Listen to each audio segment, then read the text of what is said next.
When the end of the world began, people started to panic, but the main character felt something strange inside him that was incomprehensible to him. He had no time to rest and was on another outing where he remained as focused and ready for battle as possible. In front of the protagonist stood a huge wooden monster.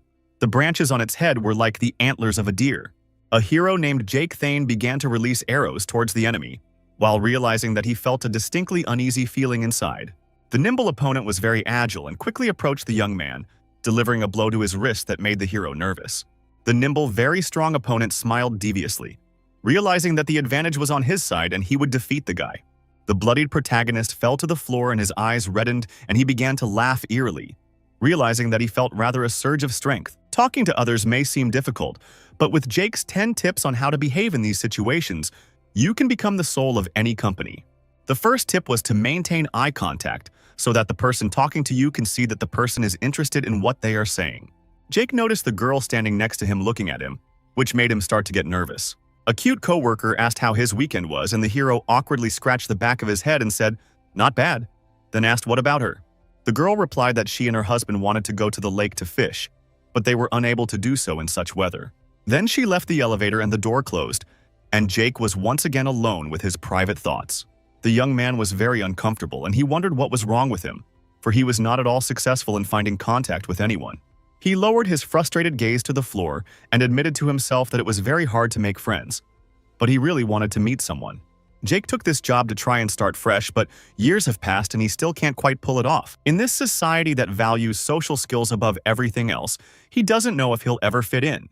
The only sports the protagonist played were the ones where you could play alone. One of those sports was archery, which Jake enjoyed, as well as the opportunity to be alone with himself. But nevertheless, the world is not made for loneliness lovers like the protagonist, which he needed to accept. That's why he now sits at his workplace most of the time, and his life has become just a boring existence. Jake realized he was wiping his pants without his own family, in an office where hardly anyone knew his name. But suddenly, he was very much surprised, for a man came up to him, who waved and addressed the young man. He had another co-worker with him, and they offered Jake lunch with them. And as it turned out, Adam was the one to chat with the hero.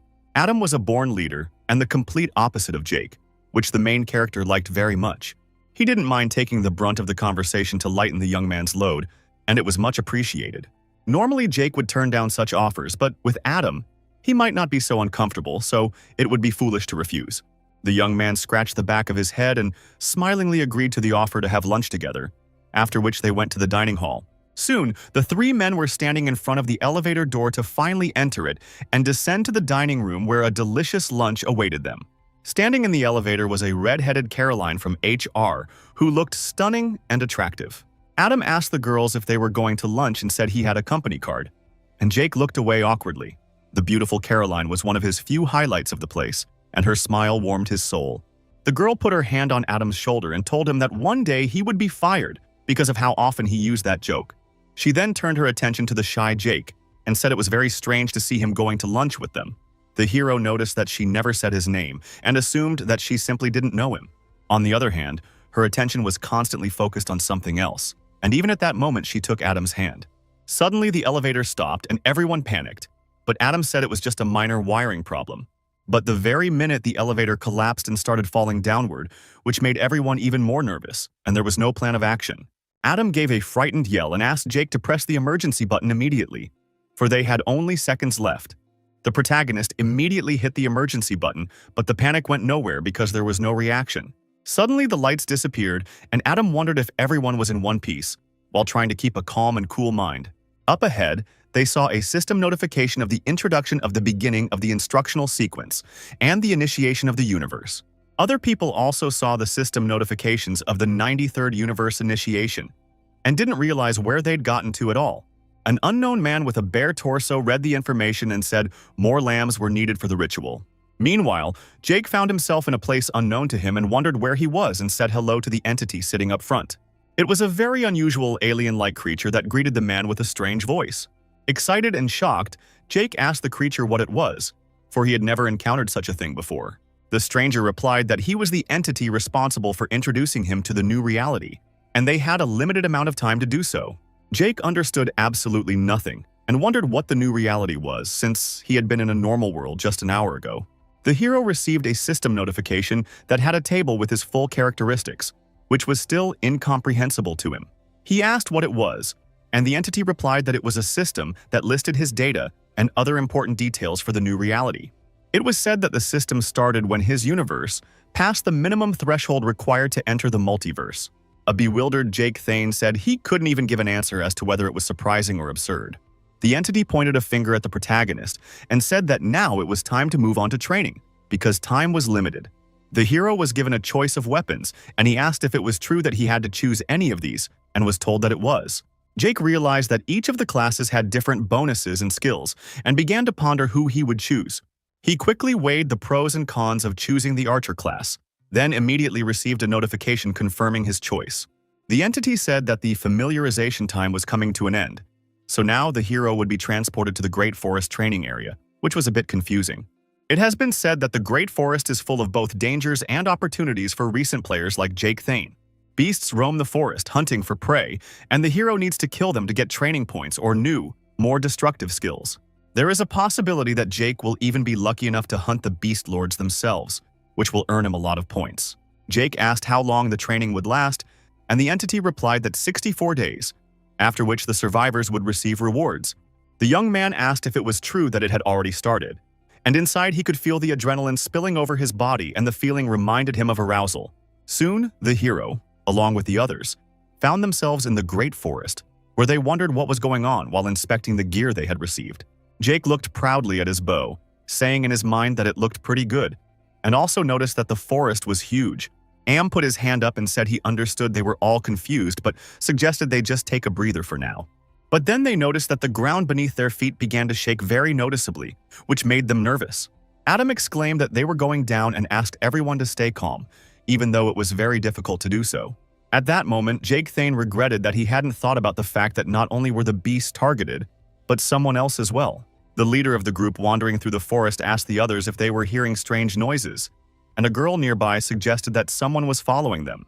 The stern man looked at the bushes and exclaimed that they knew the enemy was hiding there and shouted to him to come out and show himself. An exhausted young man emerged from the bushes, apologizing and saying he was just trying to find his team.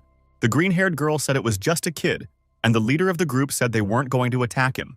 The guy was asked where he last saw his group. He said they were attacked as soon as they got here, and he was thrown off during the battle. The leader looked at the girl and said that it was hours ago, so they could be anywhere by now. He holstered his sword and asked the boy why he shouldn't stay with them for now, as it was very dangerous to wander the forest alone. The girl put a hand on the shoulder of the frightened, blue-eyed young man, promising that they would help him find his team. The young man's eyes shone with happiness and he smiled, sincerely thanking the kind people for volunteering to help. He was very scared to be here alone, but the tip of his blade was bloody, though no one paid attention to it. Meanwhile, the companion was asking Adam what they should do, and he was trying to stay calm because he needed to think of a plan of action. One member of the group asked his companions if they too had seen the humanoid who had instructed them on the new reality. Adam said it would be fine and they would follow step by step so they wouldn't make any mistakes that could be fatal. Jake looked at him and said in his mind that he was indeed a natural-born leader, which was admirable.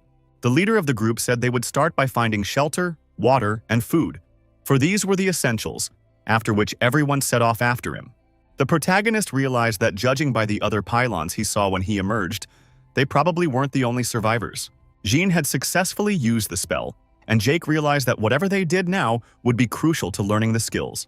Adam was breaking the antlers of a well-fed moose, while the protagonist was analyzing the situation, and came to the conclusion that their team was more or less balanced. Suddenly, the leader of the group heard a strange sound, and as it turned out, a sharp arrow flew towards him at great speed. He was a little perplexed, for the arrow struck right through the head of the deer, which immediately fell to the ground with a clatter. It turned out that the arrow had been fired from Jake Thane's bow, which worked expertly and hit the animal with a single shot.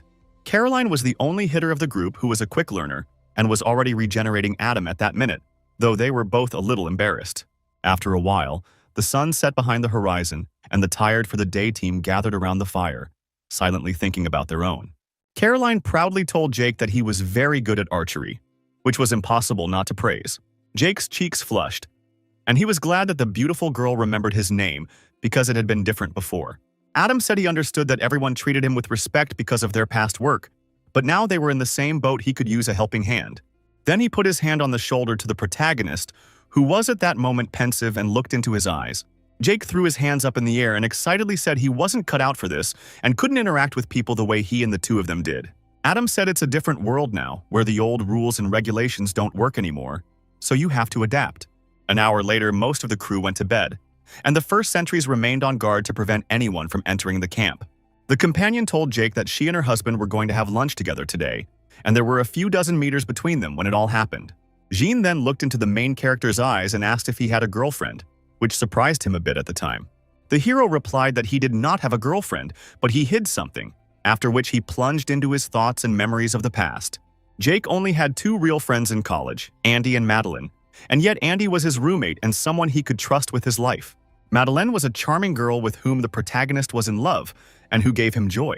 They both weren't very social, but they enjoyed it together, and it was the happiest 2 years of Jake's life, or he'd just convinced himself that it was.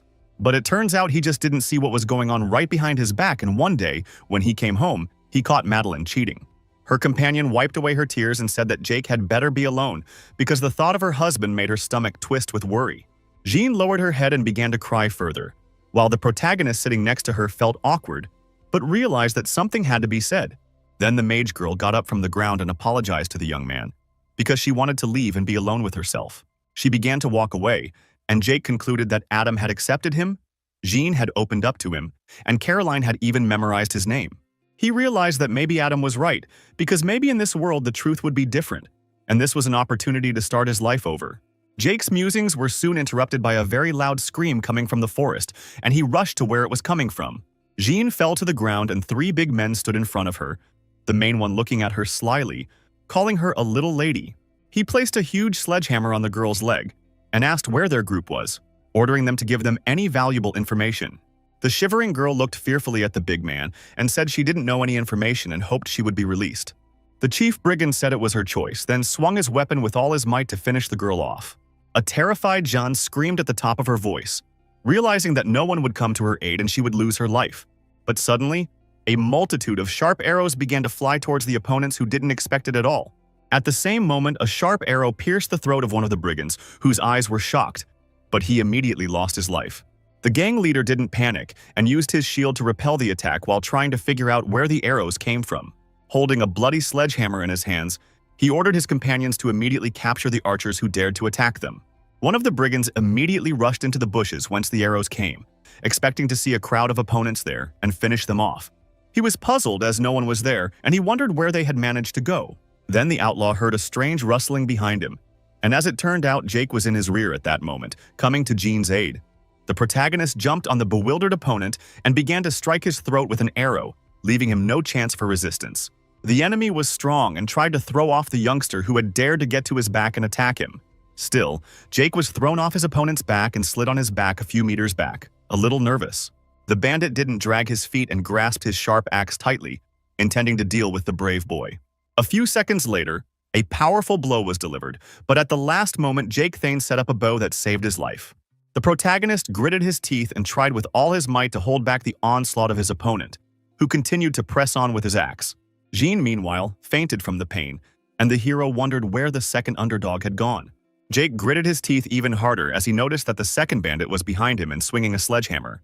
It was very hard for the young man to hold the onslaught of the enemy, and resistance was given to him very hard, but he was not going to give up. At the same time, he realized that it looked like he was going to die in this battle because he wasn't strong enough to fight two opponents at once. Jake closed his eyes tightly and decided to take a moment to focus on his sensations and thoughts, feeling something strange again. He felt as if time had slowed down, but it wasn't because of magic or some spell. The hero received notice that the bloodline of the primitive hunter had awakened, but he realized it was pure instinct. The pupils of his eyeballs turned red, and he was endowed with a special power that allowed him to toss his opponent aside with a sledgehammer. Jake Thane then firmly gripped the sharp arrow to finally massacre the opponents who had wounded his companions. The arrow hit the right side of the rib cage of one of the brigands, who immediately fell down, being shocked. The protagonist looked at his bloody hand and was very surprised as he didn't understand how it had happened. Jake saw a sword lying on the ground nearby and immediately rushed to it, for it was a valuable weapon. The young man swung a sword strike at the second opponent, who had no time to attack him and was immediately defeated by the incredible power. The protagonist noticed that many arrows from all sides were coming towards him, but he did not panic. With his sword and agility, He repelled a huge attack of arrows, and none of them reached their target. Jake's body and clothes showed traces of blood, but he asked his opponents in a gambling tone to keep attacking. Up ahead, the hero saw a surprised man looking at him while reaching for his holster with his hand. The bandit took out a sharp blade from his holster and exclaimed in a stern tone that he would deal with the young man right now. Jake was very surprised, for his adversary quickly came up to him and grabbed him by the sweater, glaring fiercely into his eyes. The man swung his blade and asked the hero who he was, and the protagonist tried to remain calm to confront him. With a deft and careful movement, Jake grabbed the arrow that was in the holster on his shoulder. He showed no mercy to his opponent and stuck an arrow in his eye, causing the young man to scream in pain. At the same minute, the assailant fell to the ground and began convulsing in incredible pain that he could do nothing about. Jake Thane wasn't about to stop and grabbed another arrow to finish off his dying opponent in pain. He climbed on top of his wounded opponent and stood up to strike his chest with an arrow, showing no pity. The young man had nothing more to counter the protagonist, who landed another series of blows before stopping. Adam and the rest of the team soon came running in, shocked by what they saw and wondering if the sentries were okay. On the ground, they saw two bloody people with many archers' arrows sticking out of the body of one of them, which made everyone hold their breath. A bloodied Jake Thane smilingly mumbled that he had won, while looking up at the sky and continuing to bleed. One day, when he was still in school, he saw a girl being bullied and demanded to let him cheat on a test, and she was afraid of getting in trouble. The bully told her that no one would catch her and asked her to just turn the sheet over when the teacher wasn't looking. The frightened girl began to cry and said that it would be better if she just helped them in their studies and tightened up their knowledge. But one of them pushed her aside and said it was a waste of time, and the girl started crying even harder. Jake Thane couldn't watch this anymore and did what he had to and tried to help by lunging at the main bully. He plowed the creep to the ground and he got angry and asked what the main character, who came out of nowhere, was doing. The young man continued to strangle his opponent hard, who dared to raise his hand against a defenseless girl who couldn't fight back. The girl was shaking and watching it, and the whole situation showed Jake the outcome of when it comes to good guys and bad guys. The principal sternly exclaimed that both boys were suspended for fighting, and the hero realized there was no difference in their world. A worried Caroline looked at the bloodied Jake and wondered if he was hurt, since there was so much blood around him. The protagonist began to rise from the ground, and wiping the blood from his cheek said that it was okay, because this blood was not his. Jake got a notification that he had killed 2 archers and got points for it, and realized that they could get points for killing other survivors. For a few minutes, he silently read the information from the system notification, analyzing the text and drawing conclusions. The notice said that the primordial hunter bloodline had been awakened and the perception realm had been opened. A flustered Adam asked who the guys were and why they were attacking them, and Jake said it was probably because of experience and training points. Caroline assisted Jean, and Adam said they needed to find a safe place to stay, as well as rethink their survival strategy.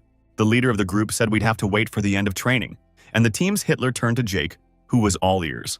The girl asked the protagonist why Jean was alone, because you can't leave your comrades to their fate. The young man said in a worried tone that she felt restless, wanted to be alone, so he didn't bother her. An irritated Caroline exclaimed that it didn't change anything and implied that he had only himself to blame for the whole situation. She said Jean was seriously injured so she could fix her and asked the hero what they should do now. Jake asked if she was blaming him for it, but Adam began to comfort Caroline and said that the young man had helped save Jean, but there was a but. The leader of the group asked the hero why he let the girl leave alone and didn't wake them up, and what he was even thinking at that moment. The main character let his head down and said he was sorry, but it was his fleeting decision and he followed his instincts. Adam asked him to think about it next time, because they were human beings, not beasts who acted as they pleased. Jake replied in a defiant tone that he had already said he was sorry, but he couldn't go back in time to avoid making such a mistake. Caroline was still very angry at the hero and asked what would have happened if Jean had died here because of him. All the team members looked silently at the protagonist, who stood still and remained silent, not knowing what to answer. The companions noticed that the young man clenched his fist tightly, signaling that the situation was not good. He then spread his palm and asked with a shout, wondering if it was time to realize the whole situation. Jake said that Jean only survived because of his actions, and if he had woken them up, no one knows how it would have ended. The hero poked his finger into Adam's chest and said that they were men, not bears, and asked if they would have had the courage to take a man's life. He exclaimed that the world has changed and they all need to stop expecting someone to lead them by the hand and learn to adapt. One of the team members asked the protagonist what he suggested they do to stay alive in the new realities. Jake said he suggests that they do whatever it takes to raise their level and survive the ordeal that has come upon them. He asked them to do what the system doesn't want them to do and not to blame him if they can't catch up with him on something. After a while, Jake woke up and saw Casper sitting next to him, filling in for him as sentry. The hero wiped his eyes and said that he expected that when he woke up, all the team members would abandon him. But surprisingly, it turned out to be different. Casper said they thought about it, but after a short talk, they all agreed and decided to do as Jake said. He said that each of them needed their own weight, and the hero looked at him in wonder and listened intently. Casper had worked in the research department earlier, and aside from Adam, he was the closest person Jake could call a friend. They bonded over their similar stories in life, and it was common to have such a person around, so Jake appreciated a friend. The main character looked at Casper with a smile. He was still a very good friend to him, and he didn't want to lose him. Jake Thane then looked at Jean, which shocked him, and he couldn't believe his eyes at the fact that she had a wooden branch sticking out instead of her wounded leg. Casper said they couldn't figure out what to do with her leg, and this seemed like the best of the options, and it was Jean's own idea. He said they hoped that by raising her level, Caroline could learn some recovery magic. Then the wild beast invasion began, and Jake realized that it looked like everyone was really putting their best foot forward today. He recognized that Bertram was the best fighter after him, but Jean was making excellent use of her long-range magic. However, Caroline is the most impressive of all the team members because she surprised the hero by being able to solve Jean's leg problems. What had happened to Jean had really awakened something inside Caroline, resulting in her being able to help her. They have a few potions in their gear, but none of them are powerful enough to heal her leg, so Caroline really is an invaluable ally. Jake Thane realized that he and she still hadn't said a word to each other since last night, but one of them had to speak first. The thought of just pretending nothing had happened flashed through his mind, and he decided that sounded like a great idea. An hour later, Casper asked the hero if he was sure of his decision, and he blindfoldedly replied that he was, and asked him to just throw dirt at him. The young man didn't bother Jake and swung around, about to honor his request and throw a chunk of dirt at his back.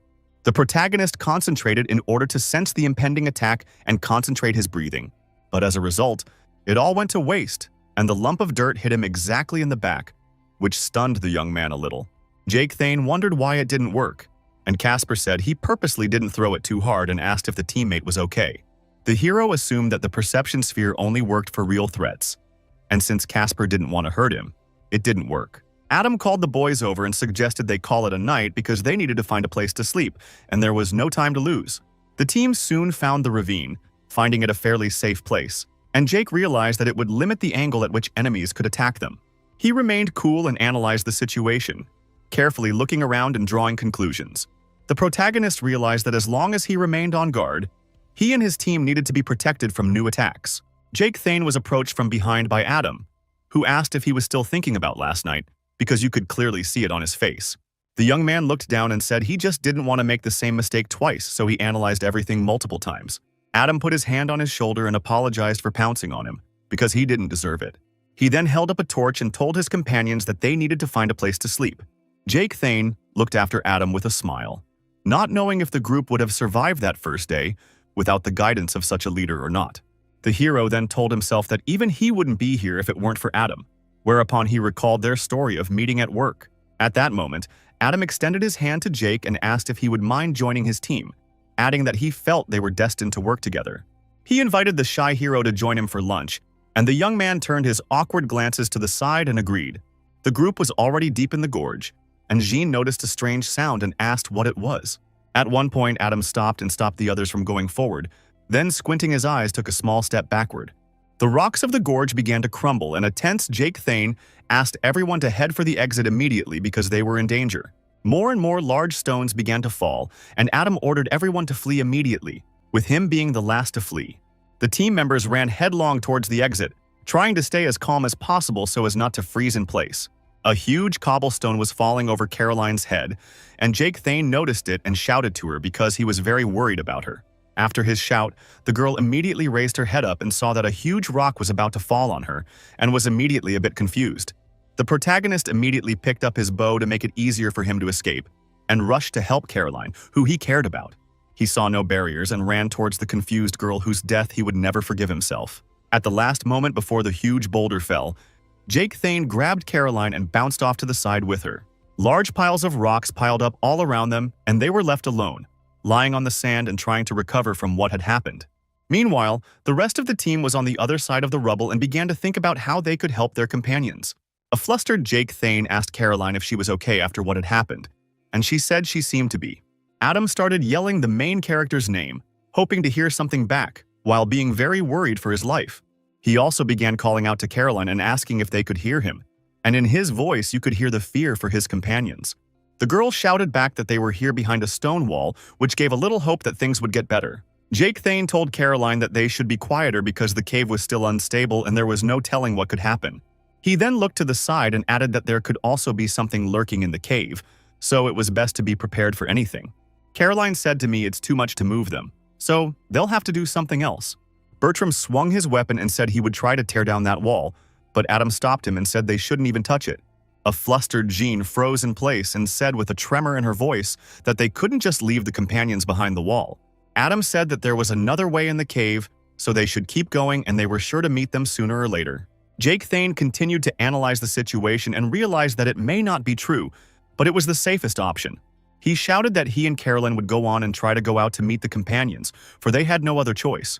The hero then looked around and realized that for all that, they still don't know what kind of beast is being introduced in this cave. Jake realized he could probably handle himself, but wondered if he could protect Caroline if they were attacked. The girl told Adam she was fine and tried to stay calm because panic was unnecessary at that moment. She smiled and said she wasn't going to die in some cave, so there was no need to worry and we should move on. The protagonist liked her positive attitude and smirked, realizing that this girl was very combative and wouldn't give up. An hour later, Adam continued to wander the cave and asked his companions if this was a bad idea. Bertram put a hand on his shoulder and said that they, Jake Thane and Caroline, were better equipped to survive than all of them here. He added that Jake made him a little uncomfortable, but there was no denying that he was the strongest of them all, not to mention healing Caroline. Adam looked at his companion in surprise and wondered why he was uncomfortable with the main character. After all, it sounded interesting. Bertram said he agrees with the guy, as they all need to get stronger to survive the ordeal that has been thrown at them. But then he said in a serious tone that the band leader had seen Jake Thane himself, and that's why he was uncomfortable. Adam actually saw the hero lying in a pool of blood and grinning like a madman, which was very strange.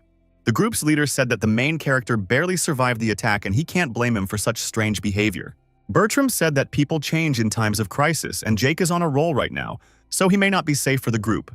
Adam shifted his gaze to the side and said that Thane was his friend and he trusted him and under no circumstances would he ever doubt him. Meanwhile, the protagonist held a torch in his hand and moved forward, with Caroline silently following him. At one point, the girl noticed his wound near his shoulder, which looked serious and could start to fester. Jake Thane looked at the wound and replied lightly that it looked like it came from a fall, but he didn't see it as anything serious. Caroline asked him to stop where he was and told him she would heal him to keep him from developing earlier. The protagonist asked her if she wasn't angry with him after what had happened to Jean, since he was considered the guilty party. The girl said she wouldn't let it get inflamed earlier just because they'd had a fight and asked him not to fidget. Jake wondered what he was doing and tried to remember his conversation training to ask her a question. Caroline continued to heal the wound and said that he needed to be careful, and though they realize he's strong, there's no such thing as invincible.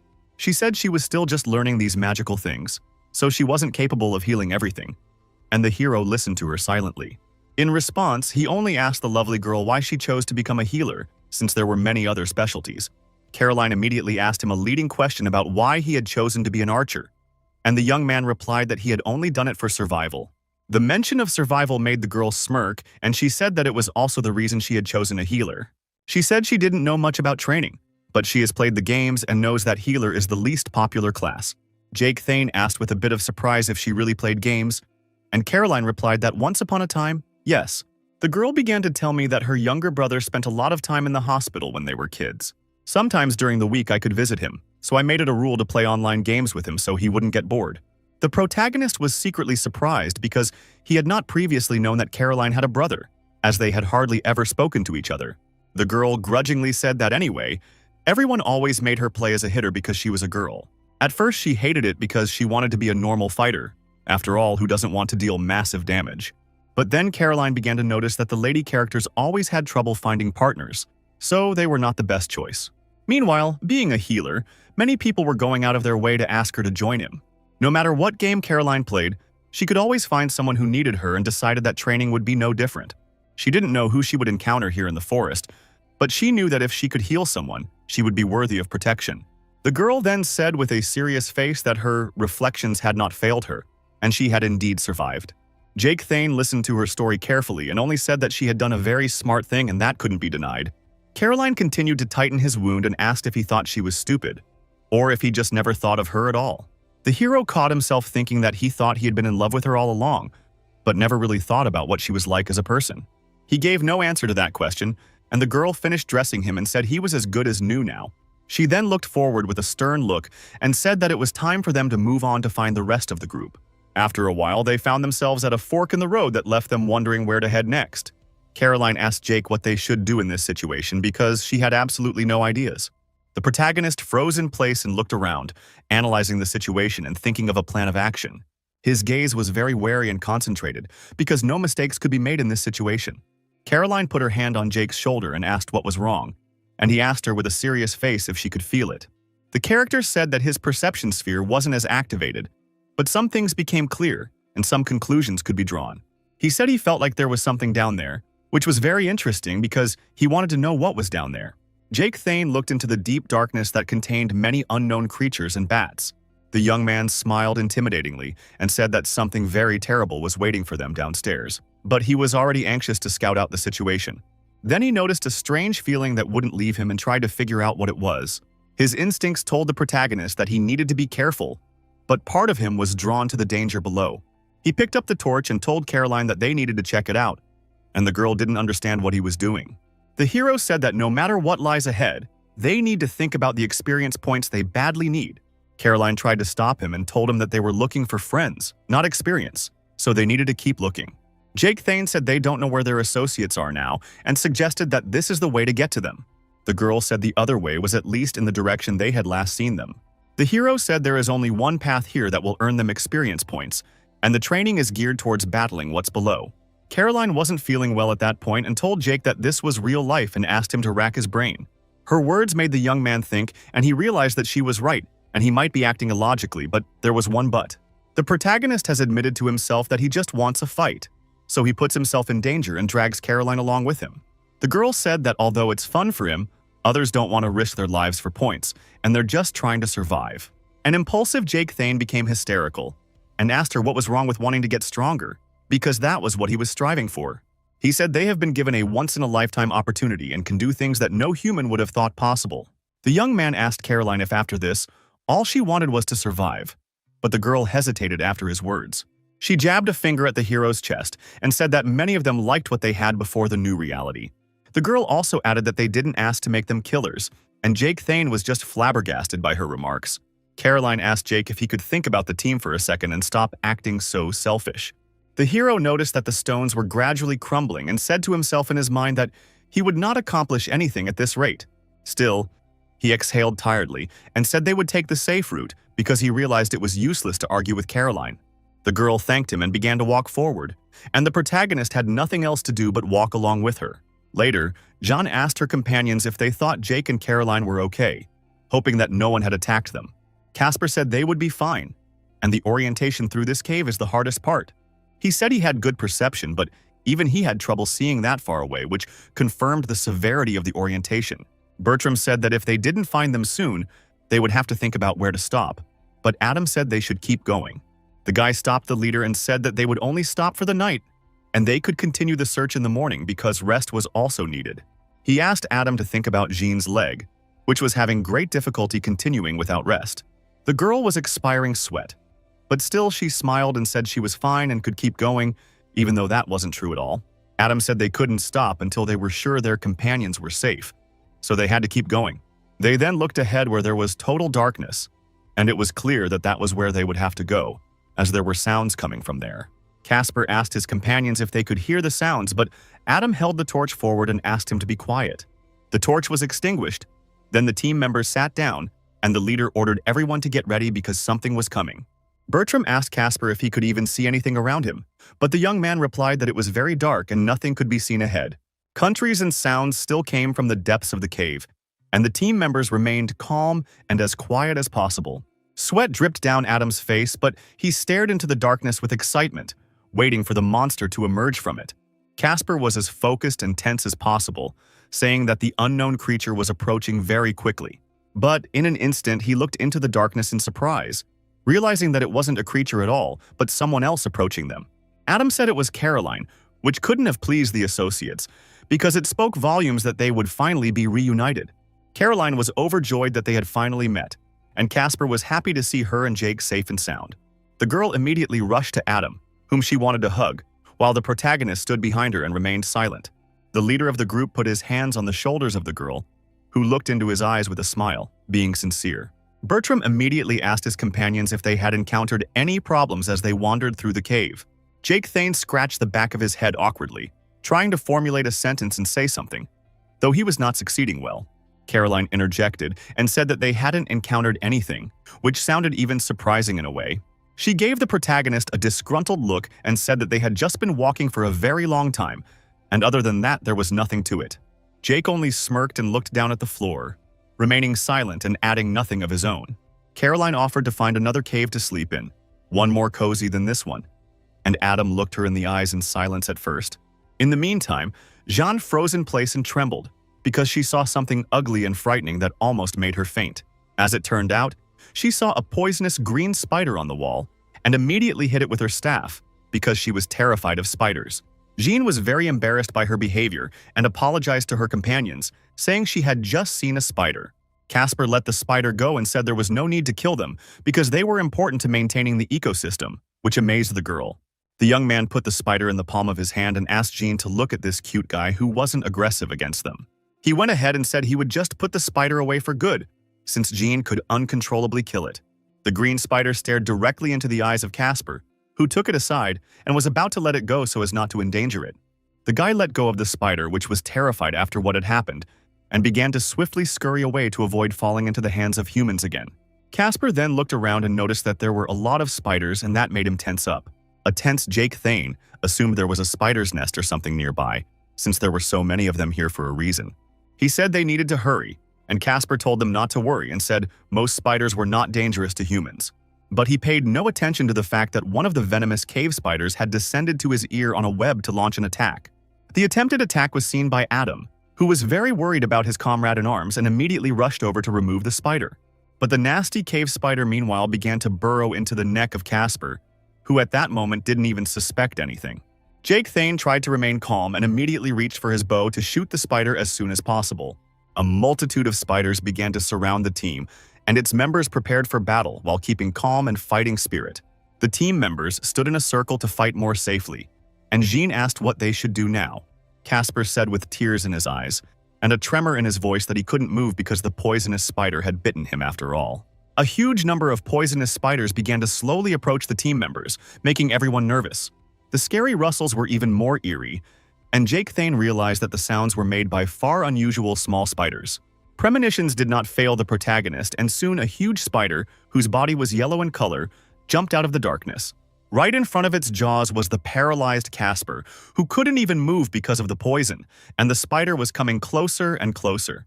The young man could no longer contain himself because he was panicking, screaming and calling out to his companions for help, and they didn't know how to help him. At that second, the protagonist fired a sharp arrow towards the huge spiderweb, for it was the only thing he could do. The shot proved to be a very accurate shot, successfully hitting the mouth of the vile creature, making it angry. Adam took his chance and ran up to the frozen Casper before grabbing his arm and pulling him to the side. The leader then successfully hefted him on his back and began to run away at an incredible speed, squeezing all the strength out of him. Jake Thane, meanwhile, continued to fire his bow at the huge spider, striking accurately even though his hands were shaking. Casper was successfully swept aside, and Bertram held him up while Adam watched the spider's actions and analyzed. Meanwhile, another arrow was released from the bow of the protagonist, who tried his best to help his companions. This time, the arrow didn't fly and landed near the paw of the vile spider brat, which became even angrier. The system notified that this monster was a level 13 mammoth spider that posed a danger. Jake Thane was not afraid of the monster at all, but on the contrary, he felt great pleasure because he was eager for battles. Meanwhile, Bertram and Casper ran off to the side to avoid the spider's attack and get out of there alive. Caroline also took the opportunity to take on Jeanne, who couldn't run fast enough and needed help. Adam also began to run away at high speed because he realized that they couldn't defeat this spider, and it was only putting the team in jeopardy. Bertram yelled to Jake that they needed to leave right now, otherwise none of them would be left alive. Adam also yelled to the main character that they needed to leave as soon as possible, but he still stood still. He was not afraid of death at all and drew the bowstring, intending to fight to the last drop of blood and not thinking of leaving at all. Jake then pulled a sharp sword from his holster and apologized to Adam, confident that he would continue to fight the spider.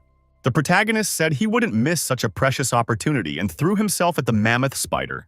At that moment, his initial target was the spider's paw, which he waved around and gave him an advantage. Jake Thane advanced confidently and assertively, launching a successful series of attacks at the spider and seriously wounding it. Eventually, he dashed right up to the spider and plunged his sharp blade right into its belly, from where a cross immediately gushed forth. Caroline yelled to the others that they couldn't wait for Jake because they would die and needed to run away as soon as possible. Adam realized he could not abandon his friend and exclaimed that he would leave no one behind in this cursed cave. The protagonist succumbed to a blow from a mammoth spider, which struck his face with its long paw. With the force of the blow, Jake was thrown aside and slid a few meters backward. His glasses nearly shattered. The powerful blow of the spider triggered a collapse of rocks in the cave, which made the young man nervous because there was a risk of being swarmed. More and more rocks began to fall near him, and he realized he needed to get out of here as soon as possible. Adam looked around and realized he was in danger of losing his friend in this cave and something had to be done. Jake Thane started to get up off the ground and said that the spider's kick was pretty good, but he wasn't going to give up at all. At that moment, the hero felt something inside him begin to stir, and the feeling was half strange, but a little pleasant. He remembered the earlier notification that said the bloodline had awakened, and the hero realized it was that instinct. Jake stood firmly on his feet and gritted his teeth, concentrating fully on how he felt and realizing that he would fight to the end. Then the young man reached with his hand to the quiver of arrows, pulled one out, about to fire another shot at the spider. The enraged spider was about to attack him to prevent him from being able to fire a shot, but no such luck. Jake's primitive hunter ancestry was making itself felt, and his eyes filled with rage, and then he was ready to tear the spider apart. But the cave, meanwhile, continued to rapidly deteriorate, and the hero needed to finish off the halfling as soon as possible. With eyes reddened with rage, he lunged at the spider, telling himself that he would not leave this place until he had finished what he had started.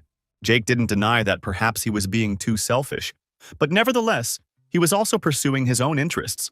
He thought back to what Caroline had said about how many of them liked what came before, and told himself that the past life just wasn't for him. The girl told him that they were just trying to survive, but for the protagonist, getting stronger was all that mattered. The cave was collapsing faster and faster, and Jake made a promise to himself to get stronger, no matter what it took. An excited Adam was pouring sweat and exclaimed that the cave was collapsing and they didn't have time to fight the spider. As he did so, he realized that Jake couldn't hear him, and he wasn't going with them. And the hero himself looked at the spider furiously and with great hatred. He began swinging his blade and arrow in different directions, launching successful series of attacks and gradually exhausting his opponent. The spider still had the strength to resist and tried to launch an attack from the left, which the young man successfully dodged. Jake successfully dodged each of the spider's attacks while trying to strike back, which he did well. In an instant, the spider was behind him and tried to slowly attack his opponent, who was calculating all his moves ahead. The protagonist wondered whether to dodge or parry the attack, which was important to decide at that moment. Still, he came to the decision that he must strike, whereupon he grasped his sword firmly and prepared to do so.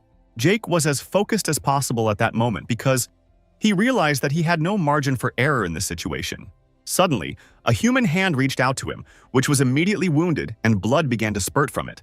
The protagonist was wary.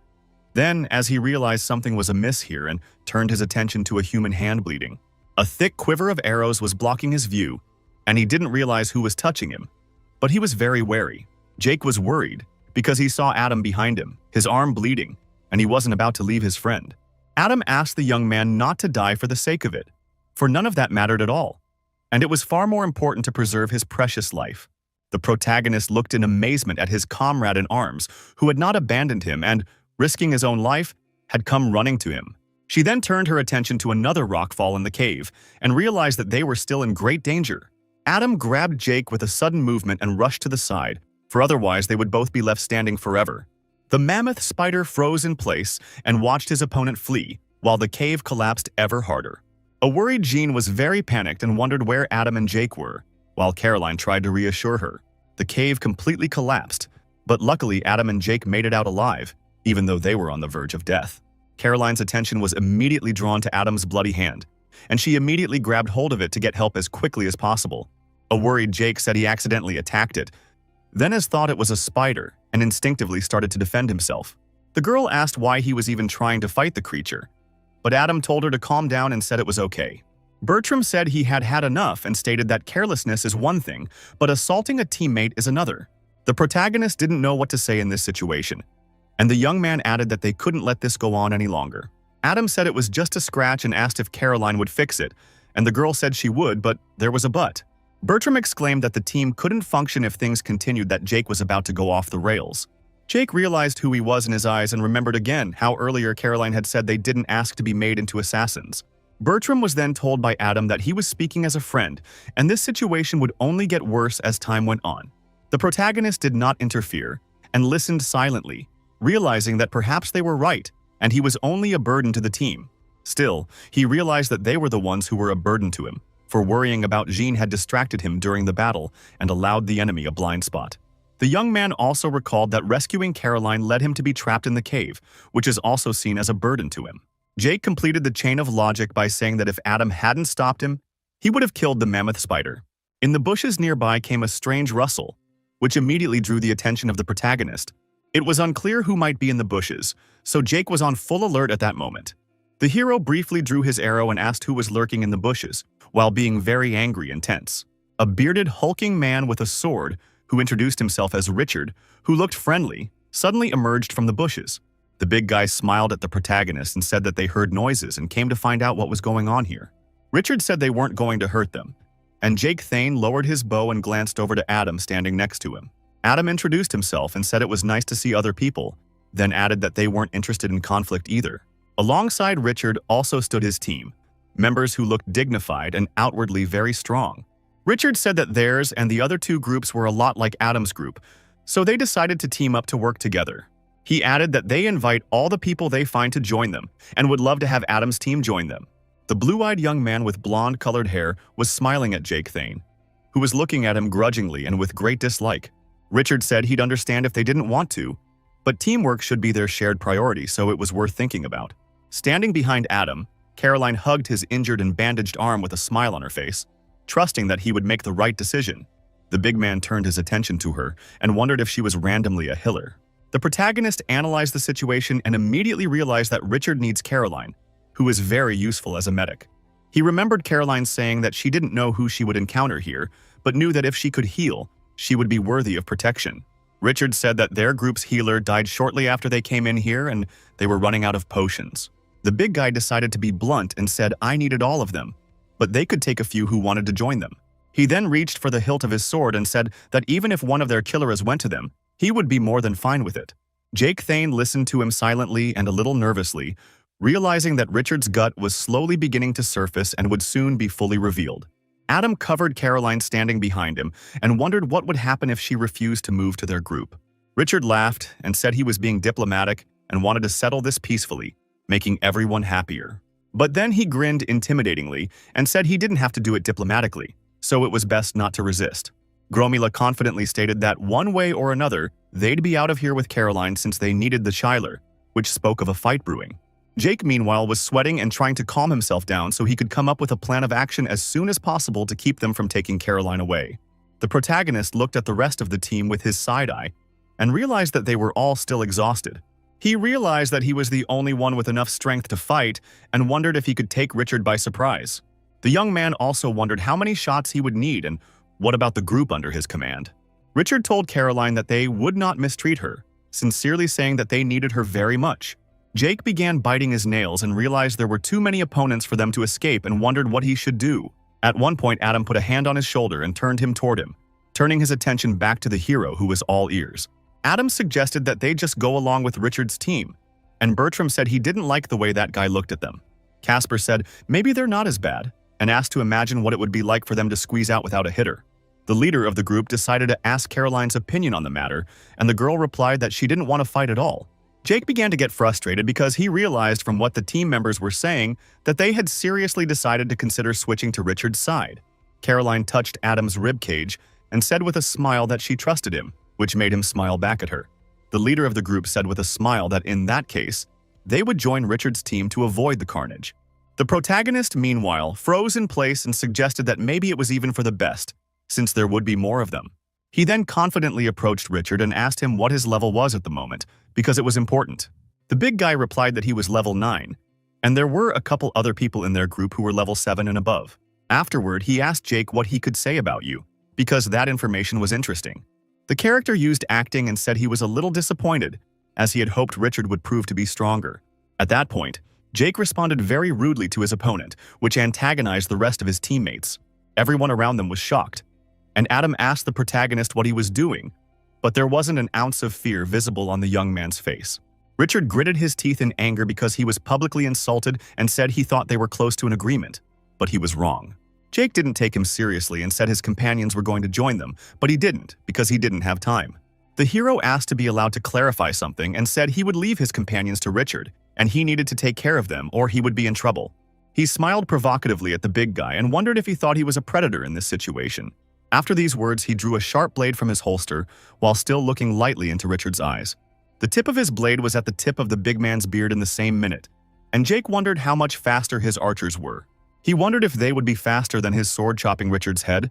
Meanwhile, the archer prepared to fire. Grumala was very angry with Jake, but still held back, after which the hero began to leave and said that he would keep an eye on him. Jake realized that according to Richard, Caroline would probably be safe, since they really needed her as a chiller. He also realized that if they wanted Caroline to be happy, they would at least protect Adam at the same time. Given the threat, Richard should think twice before dealing with the others, and Jake himself didn't want them in danger. He hoped that this plan would work and that his comrades would be all right, for they were only a burden to him. Adam turned his attention to Jake walking away and motioned for him to stop because he wanted to tell him something. A surprised Casper asked the protagonist what that had just been, since no one expected to see such a performance. He put his hand on his close friend's shoulder and asked if he was seriously leaving and would continue traveling alone. Jake scratched the back of his head shyly and said yes, because he thought he had other goals for this training. He put his hands on Casper's and Adam's shoulders, saying that it would be better for them, for with Richard's men, their chances of survival would be greatly increased. Then the young man smiled one last time and said that they needn't worry, because he would visit them someday. Adam again asked him to wait a little longer because he wanted to give his friend something last, since they wouldn't be seeing each other again for a while. The leader of the group opened the medical pouch to give the young man something for the road, since he would be alone in it. He held out a small box with 6 bottles of medicine and asked Jake to be careful because he cared about him.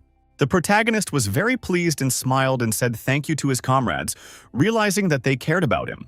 Jake thanked Adam profusely for everything, and he only smiled silently at him, wishing him nothing but the best. After that, the young man turned around and began to silently go deep into the forest, and his comrades only looked at him and did not stop.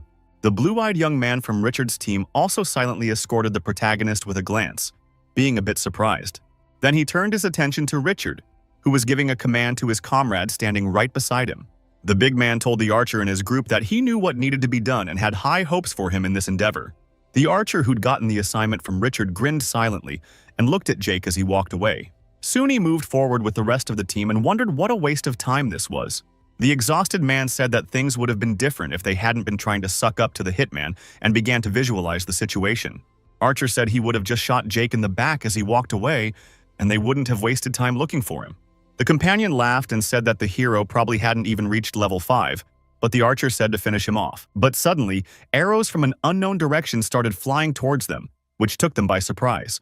2 arrows hit right in the eyes of the fellow archer, who was dumbfounded by what he saw and couldn't understand what was happening. The archer became agitated and quickly waved his head in different directions to see where the arrows were flying from and who was firing. At that moment, another arrow began to fly towards their group, but no one still had time to see where it was flying from. The arrow hit right in the throat of one of the group members, startling everyone in the area, and the man himself began to choke. The alarmed archer ordered the remaining members of the group to scatter before a stray arrow could pierce them as well. There were 2 crew members left in the clearing who were not alive, whom they had abandoned for rescue, and after a while began to peek out from behind the bushes.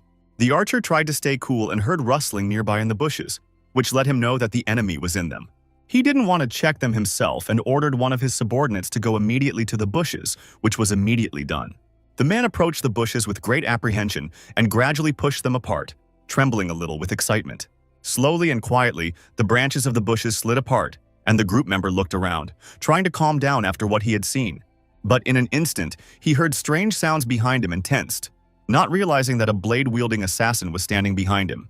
Jake's sharp blade glinted in the light of the moon, and he stared at his victim fearfully, not intending to show an ounce of pity.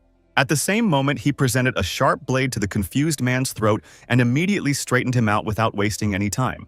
An archer from Richard's team exclaimed that he had found the very assassin and immediately fired his arrow at him.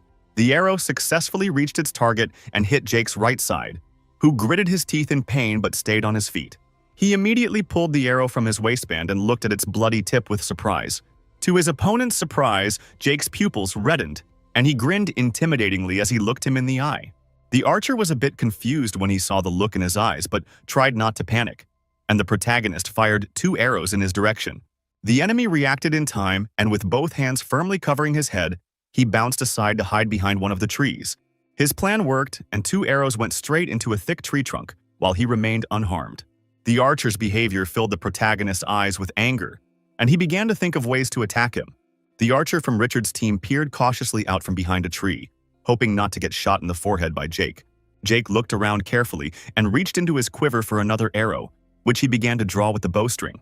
A wary opponent was at the ready and looking around, wondering if the hero had missed. Suddenly, the protagonist's arrow broke a branch and the archer panicked, realizing it was flying straight at him.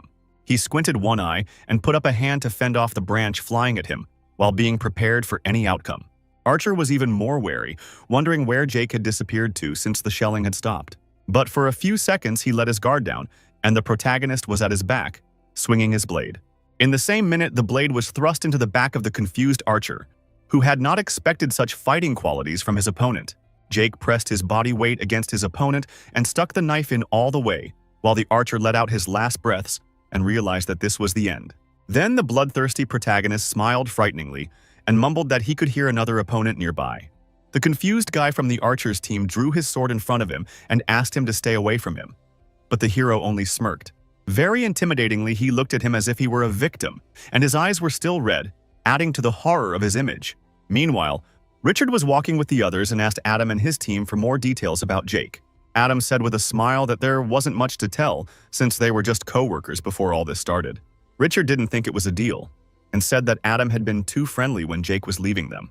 The man began to tell me that he was working as a manager in the office at the time, and remembered a picture of him and Jake together.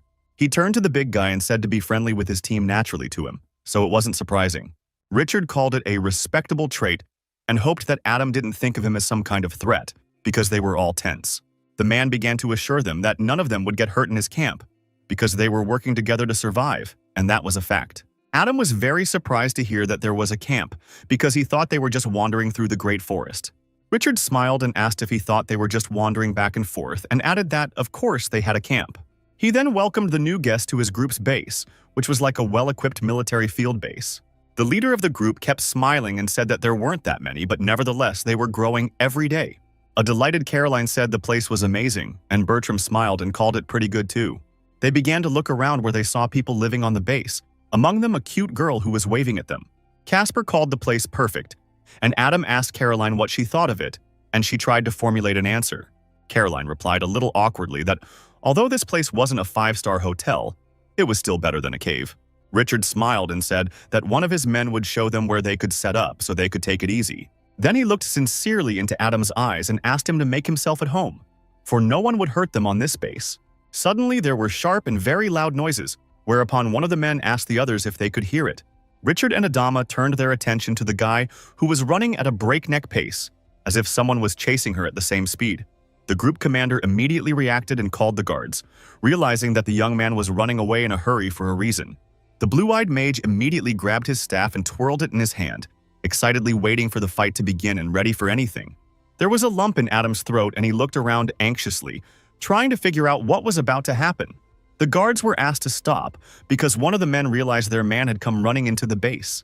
The frightened and exhausted boy raised his hand because he wanted to address Richard and report the situation. He fell to his knees from exhaustion, and Richard began to ask where Nicholas was and what the hell had happened to his unit.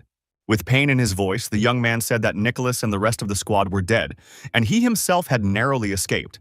A dumbfounded Richard began to sweat from nerves and wondered if that scumbag Nicholas had betrayed him. He started pointing his finger at the exhausted kid and asked if Nicholas had killed all the team members, but he said the archer was dead too. The big man began to become enraged and couldn't believe this was happening, for the archer was very valuable and strong. The frightened young man began to tell with a tremor in his voice that Jake the archer had suddenly attacked them and taken them by surprise. An enraged Richard asked the guy why he was still alive if the archer had interrupted the rest of the team. With sweat on his face, the boy told Jake to give Richard and everyone else an important message. He said that the main character asked him to tell him that Nicholas fought well, much to Richard's surprise. The guy also added that Jake was serious about what he had said earlier, which surprised Adam standing nearby. A furious Richard grabbed the frightened lad by the coif and asked what else the archer had said, ordering him to spill everything. The guy looked into the boss's eyes and said with a tremor in his voice that the archer was insane. And there was a solid argument for that. He recalled what had happened a few moments earlier and said that Jake liked to massacre his opponents and his gaze was bloodthirsty. Out of fear, the young man screamed and began pouring sweat, saying that the main character was just a monster to be feared. Meanwhile, Jake was advancing through the woods and decided he needed to find a safe place, for he hadn't stopped for a second since yesterday. The hero realized that at least now he had time to watch the system notifications, which he did. The system notified him that he had killed an archer and a warrior for a total of about 600 experience points. In addition, the protagonist reached level 7, for which stat points were awarded, as well as 1 free point. Jake was a little surprised and realized that he seemed to have leveled up a few times after all the battles.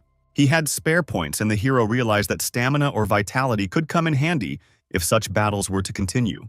The character considered the fact that the perception would surely be adding to his bloodline, and there was only one single option left.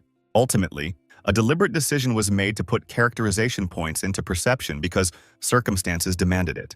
Jake looked at the status and characteristics chart for a while longer, familiarizing himself with the information. Jake analyzed what had happened earlier and acknowledged that the archer from Richard's team had taken a good shot at his lower back. He decided he needed to be more careful, since Caroline wasn't around now. And although Adam had given him some potions, he should save them for later. At one point, the hero was distracted by system notifications and saw a pack of hungry and bloodthirsty wolves around him. The hero didn't panic and only smirked, calling it lucky timing and realizing that the battle with the animals couldn't be avoided. Meanwhile, Caroline was busy setting up the tent, but she was disturbed by a young man who was a mage on Richard's team. The blue-eyed mage interjected the name of the healer, who looked at him in surprise because she didn't understand what he wanted. Caroline asked the mage if it was true that he was one of Richard's fighters, and the guy said he was very embarrassed. She apologized to the hitman if they had scared them, and assured him that he wasn't one of all the crazy guys. The polite and very sincere young man smiled at Caroline and introduced himself as William, intending to establish a good relationship.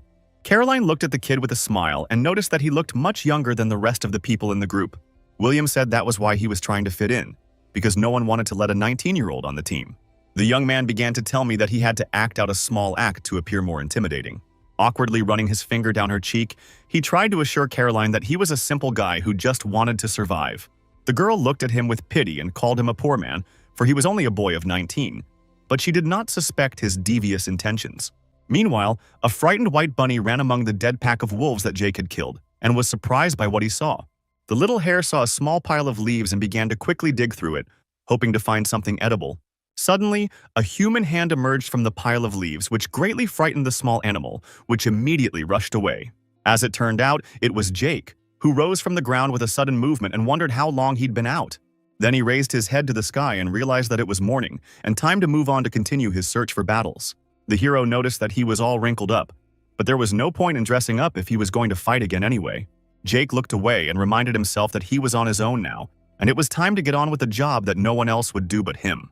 He then grabbed a dead hare lying on the ground, which had been struck by an arrow and which did not weigh very much.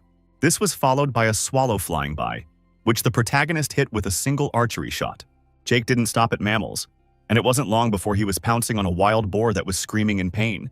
In the next battle, the protagonists faced off against a huge old wolf, which he struck in the head with a blow from his blade. Summarizing his battles, Jake told himself that reaching level 10 in one day was not bad. Afterward, he noticed a brilliant light that could be seen looking at one of the trees ahead. The hero didn't realize what the light was and assumed it was a trap, but he felt absolutely no danger. Jake knocked on the tree a bit at first, but then he realized there was no other way and grabbed the trunk of the tree to climb up. He managed to climb higher to find out what it was that was blinding his eyes with its brightness. He continued to carefully move forward along the branch to get closer to the hollow to see what it hid. Inside, the young man found an attractive box that piqued his interest, causing Jake to reach for it with his hand. Jake took the yellow-green box in his hands, which was studded with red stones like rubies.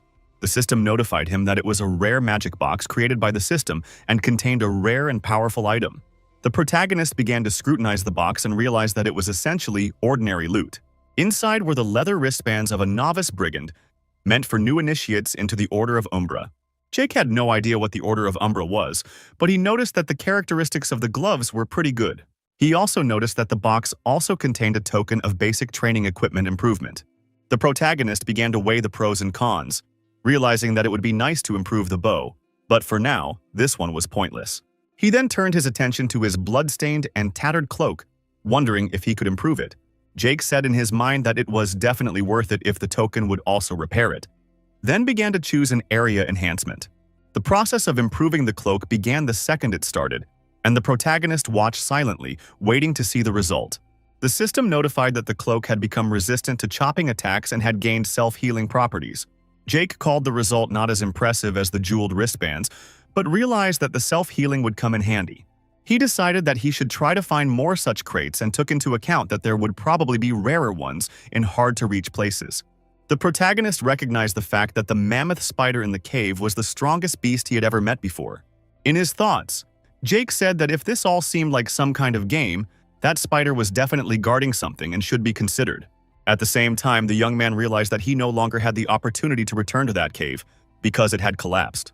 He soon came to a clearing with a good view and suggested that perhaps there might be another cave here. A few hours later, he stumbled upon the entrance to another cave that looked a little different, and the hero set out to explore it.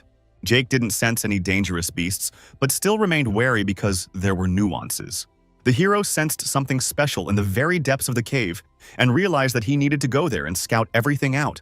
He had an eager and very interested smile on his face, which told me that exploring the cave was not going to be an option this time.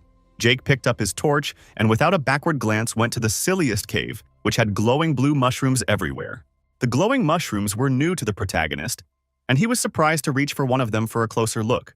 But it didn't end at the mushrooms because ahead, the young man saw a dilapidated wooden door, which was even more interesting.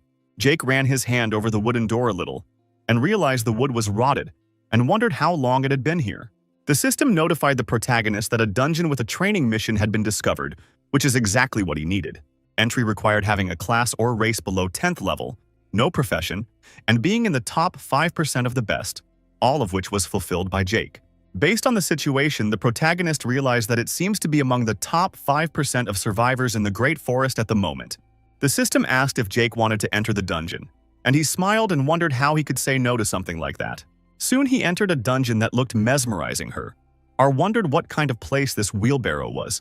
The system notified Jake that the goal of the dungeon task was to survive and make it through the dungeon, eliminating all difficulties along the way.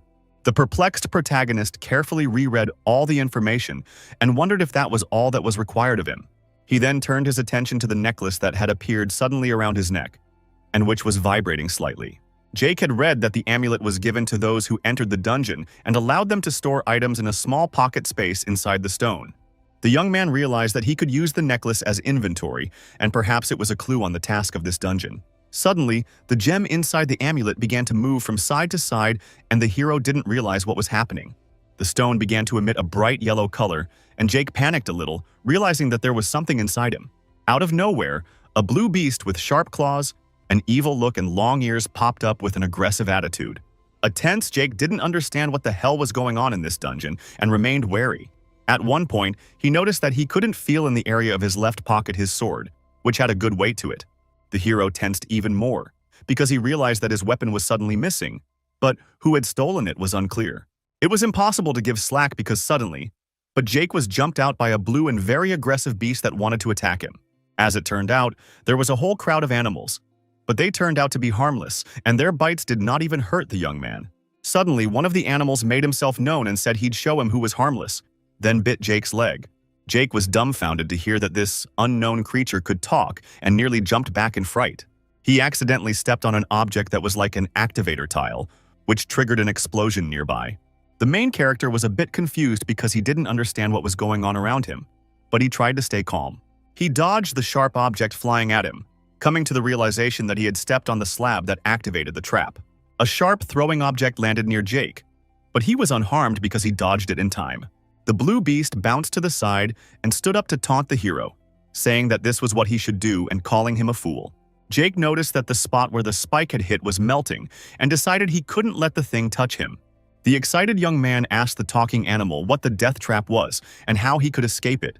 Eeyore grudgingly replied that he couldn't know that and added that he was just a fool who was trapped in a necklace. Jake decided to ask the beast who had locked him in, because that might provide some clarity. But the creature with the long ears replied that the guy had bigger problems to deal with right now. Eeyore added that those spikes would soon be inside the hero, whereupon Jake prepared to dodge them. Jake promised himself to take care of the creature later and decided he should just walk to the end of the hallway first. At breakneck speed, he rushed towards the wooden door in front of him, which was the very end of the corridor. The protagonist remained completely calm and successfully moved forward without giving the spikes a chance to hit him. Eventually, a panting Jake successfully made it to the end of the hallway, and Eeyore called him baby and said that wasn't a bad result. The hero grudgingly asked him if he was going to follow him around like that, and the beast smiled at him a little annoyingly. Eeyore said he had no other place to go, and Jake sarcastically called it great. Jake could see the translucent blue slabs ahead of him, which he would have to climb up to reach the door at the top. The system notified him that the purpose of the dungeon challenge task was to collect 5 silver mushrooms in this space. The young man analyzed the situation and came to the conclusion that this was why he had been given the necklace with the gem inside. He noticed the holes in the wall that could be seen with the naked eye, and the acid spikes would pop out as soon as he approached the mushrooms. Eeyore advised to calculate the angle of the spikes based on the holes and then plot a path that minimizes the chance of a hit. The protagonist heeded his advice, then stepped on the activator plate to calculate the flight angle of the spikes. But then he smirked slyly and wondered what was so funny about it, since it would go boring that way. Jake took a step forward to step on the translucent slab of mushrooms and find out what would happen next. The trap was immediately activated, and a huge sharp spike flew towards the young man at lightning speed. The hero looked at the stats for the task, where he read that one of the 5 silver mushrooms had been harvested. He continued to keep a close eye on the situation with the spike, so as not to fall into a trap, because he had no right to make a mistake. Jake came to the realization that with the ability and speed from his bloodline, he could just go straight. Soon, 3 of the 5 silver mushrooms were successfully harvested, and the surprised Eeyore asked how he should respond. Following the protagonist was successfully collected the 4th mushroom, which gave great hope for the successful completion of the task.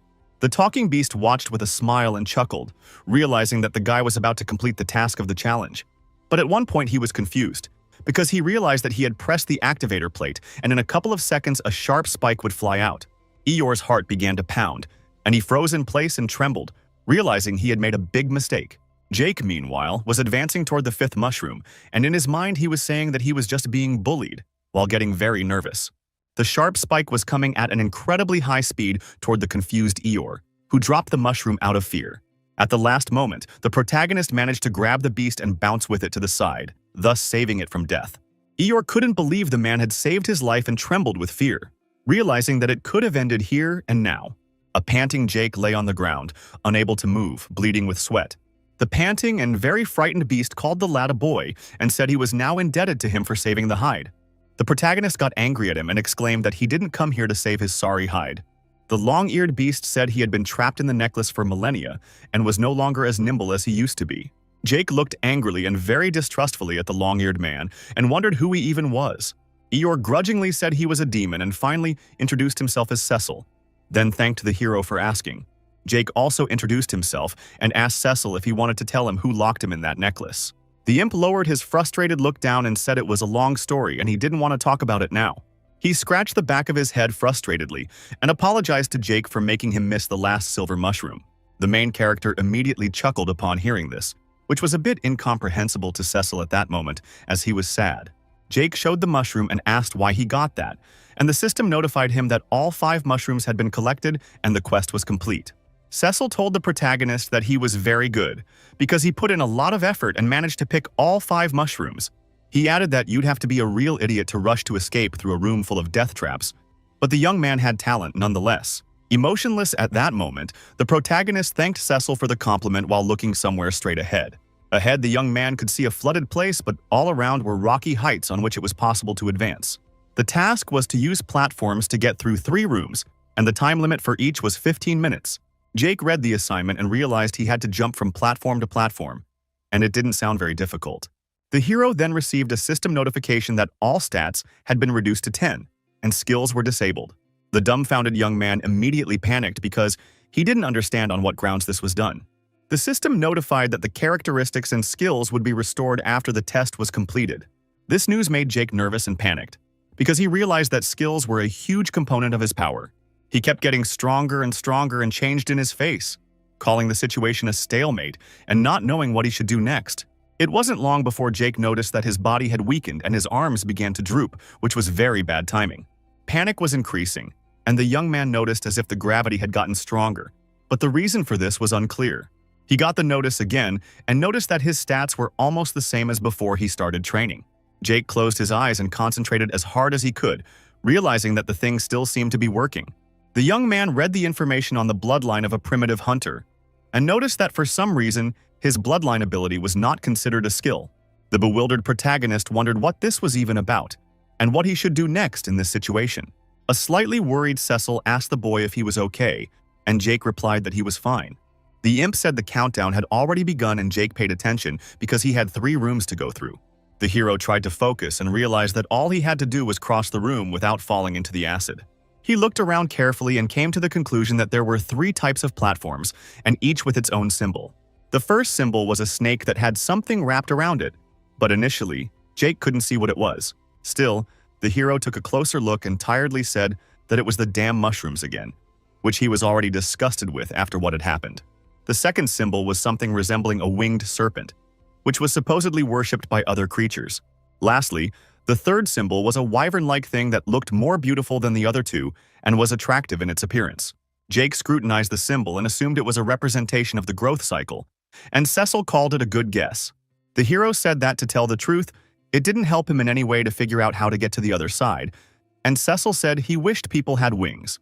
The young man didn't let himself relax for a second and wondered what else he could think of to get across.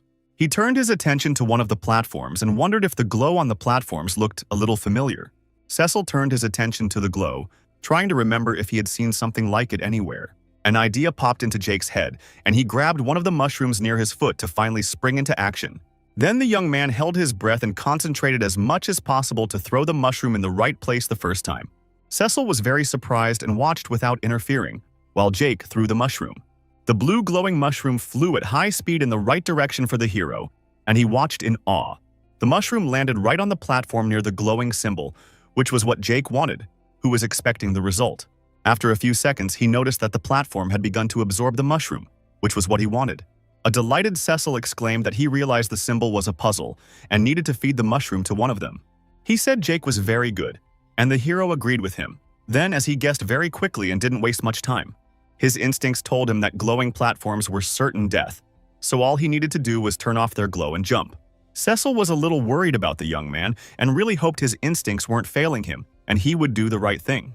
There were 9 minutes left to complete the task, and Jake said he had to risk it because it would take forever. Jake tossed the glowing blue mushroom in his hand again to throw it at the platform and extinguish the glow of the symbol. With an accurate throw, he hit right into the symbol, which immediately began to consume itself into a blue mushroom, and its glow faded away. The protagonist made sure that all his actions were correct and began to gradually jump onto the platforms. The young man made a sudden dash along with a leap forward to be on the platform and not fall into the acid. He made the jump with Cecil, who was very worried and hoped he wouldn't be killed by Jake's fault. Fortunately, both of them successfully jumped to the platform and stood on it, which once again emphasized the correctness of the hero's actions.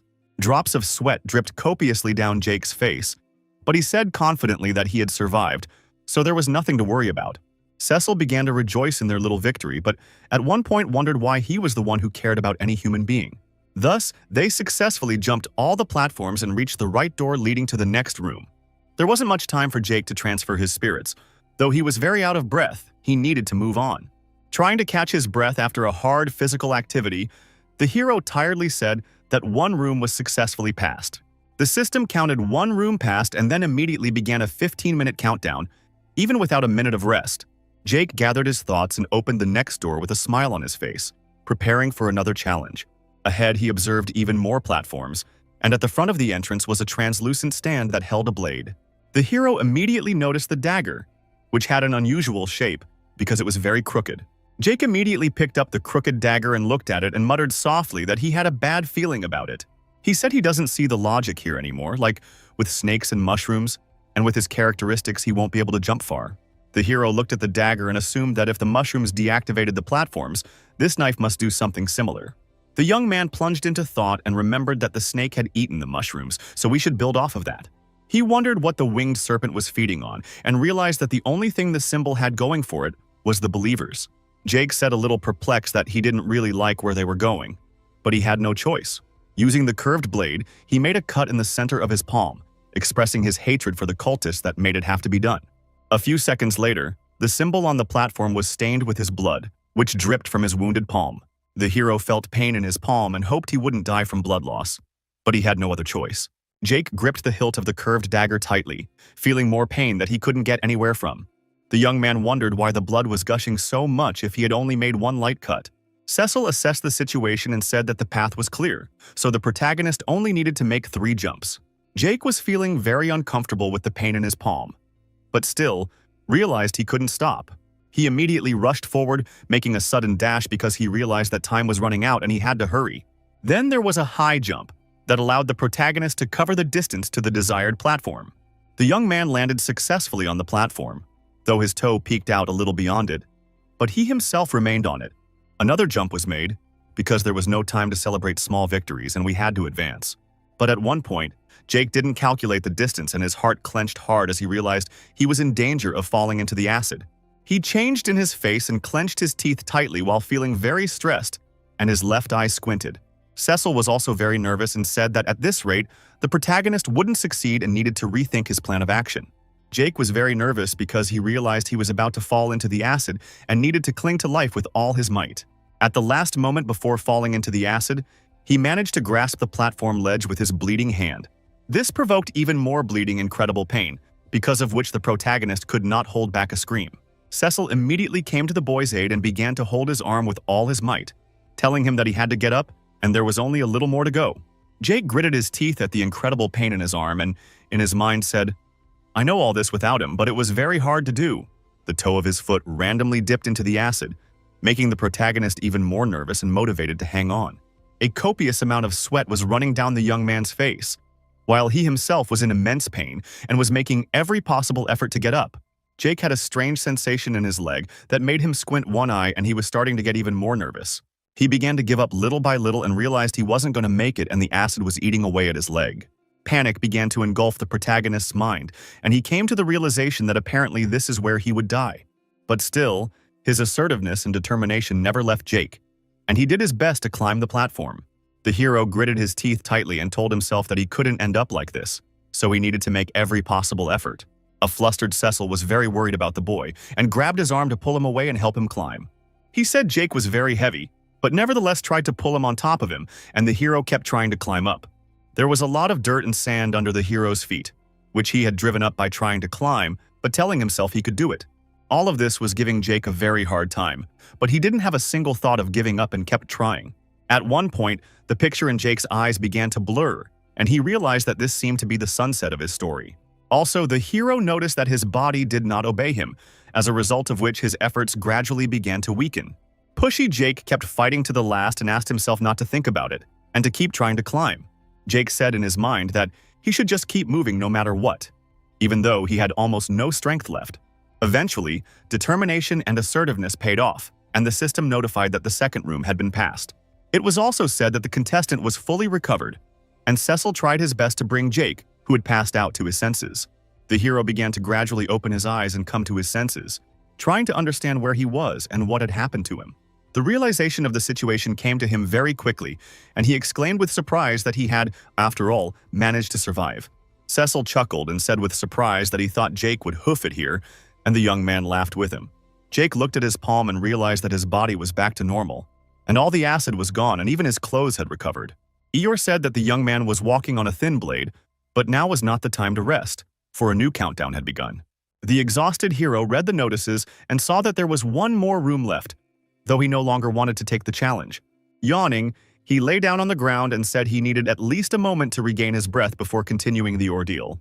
Cecil asked if he was okay or not, and Jake said in a tired voice that he was dead, while showing no desire to go any further. He said he came face to face with death for the first time, first this training, and it was by no means a good encounter. Jake asked not to be misunderstood, but he was already fighting and walking on a knife blade, dodging his opponent's attacks.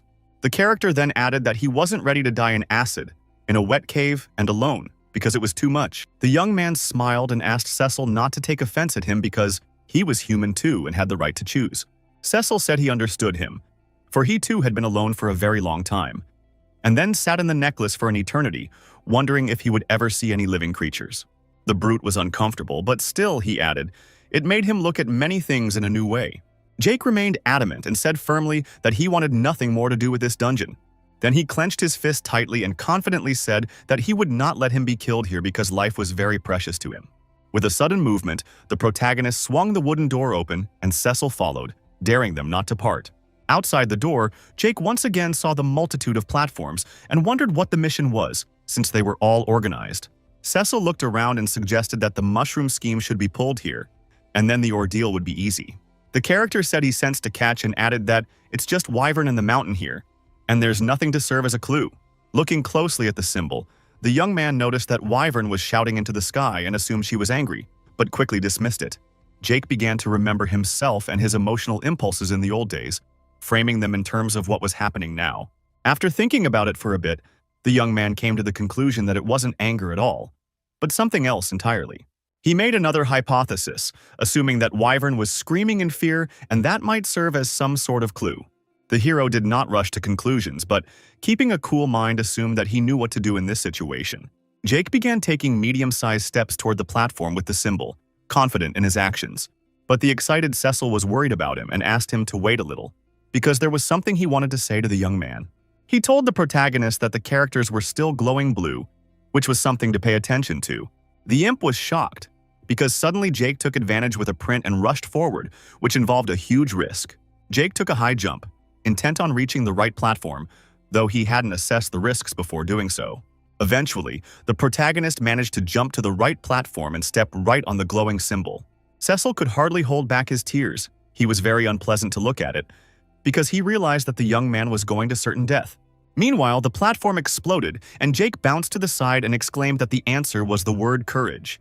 The hero was very nervous at that moment, reflecting on the moments of fate when one is faced with fear. Jake recalled how earlier, as a simple office worker, he often reminded himself that the world wasn't made for people like him. Another jump was successful, and the protagonist managed to land on the right platform and stand on it. At one point, he remembered how he had been attacked in the Great Forest by a knife-wielding brigand who wanted to massacre him mercilessly.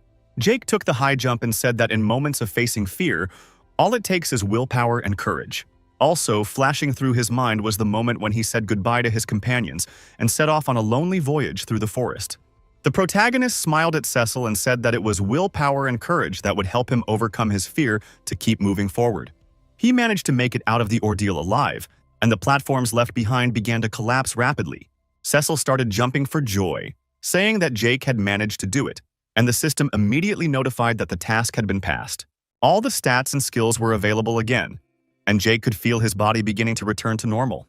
The imp laughed and gave the young man a friendly shove, calling him crazy, and then they laughed together. The hero received a system notification that the secret mission had been completed and the hidden bonus room unlocked. Jake read the notices with great surprise because he hadn't heard of any hidden room before. He ended up in a place where there were portraits of characters on the wall and asked what the place was, and Cecil said it didn't look like there would be any task. The hero looked at the wall in amazement and said that there was only one giant mural carved into it. The young man touched the huge mural with his hands and said interestedly that it all looked like some kind of story. The snake ate mushroom after mushroom, and as it grew, it developed wings and soared into the sky. The story of the mural also said that it flew over the world, emptying the earth beneath it while growing in size. Other creatures began to worship this winged serpent, following it as humble and very faithful servants. Each time I fought stronger monsters thinking I was invincible, but one day, everything changed. One day she turned into a wyvern, devouring everything in her path, not even stopping for her followers.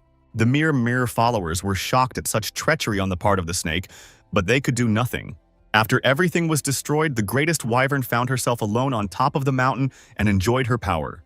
Long centuries passed, but the huge serpent kept rising to the sky with a roar day and night, and it seemed endless. until, after countless years, she ascended to the heavens no longer as a wyvern, but as a powerful and huge dragon. The dark blue dragon possessed enormous size and sharp teeth, being very harsh and fierce in appearance. Cecil wondered with surprise if the dragon had traveled to the sky with his followers, and Jake suggested that perhaps it had.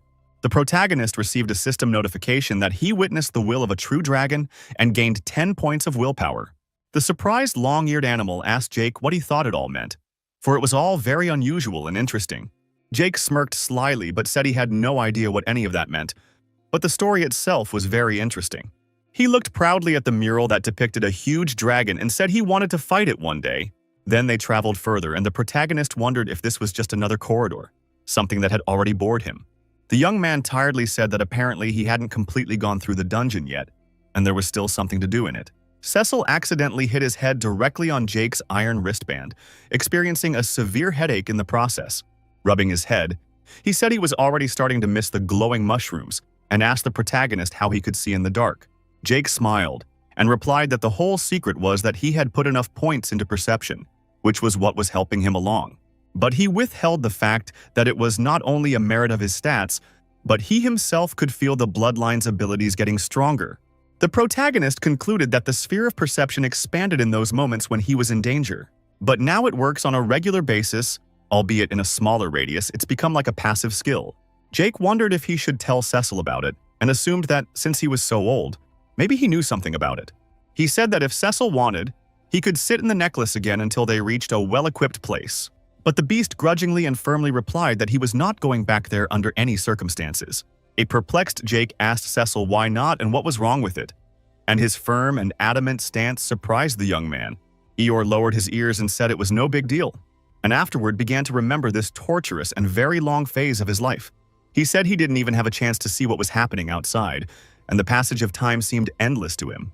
Cecil recalled the days out of the will and added that until one is released from there, it is all a prison. He then added that he wasn't burning to spend another millennium inside the necklace because it's a horrible place. His emphatic stance became clear to Jake, and he said that was also true, and took into account that Cecil had said earlier that he was trapped.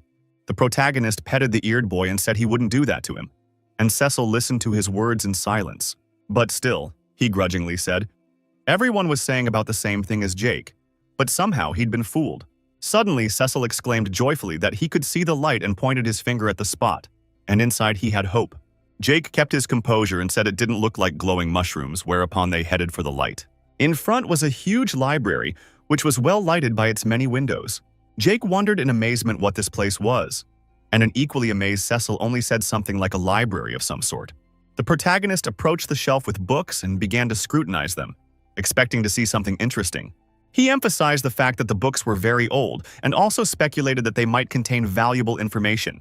The young man then reached for the books with his palm, but some sort of bluish barrier appeared between them and prevented him from doing so.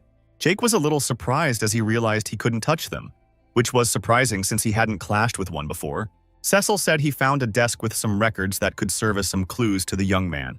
The protagonist tried to touch the notes on the table, but also saw a barrier in front of him that prevented him from doing so. He realized that there was a barrier in this room blocking everything, but no quests were appearing, and what it was, the hero couldn't figure out. A surprised Cecil, however, drew the young man's attention to an open door nearby, to which he pointed a finger. Jake was getting a little bored with the whole situation, which was evident on his face, and suggested that he just walk out of here through that door. At the same minute, they went through the open door, but their faces were still perplexed, for the picture awaiting them was no better.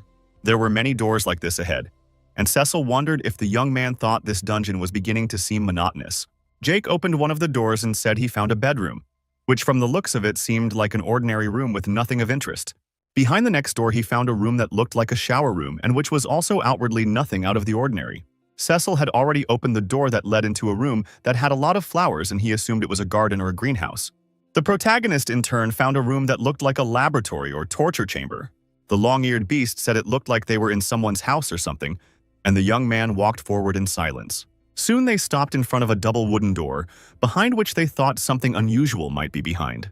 This door was the last one, and Jake opened it without a moment's hesitation, eager to finally find something that might be of use to him.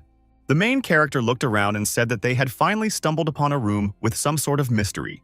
Cecil said it was a room with a pedestal in the center, and Jake took a box that had a hole in it for a human palm. The young man said that the dagger was gone, and also noticed something like a human handprint on the pedestal. He scrutinized the pedestal and assumed it was necessary that he place his palm there and it would activate something.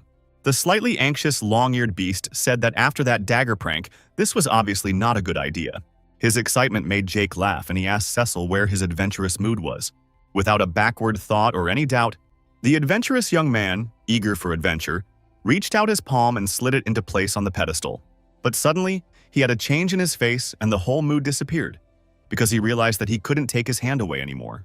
A sharp spike began to peek out from inside the pedestal, coming to the very center of Jake's palm. The protagonist tried with all his might to painlessly get his arm back, though he was having a hard time doing so. Cecil was immediately very worried and didn't know how he could help Jake, who had gotten himself into this. The young man still managed to rip his hand off and bounce to the side, and a through hole was left in the center of the palm shape on the pedestal. Jake felt a severe pain in the area of his arm and said it all happened too fast and he didn't even have a chance to react. A bleeding hole was formed in the center of the protagonist's palm by a sharp and lightning-quick spike. An excited Cecil asked the young man to notice a new pedestal appearing not far from them. On the pedestal formed, a red book appeared with a picture of a snake holding a mushroom tightly. Jake looked closely and noticed that it was the same snake he had seen on the platform symbol earlier. Looking with a squinted eye, he said that there had to be something here to take care of this whole problem. In a new quest, the hero had to become the alchemist of a malicious viper and cure himself of the poison coursing through his veins. The system notified him that the effects of the poison would be inactive for a month, after which he would simply die. Jake tried to stay calm and looked at his wounded water and the many cracks around the hole on it. The new notice stated that rejection of this assignment would result in the participant's full recovery and return to the Great Forest. The hero said he had to choose whether to continue or not, and he could leave this place completely rid of the poison. Cecil, sitting on Jake's shoulder, asked the young man very interestedly what scenario he would choose. The system asked if the protagonist wanted to become a malicious viper alchemist, and he said there was only one choice here. Smiling ruefully, Jake said he had overcome all these tasks, not to the point of turning his back on yet another task at the end. In one of the quiet glades of the Great Forest, meanwhile, many deer were grazing and enjoying a peaceful life. Adam watched their actions carefully and remembered that he and William were approaching from the east side. In an instant, the leader of the group ordered an attack, and they sprang out from behind the bushes, rushing at the deer with their weapons. The frightened animals had time to react quickly and immediately scattered, realizing that their lives were in danger. Adam remembered that Bertram's job was to cut off the deer's path southward, which he was trying his best to do at that moment. By his actions, he had to corner them to the west, right into the trap they had set that night, which he succeeded in doing. The leader of the group took notice of the successful action and shouted to Casper that he should act now. The young man clearly heard the command to begin and instantly activated the trap prepared for the animals. 3 deer were trapped in a net, being lifted off the ground and unable to escape. Adam noticed that one of the deer still managed to escape, but at least it was good to see that most were caught in the trap. Still, the hunters realized they couldn't let the deer escape because it was a whole carcass full of meat. The nimble William exclaimed that he would catch the fleeing deer, whereupon he rushed after it, and Adam froze in place with astonishment. He threw 3 throwing knives after the deer, hoping that at least one of them would reach its target. The knives successfully reached their target and hit right in the back of the fleeing animal, which immediately fell down. The deer lay on the ground, and William had no choice but to walk over to it and take the carcasses with him, proud of his marksmanship. The lad exclaimed confidently that he had nailed the fleeing animal, which was really a reason to be proud of himself at that moment. But as it turned out, with his throws of his throwing knives, he also hit a nearby Casper, whose arm was wounded. William immediately apologized and said he had terrible eyesight, and Casper laughed and said it was just a scratch. The blue-eyed hunter looked at the deer in the net and said that now they had sustenance for a week, and that was reason to rejoice. Adam clapped in praise and said everyone did a great job, which got them 3 whole deer carcasses. The group leader then asked the lovely Lyra if she would help him lower the deer net to the ground, and the girl graciously agreed. An hour later, the deer carcasses were on the table, and Casper said he was sorry his trap couldn't catch them all. But Adam smiled in return and said that was more than enough for one hunt, so he could take it easy. Concerned, Lyra walked over to Casper and, calling him cute, asked if he was okay. With a twinkle in his eyes, the joyful young man replied that everything was fine, and the carcasses of the deer should be taken to the butcher's. Soon, Lyra said goodbye to her companions and told them that they would see each other soon, and they smiled back at her. Adam smiled at Casper standing next to him and said he realized that things were changing faster and faster between them. Casper asked in awe if it was too fast and hoped Lyra wouldn't think he was some kind of sneak. The leader of the group asked him to relax and told him that it was the end of the world and events here must be moving so fast. The young man asked Adam interestedly if that was why he was sneaking into Caroline's room every night. After saying that, the man felt very embarrassed and didn't know how to get out of it because he didn't think anyone had seen it. Casper laughed and said he could be unafraid, promising he wouldn't tell anyone about the picture he'd seen. Then he smiled at the group leader and said that he still felt like everyone had figured it out a long time ago.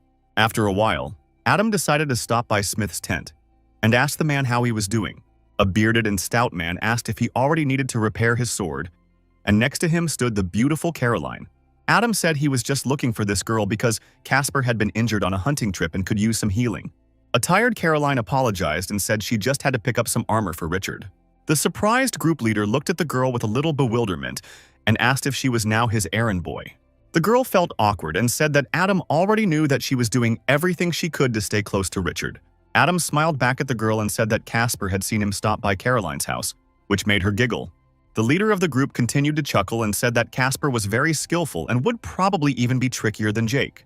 Caroline grinned and told Adam that they needed to move forward, not another flashback to Jake, because it was all gone. The young man shyly replied that he was worried about the hero, for it had been weeks since they had separated, and no one had even heard from him. The girl took Adam's hand and told him that Jake was a grown man and could take care of himself. The man asked what she thought the main character was doing right now, and she rubbed her face in his hand and said obviously something stupid and dangerous. Meanwhile, a disgruntled Jake was complaining to Cecil that he was sick of the mushrooms he'd gathered in a basket. Cecil, on the other hand, rested quietly on the ground and said that maybe if Jake stopped eating them, they wouldn't have to go back for more every time. The young man, however, took a bite of the mushroom and said that he had discovered a skill that allowed him to study poisons by eating them. But then he added that besides that, they don't have much other food, so they have to eat what they have. Eeyore, on the other hand, being relaxed, said he was doing fine on a diet of moss and cave water. He began to put moss in his firebox and advised Jake to try a similar diet too, so he wouldn't waste time on mushrooms. After a while, they were back in the huge library room where Cecil had mentioned his sweet home. Jake asked if he could have the mana potion because he needed to restock before he started cooking. Cecil wondered if he couldn't just rest at night, especially after they'd been shoveling trash for hours. In an instant, the protagonist clenched his teeth tightly, feeling an incredibly intense pain in the area of the cut on his palm. Looking at his hand covered in cracks, he replied that he couldn't even rest for a few hours because he needed to figure out alchemy as soon as possible. The protagonist added that he needed all of this just to make an antidote and finally put himself out of his misery. The first thing Jake did was to grind the ingredients into powder with the stupa, doing so in quick circular motions. The next step in the preparation of the antidote was to add mana, and then the young man began to stir the result again. After all of this, the protagonist began to give mana the desired attribute of the antidote while being as concentrated as possible. Eventually, he looked at the resulting mass and said that if he did it right, this powder would turn red. But the preparation of the antidote was not successful, because the resulting mass was brownish in color. Jake bit his lip and realized that another serving was ruined, but he knew there was no way he could give up. Cecil tried to calm the boy down and reminded him that he'd only been studying for a week and still had plenty of time to spare. The hero said his wisdom attribute is too low to brew this potion, but he needs a mana potion to try again. Eeyore said that these potions had one nuance, and that was that if you used several in a row, there would be no effect. Suddenly, Jake clenched his teeth very tightly, and veins appeared on his face for he was in unbearable pain. Cecil was scared for the main character and immediately rushed to him with trepidation, asking if he was okay. The protagonist exhaled and said in a calm tone that the effects of the poison had intensified, indicating that they needed to act as soon as possible. He amazed Cecil by removing his shirt and revealing his bare torso, which was almost completely cracked from the effects of the poison. Adam, meanwhile, had come to Richard's cabin and was immediately interested and asked why he had called him. Richard smiled politely at the man and thanked him for showing up so quickly because the conversation was urgent. The smile was quickly replaced by a serious face, and he said that their hunting party had come back today with nothing, which meant they had a shortage of meat. The man then added that he wanted to send Adam's team out hunting, but a little deeper into the woods than usual. Adam sat back in his chair and wondered with surprise if he was hinting at shipping out of the area, something they hadn't encountered before. Richard, on the other hand, smiled lightly and said that was exactly that, but it was a bit dangerous. which was why he was entrusting the matter to him. But the young man wasn't satisfied with that and said he appreciated Richard's trust, but was still unsure of his abilities.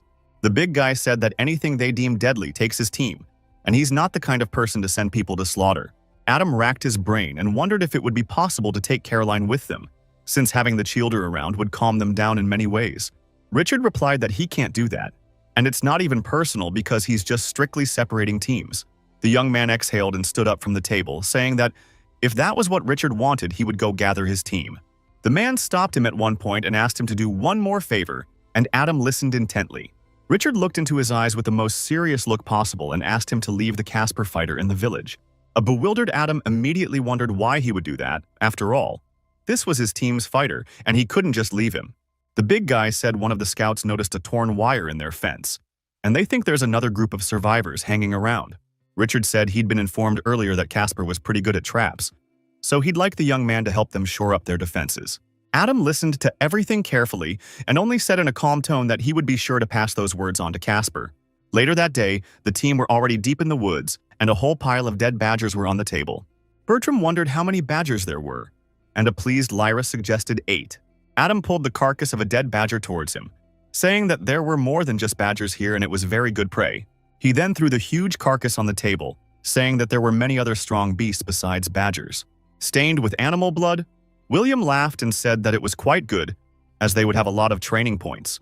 An alarmed Adam told the lad that they would collect the carcasses and he should go and wash himself in the river because he was covered in blood. The smiling young man understood the group commander's orders and kindly went to the river to wash away the effects of the hunt.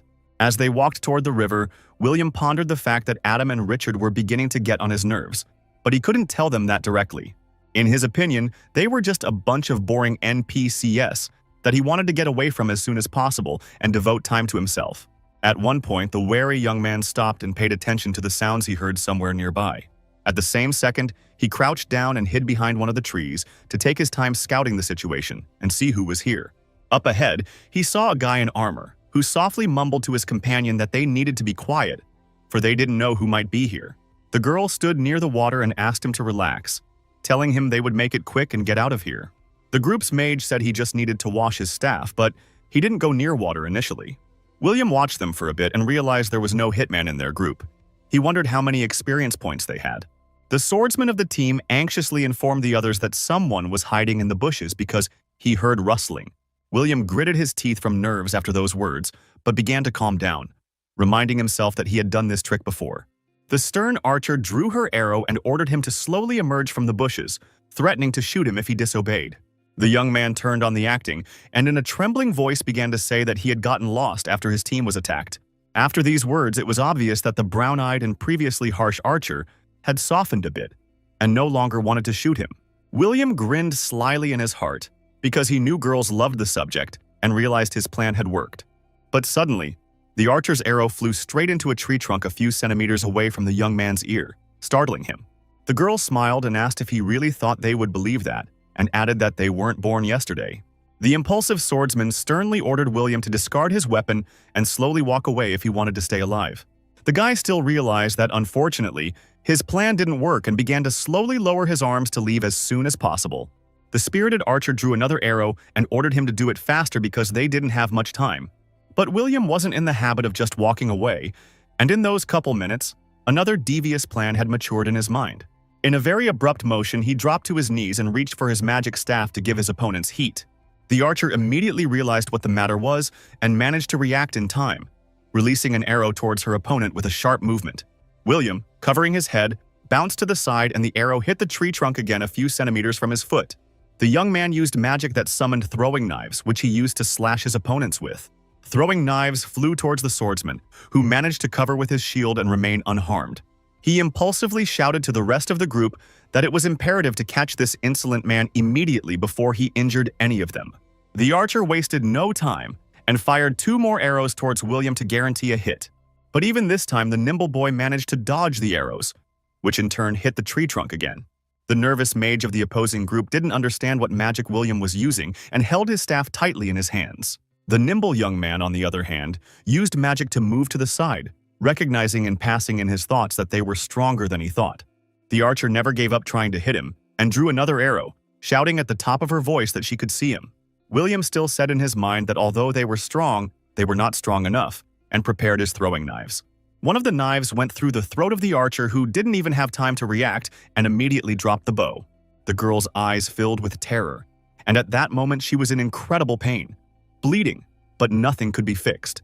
The dazed and very frightened swordsman could not believe that death had caught up with an archer who was very close to him. But the sacrifices didn't end with the girl, and the throwing knives were launched again, but towards the remaining members of the group. Both knives went straight for the throats of the swordsman and mage, who didn't even have time to react and were immediately sent after the archer. An exhausted William sat down to rest on their bodies, using the system to read some information. After reading the information from the system, the guy smiled and realized it wasn't a waste of time, which was already pleasing. But at one moment he trembled with fear, for he heard someone from the team calling to him nearby. A cheerful Lyra emerged from the bushes and with a smile asked William if he was ready and if they could go back. The guy was very uncomfortable and didn't know how to get out of this situation because he was standing on the bodies of the opponents he had killed. Lyra was shocked and froze in place before asking William with a tremor in her voice if he had done it. The guy looked at the girl sternly and asked if she really needed to stick her nose in here, because now she would have to act differently because of her. 5 minutes later, William came running out from behind the bushes, shouting that he was back, and Adam was a little startled by the surprise. The leader of the group told the young man with a smile that they had just sent Lyra to check on him, and he was already back himself. William used acting and said with great surprise that he hadn't met her anywhere along the way. He expressed hope that Lyra was not lost, but withheld the fact that a pool of her blood remained in the clearing. Meanwhile, Cecil flew in with a basket and told Jake that he had gone and picked some more mushrooms that would be useful to him. But Eeyore heard nothing in response from the protagonist and tensed up a bit, asking where the young man was. He then moved further into the room and was very startled to see Jake lying on the floor, who was unconscious. Cecil was very scared for the protagonist and threw the basket of mushrooms, then began to bring him to his senses. He tried his best to wake him up by tugging on his arm, but Jake still gave no sign of life and wouldn't wake up. It was clear to the beast that the poison had already worn the protagonist down considerably, for the cracks had sprouted all the way down to his neck. It was a little comforting to know that Jake had prepared a fair amount of health regeneration potions. Cecil lifted the unconscious young man's head and began pouring a healing potion into his mouth, hoping he would recover. Then, Tired shook the young man a little, trying to bring him to his senses, and the hero began to open his eyes little by little.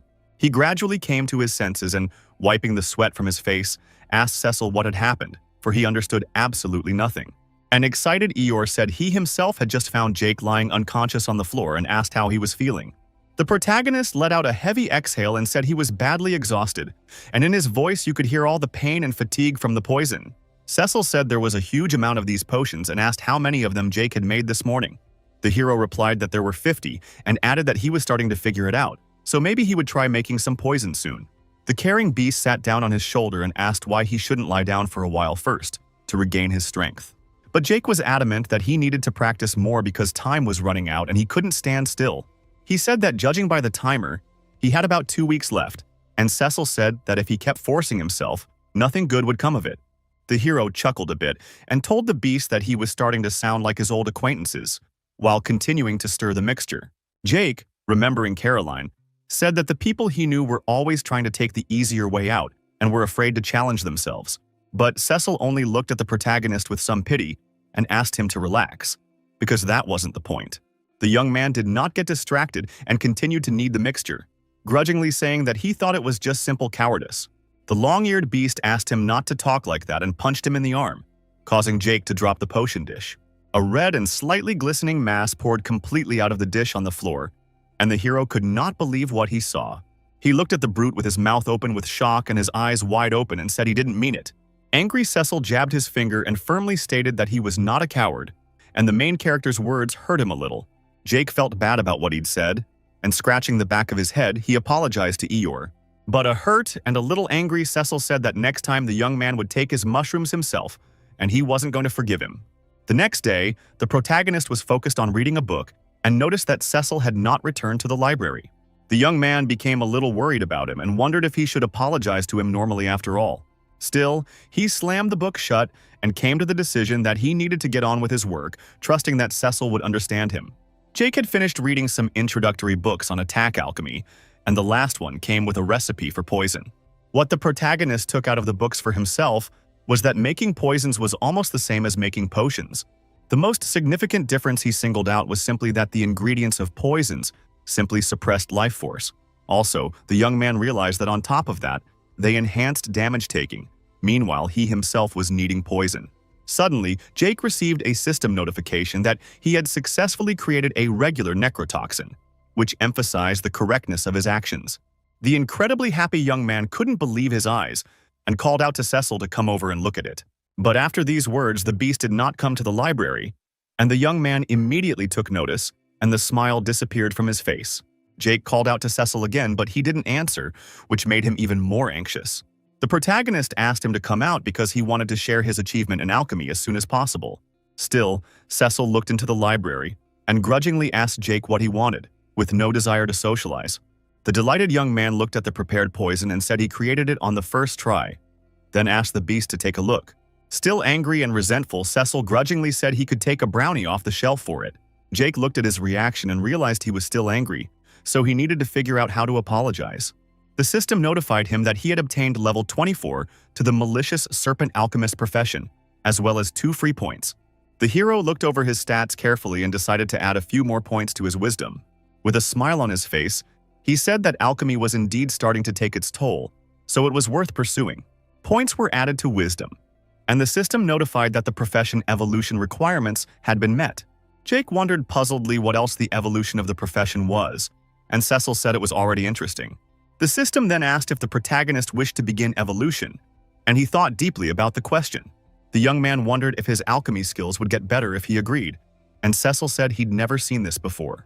There was also a warning that the latest evolution could have unfavorable consequences.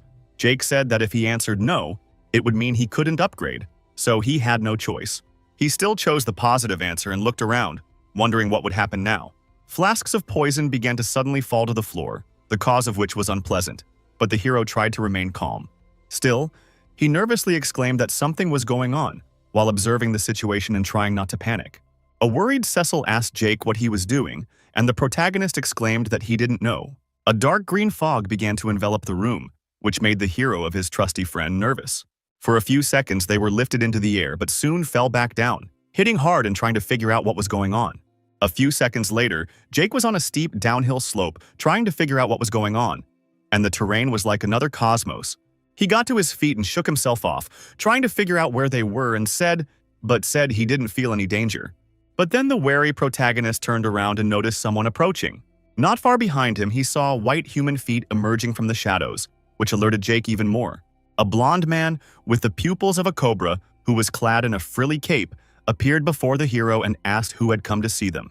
Jake didn't understand why the bloodline wasn't activating, and though he didn't feel hostile, every cell in his body told him otherwise.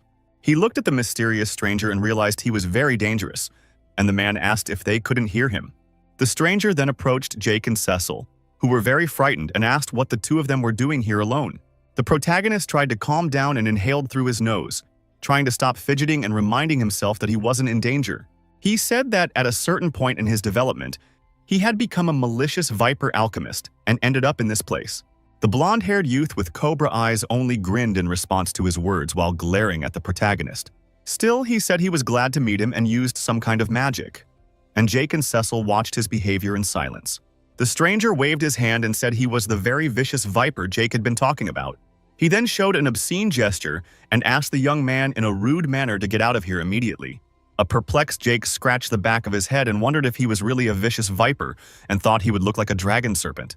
Viper showed off his sharp and rare teeth at one point, asking the protagonist, "What's the big deal about looking like a regular person?" Suddenly, he began to reincarnate a creature with sharp claws that had a very aggressive attitude. After a few seconds, wings appeared on the malicious viper's back, and the back itself gained even more volume. Soon the transformation was over and he turned into a huge serpent, asking if this form suited him better. A frightened Cecil said in a trembling voice that he couldn't believe what was really standing in front of him. The greatest dragon asked if they knew each other, and the frightened beast said they did not, but he was one of his followers. The malicious viper reflected on the fact that his follower was a demon, and said that Cecil should have said so earlier.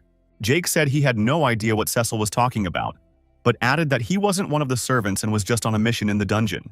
Viper laughed out loud and said he couldn't believe the main character actually went through all that absurdity, Wiping away tears of laughter, he said he created this death trap long ago for a laugh. Jake wasn't amused at all and looked coldly at the Viper, asking if it was true that he was the creator of the trap. Malicious Viper asked how the hero felt after the first time he was made to feed him all sorts of crap to himself. Blondie then laughed and asked what it was like for Jake to learn his history in order to get the giant mural at the end. Jake wondered what the ego was, and the malicious Viper laughed and said he'd take it as a compliment. The protagonist asked if it was true that he was some kind of god, and the man was silent for a few seconds to give a clear answer. He sat on the throne and already without laughter advised the young man to just level up, and eventually he would get his kingdom. Also, the malicious Viper said it was unbearable, but being immortal was beautiful, which sounded ambiguous. Jake said that divinity sounds interesting, but he refuses immortality because the risk of death is what's truly interesting. Viper brainstormed a bit and told the protagonist that he just had ironclad logic, something he rarely encountered. Then he smiled and told the young man that he liked his train of thought, and Jake only listened silently to the praise for him. Cecil bowed his forehead respectfully to the ground and apologized to Mr. Mean Viper for his friend's rudeness. Jake only laughed, and the brute asked how he had the nerve to cross God and nervously said he'd go crazy here. The hero assumed it was because he had a high willpower score, and the malicious Viper said that's not how it works. He said that characteristics change the body but the mind doesn't, so willpower can help keep calm and endure the meaninglessness of immortality. Viper also added that in order for this to work, Jake has to have these skills from the beginning. According to him, many beings of unimaginable power have fallen from the entanglement in their minds, experiencing incredible torment. Malicious Viper said someone will never learn it and time won't heal all wounds, and that needs to be accepted. Jake stared at him in silence, tormented by the question of why he seemed different from other people. To the protagonist, he seemed sad with his whole appearance, but the reason for this remained an unsolved mystery. Viper exhaled tiredly and told the guy that this path to strength was full of loneliness, and that was something he needed to reel in. He said his friends and family would be far behind him, and Jake remembered a picture of him with his friends at work at that moment. The hero walked up the steps and said, "The Viper speaks as if he went through some shit that hurt him deep down." The young man put a hand on his shoulder and said he was almost certain that souring his kingdom wouldn't help him in any way. A very nervous Cecil asked Jake if he had lost his mind and exclaimed that he couldn't just touch God. The malicious Viper lowered his sad gaze and waved his head, telling the protagonist that he didn't understand. Jake said the Viper got away because his strategy didn't work, advised him to try something else. Meanwhile, the big-eared beast snickered at the 7 sweats, gritting his teeth and saying that God would just nail them for this behavior. Viper, on the other hand, looked very coldly and sternly at the protagonist, who felt that look and a drop of sweat ran down his face. But still, he felt that God would do nothing to him, and he was only mentally wounded by the loneliness he was going through all this time. God asked the protagonist to look at himself and said that he was so deeply imbued with it that he didn't even notice it. He then began to throne and said that he liked Jake because his tenacious attitude was different from a lot of people. Cecil looked into God's eyes and wondered what about him, and the malicious Viper racked his brains on the matter. A few hours later, they were sitting on a cliff, and the Viper found out what Lady Caroline had told Jake in the end. The long-eared animal sat next to him and ate chips, listening to people's stories with interest, and asked unhappily if it was about women. Jake and the malicious Viper turned their attention to him, after which they just looked at him silently at first. Then they started rolling on the floor and flooding with tears from laughter, and Cecil got angry and asked what was so funny. He said. The hero embraced the Viper, who said sarcastically that Cecil seemed to have a lot of experience with demon girls. At one point, Jake stopped laughing because he remembered that he had forgotten about the system's recent notifications. The system alerted that the bloodline ability had evolved, and Viper asked what it was. The protagonist carefully read the information from the digital scoreboard and realized that his perception bonus had changed from 5% to 10%. The malicious Viper sitting next to him also read the information and said the pedigree is already interesting. Jake asked with trepidation if he knew anything about it, and if he could tell him, for the information was very important to him. Viper responded by saying that the system tends to generally react horribly to sect exchanges, and that's something to keep in mind. He said that there was something going on since some god had destroyed a small universe in the 5th era that stunned Jake and Cecil. The protagonist exhaled and said that he should have realized it himself, but unfortunately, he didn't. Malicious Viper got up from the ground and said that it had been fun, but it was time for them both to leave, whereupon Jake got up from the ground as well. God said the character left him with a lot to think about, and he hadn't often met someone with such drive and ambition. The shy hero, and asked if he was now a true alchemist of the malignant Viper, thus passing the interview. Viper confirmed that it was, then put his hand on Jake's shoulder, which glowed a golden color, and he said it was a gift for the journey. He said it was a little piece of karma, if you could call it that. And Jake was very surprised and looked at the beautiful rays of light. At parting, the god thanked the protagonist for keeping him company, and the young man only looked into his eyes with a smile. Finally, the hero waved to the evil Viper and said that they would see each other again, and then entered the portal. Left to himself, Viper said that Jake had a very powerful bloodline, so he wouldn't have to keep an eye on him. He then walked over to the tall structure ahead and stretched his palm forward, concentrating on his senses. God said it was enough of treading in the same place in the mud, and it was time for the malignant Viper to return. Meanwhile, Casper welcomed his comrades back from the hunt, busily setting up a trap within the base.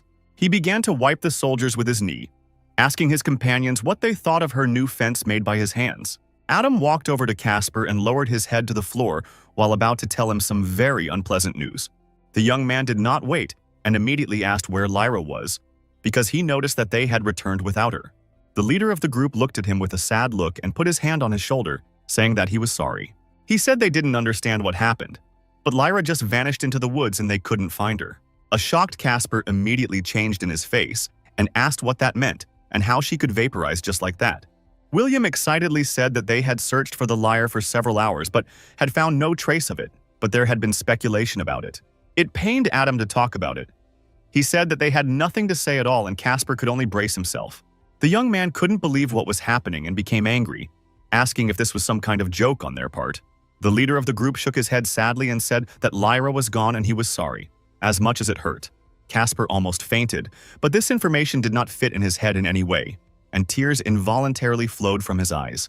A month later, a member of the group had a report on William and Richard was interested and asked Richard to lay it out.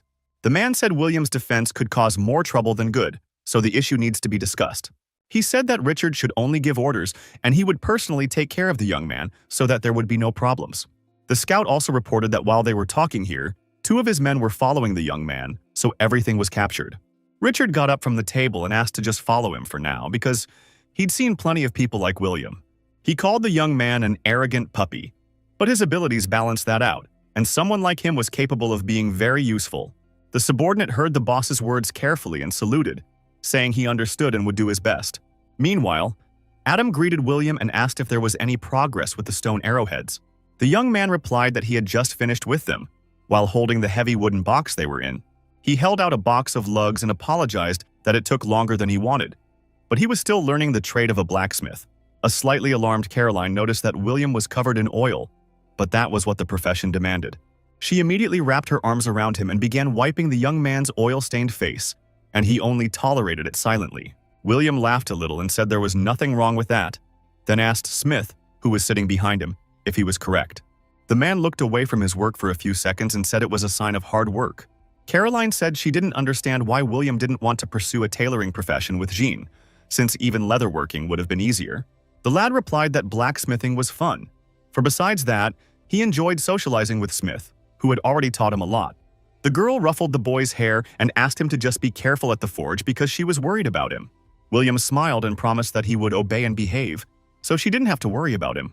Adam took the box of lugs and began to walk away with Caroline, and the young man looked at them afterward and called the whole thing a headache. Looking at Caroline's back, he called her a chicken in his mind, realizing that she thought she could tell him what to do, and he really didn't like that. William said in his mind that if she wasn't so pretty, no one would ever think of putting up with those nags. He drew his sword from the barrel and once again reminded himself that, no matter what, the war between Richard and Hayden would begin any day now. The young man saw his reflection in the sword, and smiling to himself said that once he killed everyone, he would leave this place. Suddenly he was approached by Smith, who asked him to go and help him with those crates because he couldn't do it alone. The responsive William immediately jumped up and said he would go and help him right away, thus taking his mind off his thoughts a bit. Adam, meanwhile, entered Casper's tent and told him that he had taken the lugs he had requested earlier.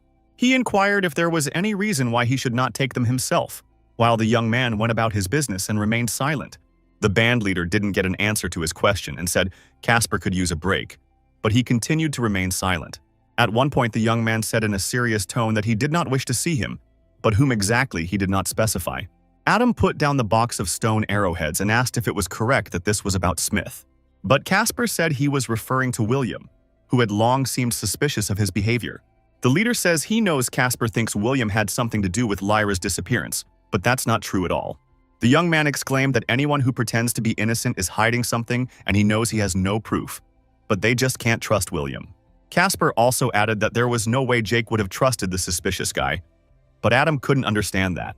The angry guy then tried to calm down, continuing to go about his business, but he was having a hard time doing so. Adam put a hand on his mentally wounded friend's shoulder and wondered how long it had been since he had slept. Angry Casper pushed his hand away and told him that there was no need to feel sorry for him, and if he didn't want to help, he didn't have to, and asked him to leave. The group leader didn't know how to approach him and said he wasn't saying the young man was wrong and added that he understood him. Adam still decided to mention that the way Casper angrily walks around the camp and glares angrily at William is very noticeable. The man said he's noticed more than once that the young man looks at William as if he's his target, and it's immediately apparent. The band leader also added that his animalistic and bloodthirsty look is starting to scare the rest of us, so we need to calm down a bit. Adam said that the other people at the base thought Casper could snap at any moment, and he couldn't blame them for that. He then turned his attention to the young man's traps on the table and asked what he planned to do with all of them. Taking one in hand, Adam said it didn't look at all like such sturdy traps were designed for deer hunting. Casper stood up from the table and murmured softly that there were things much scarier than deer in this vast forest. He gripped the stone-tipped arrow tightly and said firmly that someone must hunt those in the forest. Jake, meanwhile, covered in nail-cracking sweat, stood in the bar on his fists, counting to 997 seconds. The door to the room was suddenly opened by a long-eared Cecil, who asked the protagonist if he was ready since there wasn't much time. Before answering the brute's question, the profusely sweating young man counted to 1,000 seconds in the candlelit bar. Shocked and worried, Cecil asked how long he had been doing this, as it was very draining. Jake got to his feet and said he'd been at it for half an hour, and there were multiple cracks all over his body that gave him goosebumps. The protagonist looked over his specs and called it good progress for the evening. But still, he wanted more. A worried Cecil asked the young man to try not to overdo it early, or he had a lot of work ahead of him. Jake flashed him a smile and told him that he was just glad to finally leave this damn cave that had taken so much of his energy. Beast asked him not to run ahead of the locomotive, reminding him that he still needed to create an antidote. He also reminded me that otherwise, I might kill Jake. And the hero pointed out the cracks on his body caused by the poison.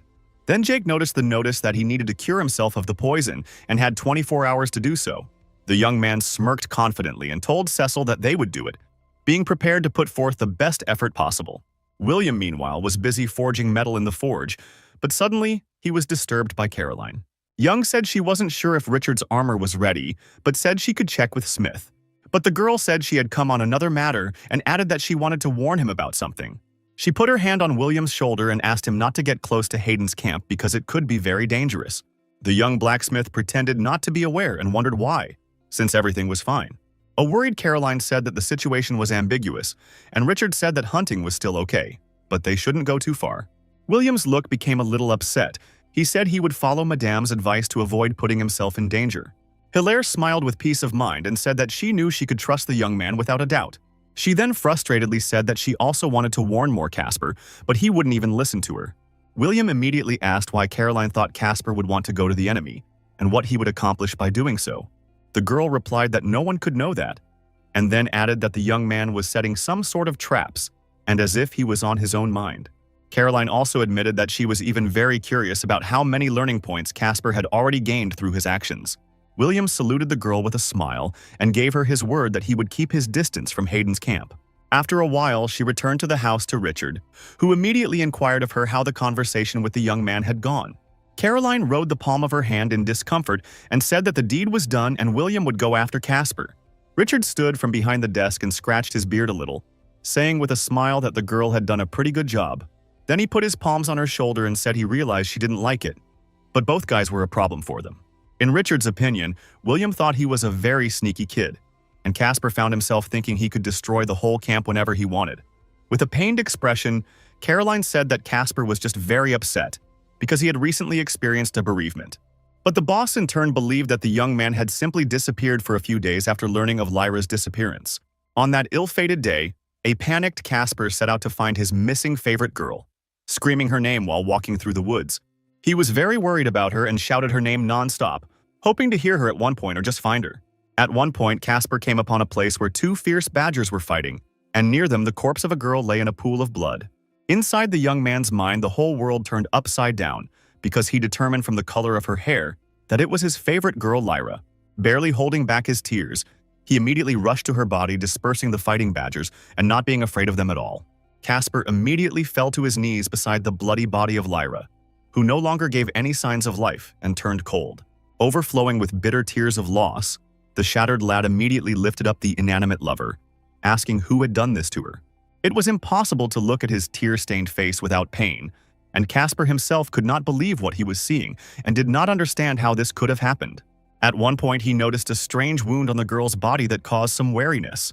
Casper looked closer, and yet he could see that it was a stab wound from a dagger, which made it clear that someone had done it deliberately.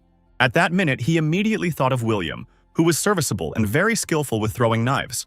The young man was distraught and continued to shed tears, shaking with heartache. But suddenly, he heard his name from other lips. He held his undead lover tightly against him, looking up at the sky and continuing to cry, but he heard his name again. Casper became wary when he heard his name for the third time and began to look around carefully, trying to see who was saying it. The unknown voice asked if he wanted it all back, and the young man exclaimed without a second thought that he did, holding the undead Lyra in his arms. The voice told Casper that in that case, he should follow it, and ahead was the entrance to a dungeon with a mission. Since then, he had become as callous and angry as possible, which was immediately noticed by the rest of the camp, who even began to fear him. When the young man returned back to camp, he looked like a completely different person, which was evident to the naked eye. Richard said that something has changed on the outside of Casper, and now he looks like a time bomb to watch out for. Wiping away tears, Caroline said that it was very cruel to Casper, since he was one of their friends. The boss said the training was brutal, but it would be over soon, and once they got back to Earth, they would take time to think it over and memorialize everyone. He also said that Caroline should consider a better outcome, because maybe Casper will kill William and go back to his old self. The girl was heartbroken, but she said that Adam would be very happy to see his old friend again. Richard touched Caroline's ribcage with his fist and said that it was something they both wanted and needed to support each other. He promised that he and Adam would live happily ever after, but they just needed to be a little patient and get through the hard times. Caroline gently wiped away a tear with her thumb and said she needed to get out of this hellhole as soon as possible. But as it turned out, Richard turned out to be a treacherous scoundrel who in his heart rejoiced, realizing that the girl believed him. Casper was currently somewhere deep in the great forest, sitting in the middle of a clearing with a spear in his lap. He noticed the rustling of leaves and realized it was William. And he was right, for from behind the bushes came a young man who greeted him. The wily William smiled at Casper sitting on the ground and asked if he had been waiting for him while being ready for a fight. Casper himself held the wooden spear handle firmly in his hand and told the lad that he had arrived just in time. Then he looked him in the eye with great hatred, and William smiled provocatively, realizing that a fight could not be avoided. The rivals didn't take their eyes off each other for a while, and Casper said he was beginning to think William wasn't coming. The wily young man said Caroline told him to stay away from him, but from the look on his face at camp, he really wanted a fight. Then he smiled provocatively, putting his palms to his face and said he couldn't understand why Casper hated him so much. An angry Casper asked him not to play dumb and told him that he knew it was William who killed Lyra. William said he knew Casper was weaker and had not hunted anywhere near as much as he had, only caring about his training points. His provocative speech angered the lad more and more, and his opponent's cynicism generated more and more hatred. Casper recalled how once upon a time when he came to camp, he noticed the lovely Lyra, who came up to meet him with a smile. At that moment, he greeted her excitedly because he hadn't interacted much with girls before, but still, he tried to act dignified. A delighted Lyra looked shy Casper and said that everything was happening just like in the movie. The boy's cheeks flushed with shyness and said he knew how stupid it was, but he couldn't behave otherwise. But the girl kept smiling at the guy she liked and said that she thought it was very cute. With her words, she further embarrassed Casper, who didn't even know what to say or how to act. A week later, on a dark night, they were warming themselves by the fire, and the young man held out a plate of food to Lyra, telling her that if she wasn't full, she could have more. At that moment, the girl felt very awkward, but still, she found the courage to ask Casper and if he wanted to start dating. The guy was shocked by such an unusual and frank proposal, because no one had ever offered him such a thing before. Lyra got even more embarrassed, but she said he was a really nice guy she liked spending time with. She asked if he thought she was acting very deep. A confused Casper, at one point, said yes. He quickly realized he'd said something stupid and excitedly started to say that he'd meant to say he'd agreed to date, but he'd messed it up again. The lovely girl didn't let him suffer the embarrassment and placed a gentle palm on Casper's cheek, then kissed his cheek, which made him stunned. In the present day, the enraged guy asked William if he had ever lost someone he truly loved. His words and blurb about love meant nothing to the cynical William, who wondered if he had gone mad. Casper's mind and heart were filled with pain, and he said that when one is in love, the object of love becomes the whole world to him. Tears began to flow down his face involuntarily, and he asked William if he wouldn't want revenge on the man who had taken his whole world from him. But the guy emotionlessly and flippantly said he didn't see any point in it, because fighting wouldn't bring Lyra back to life. Casper says he can't just pick up and forget, but William doesn't understand that because love is too complicated an emotion for him. William became angry and realized that his opponent was trying to piss him off, and he was successful at it. Wiping away tears, Casper said that William looks down on other people. That's his weakness, and he's even worse than himself. Those words hurt the blue-eyed blonde, and he offered to separate, promising he wouldn't kill Casper if he did. But the young man fixed his hair and said that William's threat would only work if he was afraid of death. The cynical and cold-blooded opponent didn't waste any more time and used a magic staff to quickly kill the guy. A couple seconds later, powerful throwing knives flew towards Casper at a tremendous speed. But he wasn't afraid of death at all and managed to repel the attack of the throwing knives with a swing of his spear. This made William very angry, who recognized in his mind that Casper was faster than he thought. In an instant, the guy avenging the dead girl grabbed his dagger to finally go from defense to attack. A split second later, a sharp blade was sent toward the wily assassin standing still. But, remaining unemotional with a smile on his face, William stopped the knife in flight using his magical abilities. He laughed at the top of his voice and said that the knife didn't even fly close to him, so there was no doubt of victory. But in response, Casper smirked slyly and said he wasn't aiming at him at all, which created some bewilderment. With a throwing knife, a nearby rope had been cut in two, indicating the obvious activation of a trap. The Casper trap did activate, and William realized what he needed those stone arrowheads for. But he made clever and timely use of the metal plates he carried with him for good reason. Casper, with a heart full of hatred for his opponent, rushed at him with his spear, shouting that it was over and now he would kill him. William was also physically fit and was able to deftly dodge a spear thrust while remaining unharmed. But unexpectedly, he caught his left foot in a metal trap that had also been set by the enemy earlier. The young man immediately used his magic staff to open the snare, trying to remain calm. The enemy wasted no time and took his chance, throwing a spear with a stone tip at William. But at the last moment before defeat, the guy managed to dodge, thus surviving. Still, the sharp tip of the right side wounded William near his ear, and he clenched his teeth in unpleasant pain. He managed to wrench his leg out of the metal snare, after which he grabbed his head with his hands and bounced to the side. Casper didn't let himself relax. Though he was tired as a result of the fight, he still kept track of his enemy's actions. William held onto his early cheek and told his opponent that he was showing pretty good fighting skills.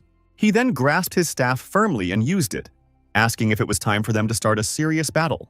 Using the staff immediately activated, putting all of William's available throwing knives on full alert. Hundreds of sharp daggers were raised into the air, and William raised his hand in the air and said that Casper wasn't the only one who had prepared. With a not strong sweep of his hand, he aimed a multitude of blades towards his opponent and asked him to try and repel this attack. Casper wasn't scared at all because he had more than one trump card up his sleeve and wanted to say something to his treacherous opponent. He spread his arms out to the sides and began to recount that he had met the man while going through the dungeon. The young man added that the man picked him up and offered him some sort of deal that turned out to be very much worth it. Casper maximized his concentration and at the last moment stopped all the daggers flying towards him. The dumbfounded William became nervous as he didn't understand what the sudden change in direction of the dagger and their complete stop had to do with. Meanwhile, a focused Casper said the counterman offered him a deal that would give him power. It was a power that appeared to absorb pure emotion, and it was this power that the young man began to demonstrate to his insidious opponent in battle. He created something like a black hole and said that William could never achieve such power, for it was the resentment of the fallen. A flustered William became even more nervous and said it was impossible, while not even knowing what he should do next. The confused and wily youngster began to take steps backward, but in an instant he tripped over a rock behind him and began to fall. Within seconds, he had already panicked and began begging Casper not to kill him, promising to leave the camp. But the soul-wounded guy replied that he didn't bring him here to kill and said he would just be a witness. Then he closed his eyes and relaxed completely, and the newfound power began to envelop him and gradually engulf him. Casper apologized for the unnecessary fight and said that after what William did to Lyra, he should have at least punched him before leaving. A terrified William was sweating and didn't understand why he was talking about leaving, yet he continued to watch. Casper began to slowly dissolve and said goodbye to the guy, saying that they would probably never meet again. The black hole completely sucked the young man into itself, leaving no trace of him, and then began to fade away. In a few minutes only, William was left in the great clearing of the great forest, trying to come to his senses. A few moments later, somewhere else, mysterious people in robes gathered, standing in a single golden circle. In the center of the magic circle, the newly departed Casper appeared in an instant and said that everything was ready. One of the mysterious ones said that a lot of this ritual can throw a guy off, but their patron is pleased with his work. The mysterious one with the long bony arm asked Casper to get up from his knees because he wanted to tell him something. The young man rose from his knees and was welcomed into the afterlife, where he would be for all of eternity to come. Meanwhile, William was trying to recover from what he had seen and wondered what it was since the enemy had just exploded. Looking at the crater in the ground with an excited look, he said that this Casper's skillet was simply unbelievable. He remembered Casper saying he used the power to absorb pure emotion, but William didn't know what that meant. But still, the guy was determined for himself that he had to get it, because this skill is incredibly powerful and priceless. In the meantime, Jake was practicing meditation and only had an hour to cure the poison, but he didn't panic and was focused on himself. He realized that the effects of the poison were intensifying because he could barely open his eyes at the moment, but still, he remained calm. Sitting next to him, Cecil looked at Jake's twisted face and assumed he was in pain but couldn't help. In his thoughts, the beast said he'd be scared to death if he had to go through this himself. The protagonist, though sitting with his eyes closed, could feel Eeyore's gaze and asked him to stop staring at him. Cecil was incredibly shocked and asked how on earth he knew he had been looking at him all this time. Jake said his bloodline works, and even if his eyes are closed, he can sense everything. And the beast reminded him that time is running out. Eeyore asked how long he was going to sit in the meditation pose, and the hero said until he was ready. The agitated demon asked if he didn't need to practice or something, since he had less than an hour left to heal. Jake answered confidently and calmly, no, remembering how in college a lot of guys used to panic a lot before serious tests. But he, for his part, realized pretty quickly that the best thing to do for himself was to just relax in moments like this. The protagonist considered it similar to archery, in which complete calmness and concentration is required. The young man remembered that when intending to shoot, one must first take a deep breath while drawing the arrow. It was also an important step to calm down while stringing the arrow so as not to make any sudden movements. It was necessary to discard all distractions that could kill the focus within a person, and at the appropriate moment it was necessary to finally make a shot that would become accurate if all the rules were adhered to. Jake remembered following all the points, and he managed to fire an accurate shot right in the center of the target. Cecil asked the protagonist if he had already prayed, but the young man was skeptical and said he didn't believe in such a thing. The long-eared animal asked if he was kidding, since he met God last week, and yet he still doesn't believe. But the hero only smirked slightly and said that he hadn't thought of it from that perspective, for the viper had even blessed him. Cecil looked at the notice and asked what it was, and Jake replied that they were just bonuses that had saved his hide during the alchemical work. He supposed he could try praying, but knowing the malicious viper, it was likely that the hero's prayer would go to an answering machine. The hero desperately lowered his head and closed his eyes, mumbling softly that nothing was going to work out, and it looked like he should just accept it. At one point, he got angry and tried to blow off steam, saying that if he died today, he would come back from the dead and find the viper. Cecil opened his mouth wide in shock, for it had been a long time since he'd seen Jake in such an angry mood. He immediately lunged at him and began punching him in the stomach, saying he would be lucky if God himself didn't come down and nail him for saying such things. The protagonist only laughed at the top of his voice and said he would find the viper himself, which he wasn't afraid of at all. Jake noticed that it was as if he could somehow feel the support of the malicious viper. Suddenly, it was as if everything inside him turned upside down, after which the protagonist could not stand on his feet and immediately fell to his knees. He immediately felt very nauseous, and a worried Cecil asked the young man if he was okay. The hero kept smiling with all his might and said that perhaps he was mistaken and hoped it wasn't an answer from the viper. Jake looked at the blood he spit out on his hand, and all he could say was that it didn't look good. He asked the beast not to worry and said he wouldn't let it end like that and would fight to the very end. The young man realized that he couldn't give up after all he had been through and began to remember all of life's moments. It was as if the hero had entered a picture gallery of all his moments and was remembering the enemies he had fought.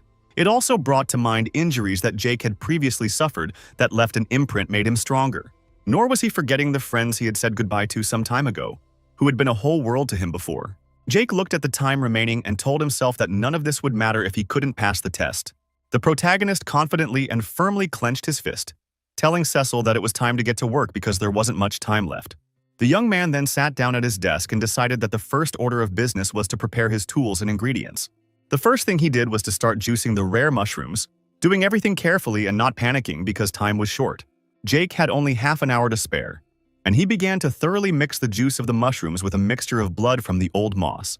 He realized that this process would take some time, but reminded himself not to let his guard down. The protagonist was completely engrossed in the process, and Cecil was very anxious, but was bringing him the right ingredients. Time was running out. Jake decided it was worth replenishing his supplies using the leftovers from the other potions and drank one of them.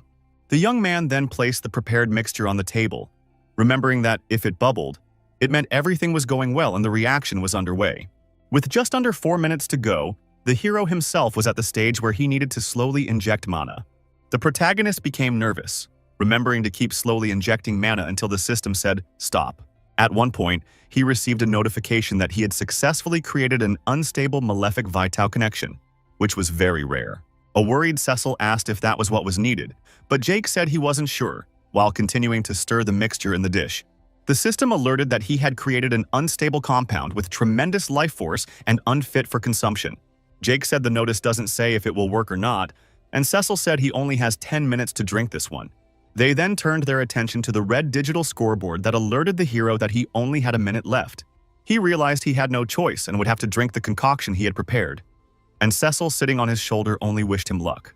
The protagonist began pouring the green substance into himself without any hesitation, hoping it would help him. It was completely unusable, but he poured it into himself through the force, realizing there was no choice. Cecil asked if he felt any change, and Jake replied in a calm tone that he felt nothing yet, but the venom was still in him. At that point, the time to cure the poison had expired, which should have caused some sort of change. Suddenly, everything inside Jake turned upside down and he became very wary, trying to figure out what was happening to him. A worried Cecil asked the protagonist if he was okay, but received no answer to his question. The protagonist felt incredibly powerful tremors inside him, which literally twisted him in different directions. Panic began to take over his mind and he realized that it was all the fault of the poison that was still in his blood. Jake fell to his knees and mumbled that he couldn't breathe while trying greedily to take even one breath of air. It continued to spread and cracks appeared even on the young man's face, and he himself clenched his teeth tightly from nerves. The hero tried to resist the poison in every possible way, but still, he noticed that his body did not obey him at all. Suddenly, blood began to gush from the young man's mouth in great quantities, and he was dumbfounded and did not know what to do. Jake felt the poison spreading through his body with every passing second, and at one point he remembered his heart. He remembered that if the poison reached his heart, it would be over, and that could not be allowed to happen. But there was little the hero could do. Fearing for Jake's health, Cecil rushed toward the potion bottles and said he would bring him a health potion. The protagonist, meanwhile, tried to remain calm and remembered how he had prepared this mixture. The young man wondered what was wrong, because he was sure he had done everything right and followed the instructions. Jake was still writhing in pain, and he was spitting up blood, wondering why the potion hadn't worked. The main character's heart was beating frantically, but at one point began to gradually stop, and he himself began to relax. The exhausted young man fell on his back with a groan, staring powerlessly at the floor and realizing that the sunset of his story had come. Cecil had brought several bottles of healing potions and was trying to bring Jake, whose eyes were already darkening, to his senses. His heart continued to gradually stop, which directly indicated that the poison had reached its goal after all. The hero passed out, but soon saw Adam, who asked if he would just give up, and it wasn't the Jake he remembered. Jake began to slowly open his eyes and couldn't believe that Adam was sitting next to him, while still being powerless. The young man clenched his fist tightly and told himself that he was not going to give up, because he had been coming to this for a long time and couldn't just leave it at that. He began to slowly rise from the floor, gritting his teeth and telling himself that he would fight this damned poison. Also, the hero confidently promised himself that he would win this battle, and there as has no right to defeat after the path traveled. Struggling with his lack of strength, Jake stood firmly on his feet and showed his determination, ready to do battle with the poison. His heart was full of life again and continued to beat at its normal rhythm, which gave great hope. Meanwhile, a fumbling Cecil fetched several flasks of medicine, looking excitedly at the hero. Jake jumped up from his seat in an instant, but you could tell by the look on his face that he was short of breath. A bewildered Cecil continued to fidget and wondered what was going on with his young friend. The sweat-spewing protagonist held onto his heart and said that it looked like the antidote had worked, and Cecil suggested that he'd pass the test. Jake confirmed this, noticing that the terrifying cracks from his body began to fade away. He was as confused, exhausted as possible, and in response to everything that was going on, he only said he was alive. But then, the protagonist's heart filled with joyful emotion, and he exclaimed that he was alive. And a joyful Cecil exclaimed that he was crazy. Malicious Viper watched him, saying that it wasn't bad, although the antidote could have been better. But his willpower and vitality helped him. God observed a joyful Jake and realized that these two qualities had brought him victory when fighting the poison, which was worthy of respect. He then smirked a bit slyly and said that it seemed he had made the right choice in believing in the protagonist. The system notified Jake that he had successfully completed the training task and rewards would be given based on progress. The hero said they had 4 hours to wind up their rods and get out of the dungeon, and Cecil said that wasn't much time. The young man smiled and said that he didn't have much to carry, and then asked what about Cecil, who hesitated in response. Jake looked at him emotionlessly and asked if he would go with him, hoping to hear a positive answer. Cecil scratched his head awkwardly and said he hadn't thought about it at all, then asked if the hero wanted him to go with him. The joyful hero smiled and said that he would not leave him in this abandoned dungeon, so they must leave together. With astonishment, the beast lifted its long ears upward and queried whether the young man was speaking seriously and wished him to go away with him. Jake smiled genuinely in return and said that they had been through a lot together and held out a fist to the beast. He said that after all they had been through, they were partners, and then they bumped fists to confirm it. The sincerity of the session brought a tear to his eye, and he began to hide his face with his hands because he was very uncomfortable. The protagonist laughed and asked if he was crying, but the beast, covering his face with his hands, asked him to back off. Suddenly, another system notification caught Jake's attention, and he noticed it immediately. Cecil asked what it was, and the hero replied that he was getting flooded with system notifications, and it looks like that's the reward. He was surprised because he had gotten a bunch of stat and equipment improvements, and there were too many to count. The character gained +4 to all stats, +4 to a new power, new boots, and increased storage space in his necklace. Cecil had already asked how he was feeling, and Jake showed him his muscles and said with a smile that he was very alert. The hero then got his gear back, and Cecil asked if he could handle it, since it had been over a month since his last battle. Jake said he was more concerned with CITES and added that he's advanced a lot in alchemy, but he's still a level 9 archer. Young said he has no idea what the average is in the woods, but he probably has a lot of catching up to do. Cecil felt a little uncomfortable, saying that he didn't know how useful he could be, since he had no level in anything at all. The hero said that if it got too dangerous, he could always shove him into the necklace, and the beast replied that he shouldn't do that. Jake asked if he was still afraid of being trapped, and Cecil asked him to spend a millennium locked up first before saying anything. The protagonist saw an exit ahead and said they had to go, and the long-eared beast only silently followed him. The young man asked him if he was ready for some fresh air, and Cecil was impatient and exclaimed that he was. In a few minutes, they had left the dungeon and were on a cliff with a good view. While wandering through the great forest, the protagonist and his companion were attacked by a dinosaur that was clearly in a malevolent mood. A tense Cecil said they had company, but Jake wasn't scared at all. Instead, he wanted to fight. A pack of predators began to surround them, and the beast said to the charging arrow hero that they didn't even give them a break. Jake remained completely calm and loaded his arrow, saying that these were ideal conditions and was fully prepared for battle. Bloodthirsty and excited, the young man began to draw the bowstring and said it was time to stretch his bones after a month of boredom. He was surrounded by velociraptors of various levels that approached the hero, looking at him as if he were prey. Jake analyzed the situation and told himself that their levels were higher than his, but he felt almost no threat and was sure he could handle it. The velociraptors opened their hungry mouths wide and rushed to the attack, confident that they could handle it quickly. Eager for duels, the protagonist decided to thin their ranks while he had the advantage of distance. 2 arrows were at the same minute fired from his bow toward the opponents he kept at a distance. The arrows hit right on point and reached their target, hitting 2 velociraptors that weren't expecting it. The ravenous beasts immediately rolled their eyes from the rumbling fell to the ground, continuing to lie there with their mouths open. But 2 more velociraptors remained behind Jake, who reached into his quiver for an arrow to kill them as well. One of the huge beasts rushed at the young man, opening its hungry mouth wide and intending to swallow him at once. Jake ducked with a roll, noticing that these 2 velociraptors were faster than the previous 2. The young man then suggested that there was a possibility that he had gotten slower, while continuing to watch the actions of the predators. Suddenly, one of the velociraptors lunged at Cecil, who fearfully asked Jake to do something. The predator froze in place and looked at the protagonist's actions intently, while not even being aggressive. Jake holstered his bow and reached for the ball, telling Cecil that he was a little busy right now, so he couldn't come to help. The velociraptor took notice of his actions and became aggressive again, lunging to attack. After a couple seconds, he was in the young man's face and gritted his teeth. But the hero showed him hatred and gritted his teeth as well. He then managed to bounce to the side, after which Jake swung his sharp sword to wound the velociraptors. With a single swing of his sword, the protagonist managed to leave a deep cut in the neck of the velociraptor, which began to bleed. The huge predator fell to the ground with a rumble and no longer gave any signs of life, which spoke of the guy's victory.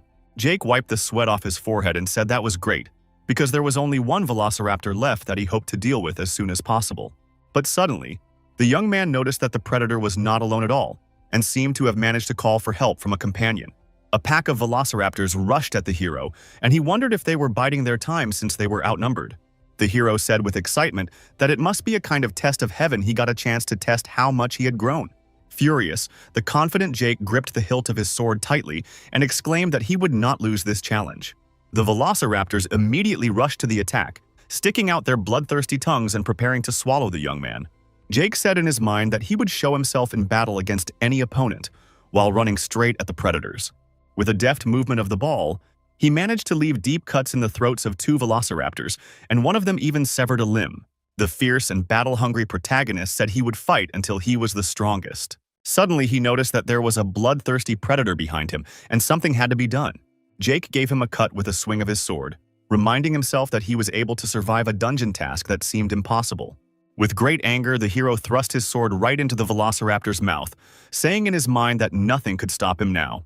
3 more velociraptors jumped out of the bushes, but were shocked to see that their associate had been defeated by some human. The protagonist held tightly to the hilt of his sword, ready to massacre the wretched trio.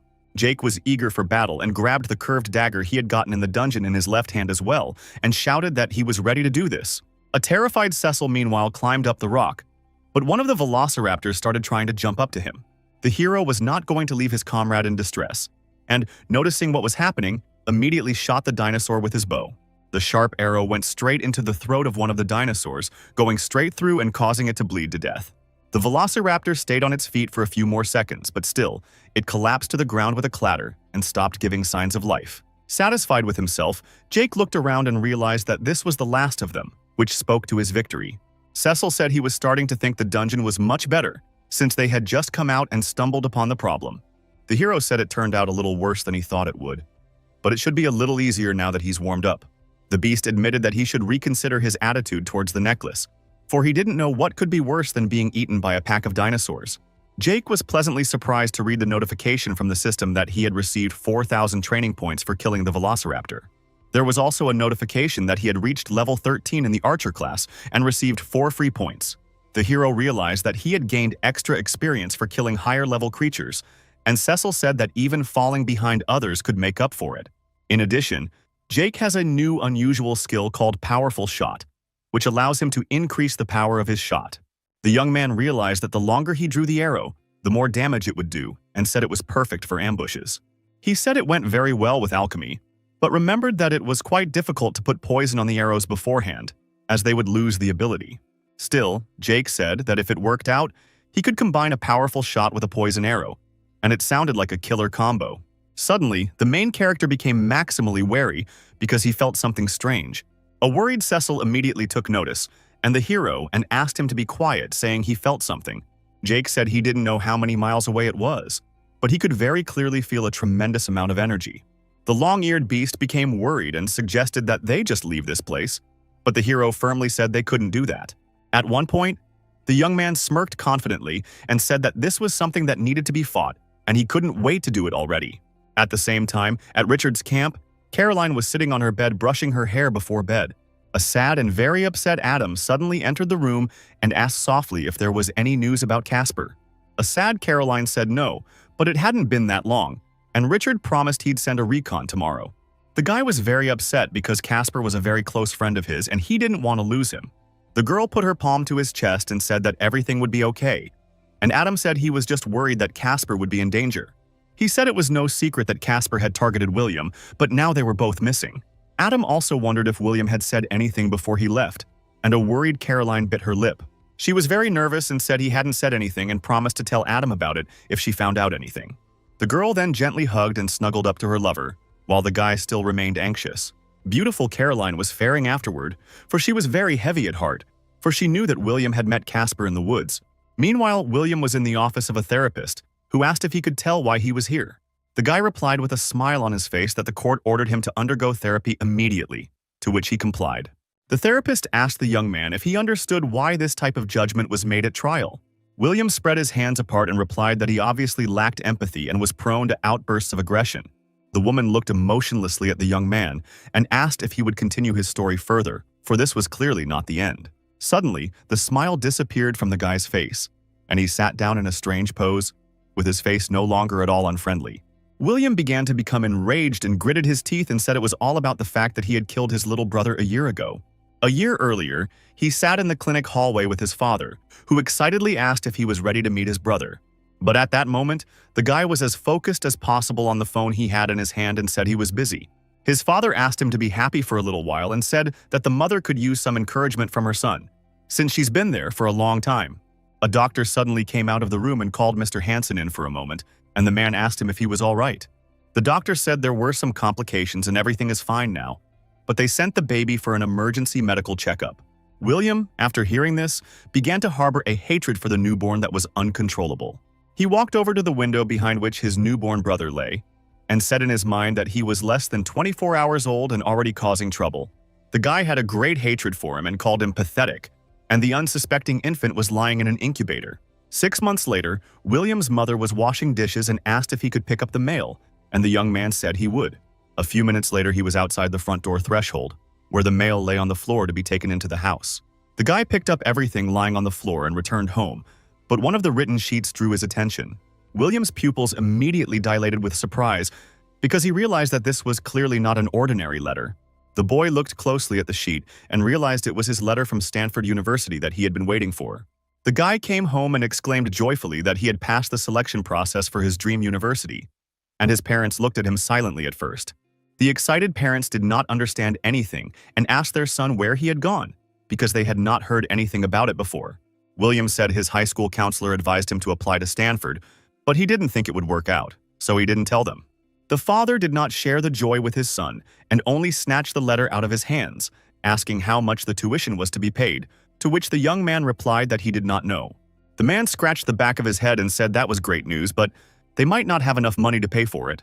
Burning with a dream and desire to learn, William said Stanford is one of the best colleges in the world. His parents dumbfounded him, saying they were very proud of him, but his brother was not in the best of health, so it was better to find a state institution. William's dream was trampled by his parents' feet that minute, and his pupils shrank in surprise because he thought they would help him. The young man only blamed everything on his younger brother, who slept with a breathing machine, and William wondered if he was definitely supposed to be his brother. The guy looked at the sleeping infant very angrily and resentfully, saying in his mind that he wasn't even human. William realized that the infant couldn't even breathe on his own, didn't wonder how he could be more important than him. Then he put his palm to the sleeping infant's forehead and wondered if he didn't know he had become a burden to his parents. Offended at the innocent infant, the guy reached for the hose that fed air to the sleeping child's mask. Without a doubt, William pulled the hose, simply asking the infant to do them a favor and disappear. The child immediately began to cry for lack of air, which settled right away. But the older brother had no pity for him. After a few minutes, the baby stopped crying because oxygen had stopped flowing to his brain and he stopped showing signs of life. The nearby computer, which was responsible for delivering breaths, began signaling problems with the machine. Terrified parents burst into the room, anxiously asking William what on earth he was doing. His mother immediately pushed him aside and asked him what he had done, and the boy couldn't help himself and fell down, being very surprised. He looked at his parents in surprise and said he had closed their family's financial hole, but didn't yet realize he had killed his brother. The mom, screaming in heartache, took the infant in her arms and told her husband he wasn't breathing, which left a huge scar on her heart. William asked why they were screaming, and didn't they realize that the baby was ruining their lives, and now they could do whatever they wanted. His enraged father immediately grabbed him by his blouse and shoved him forward, shouting, asking him how he could have done such a thing. The frightened boy replied that he just wanted to help, but he still didn't realize what a terrible sin he had committed. 1 year later, in a psychiatric hospital, a crowd of people took turns approaching the doctor for medication. William Hansen told the doctor his name, looking at him with a sad look, and under his eyes he could see bags. The pharmacist handed him 2 red pills, saying it was better this way because the young man was not at his best. The guy immediately popped himself some pills. In his mind, they say they pump him full of crap every day and he can't think straight. Then he looked at himself in the mirror and wondered how long he had been locked in this institution, telling himself he no longer understood anything. William still couldn't understand why he was here, and his eyes reflected horror after everything that had happened.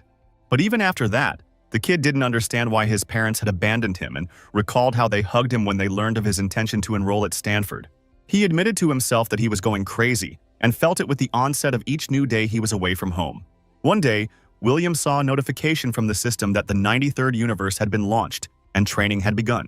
The surprised guy didn't understand what kind of training we were talking about and began to believe that he had lost his mind. Later, being as exhausted as possible, he wandered through the great forest, blaming everything on Casper, whom he hated. William said that Casper had fooled Richard, Caroline, and Adam, and no one could suspect anything but him. Guy wondered what this incredible power was and decided he had to find out how Casper had learned it. Holding his aching elbow, he said he needed to come to his senses first, for Casper may not have tried to kill him, but the wave of energy had done its job.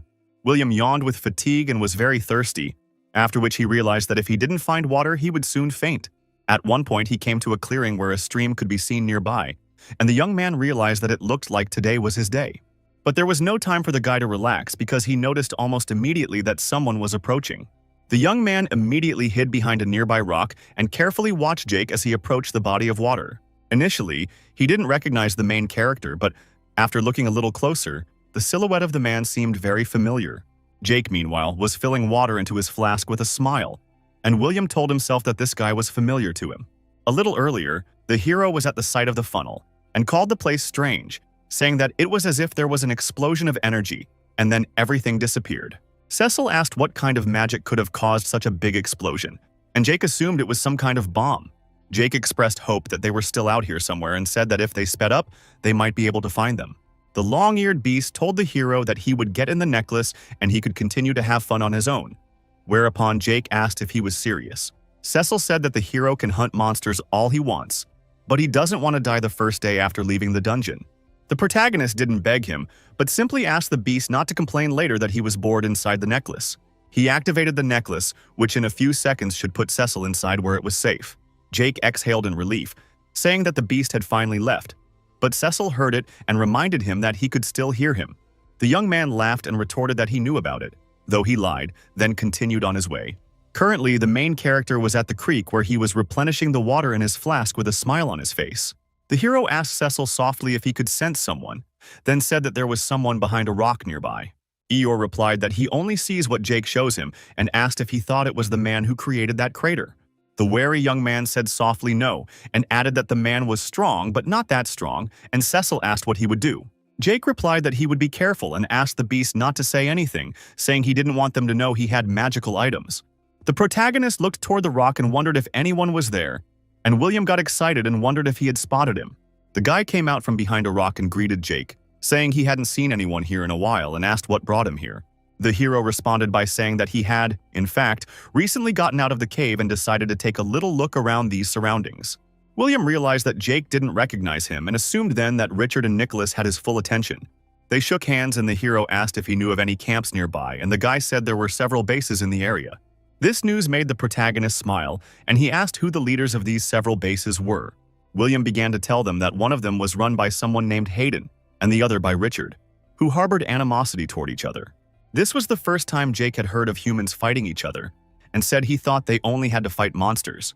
The young man asked him not to worry, and told him he knew all the safe trails and would have no problem taking him back to Richard's camp. The hero said he would believe him if he spent it, and added that he would be interested in hearing the story of the other members of the camp. The guy agreed to talk about everything and introduced himself as William, and Jake said he was glad to meet him and asked if it was time to move out. In his thoughts, William wondered if he really didn't want to give his name and tried to remember the hero's name, assuming his name was Jacob.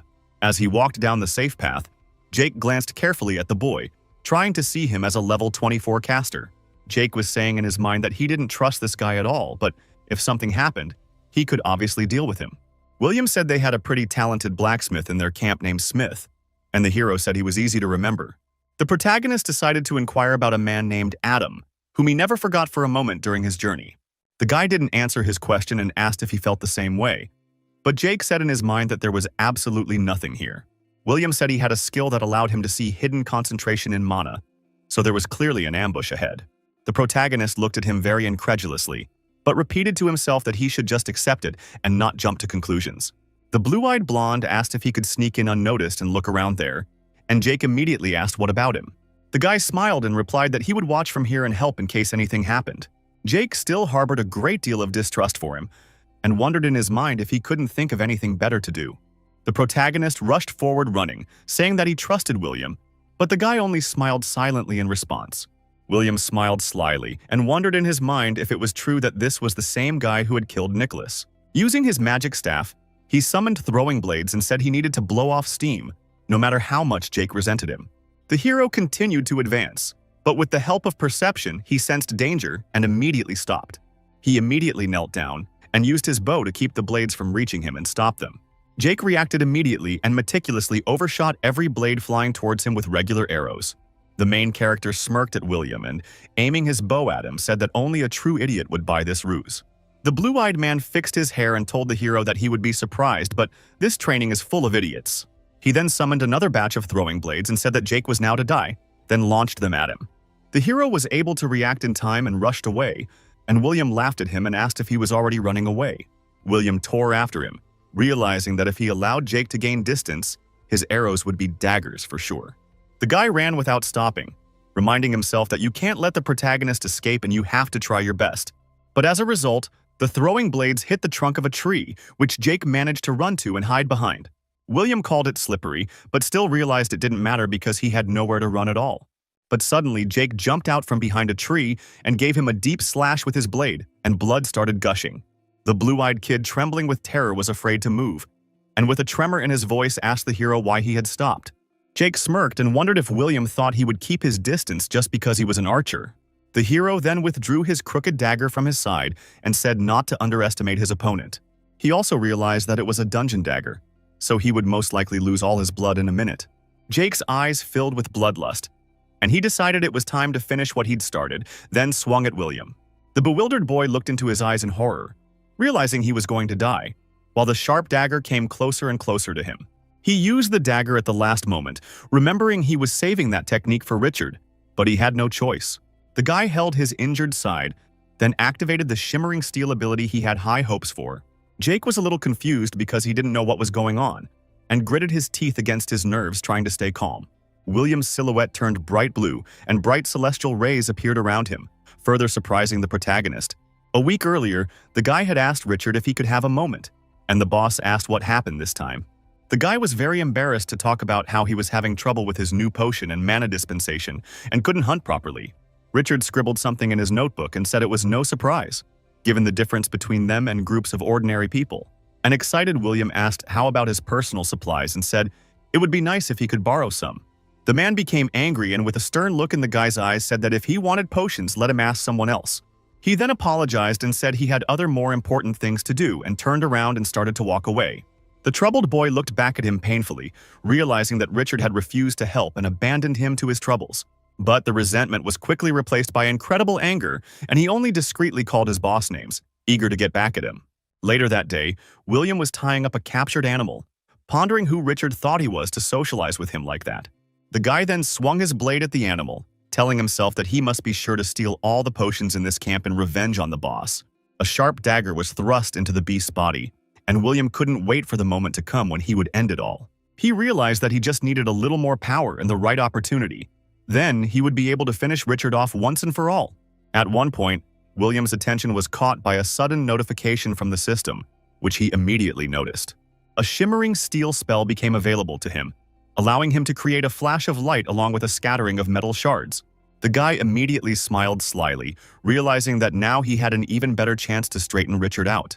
He was currently using the same shimmering steel spell, but against the protagonist, which turned out to be an unforeseen circumstance.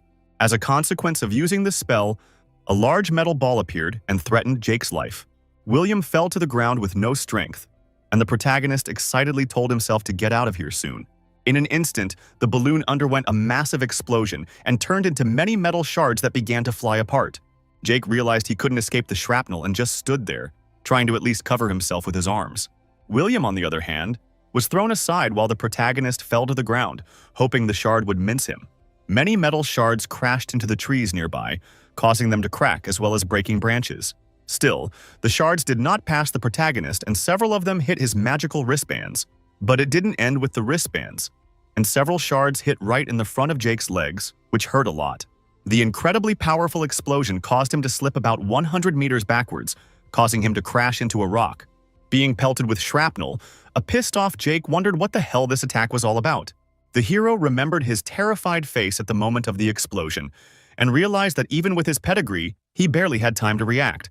Still, Jake called it all unimportant, after which he immediately thought of William, whom he saw up ahead. As it turned out, after a powerful explosion, the insidious scoundrel survived and tried to escape from the hero at high speed. The protagonist immediately took notice and told himself he had to catch up, even though the splinters in his legs prevented him from doing so.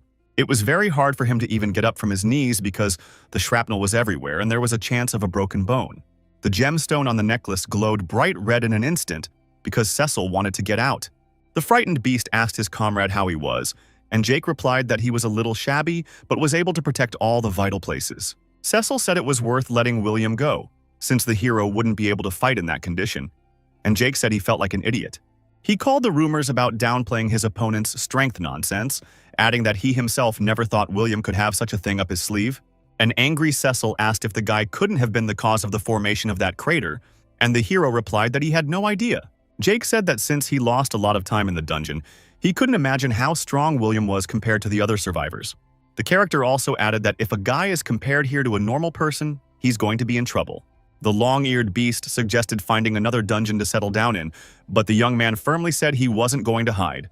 A confident Jake grabbed his bow and said with great excitement that now was the time to raise his level. Meanwhile, Caroline asked the busy sewing Jean what she thought of the gloves in her hand. Jean replied that they were beautiful, and Caroline was really starting to figure it out, and the girl said she had made them for Adam. She said that Adam had been working very hard lately, so she wanted to do something useful for him. After these words, Jean stood up and stroked the girl's cheek, saying that she and the band leader were a very cute couple. The woman then lowered her sad gaze downward and said it reminded her of the first time she met her husband. Caroline said they still had no idea what happened to the people on Earth and was sure Jean's husband was just undergoing another training. She also said she's willing to bet that a lot of other training is much easier and maybe he's sitting by the fire eating marshmallows. Jean said Caroline was very nice and thanked her, hoping she could see her husband again after it was over. Caroline looked at the training panel and said that there were only 30 days left before everything that was happening was over. Her look was serious, probably said that then they could all finally go back to normal lives. A man suddenly burst into the cabin asking Caroline in a loud tone if she was here. The girl excitedly asked the man what was wrong, and he replied that they had an emergency and Richard needed her right now. Caroline followed him to Richard and asked him what had happened that had caused all the commotion. She was stunned to see William on the bed with his body completely covered in cracks and asked what had happened to him. They gathered near the unconscious young man. The scout said he had found William in that condition deep in the woods. The man added that the boy was held half dead on the ground and assumed that one of Hayden's men did it. Richard patted him on the shoulder and thanked him, then asked him to go get a bucket of water, and the boy immediately complied. He left the cabin at the same minute, and Caroline continued to stare silently at the injured and unconscious William.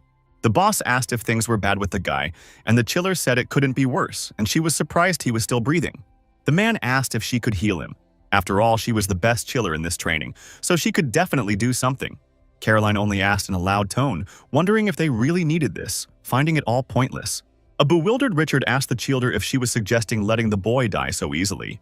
Hilaire said that this answer is extremely dangerous even if she fights for William's life with all her might, far from the fact that it will save him. She excitedly said that he had already gotten them in trouble, so maybe this would be the best outcome.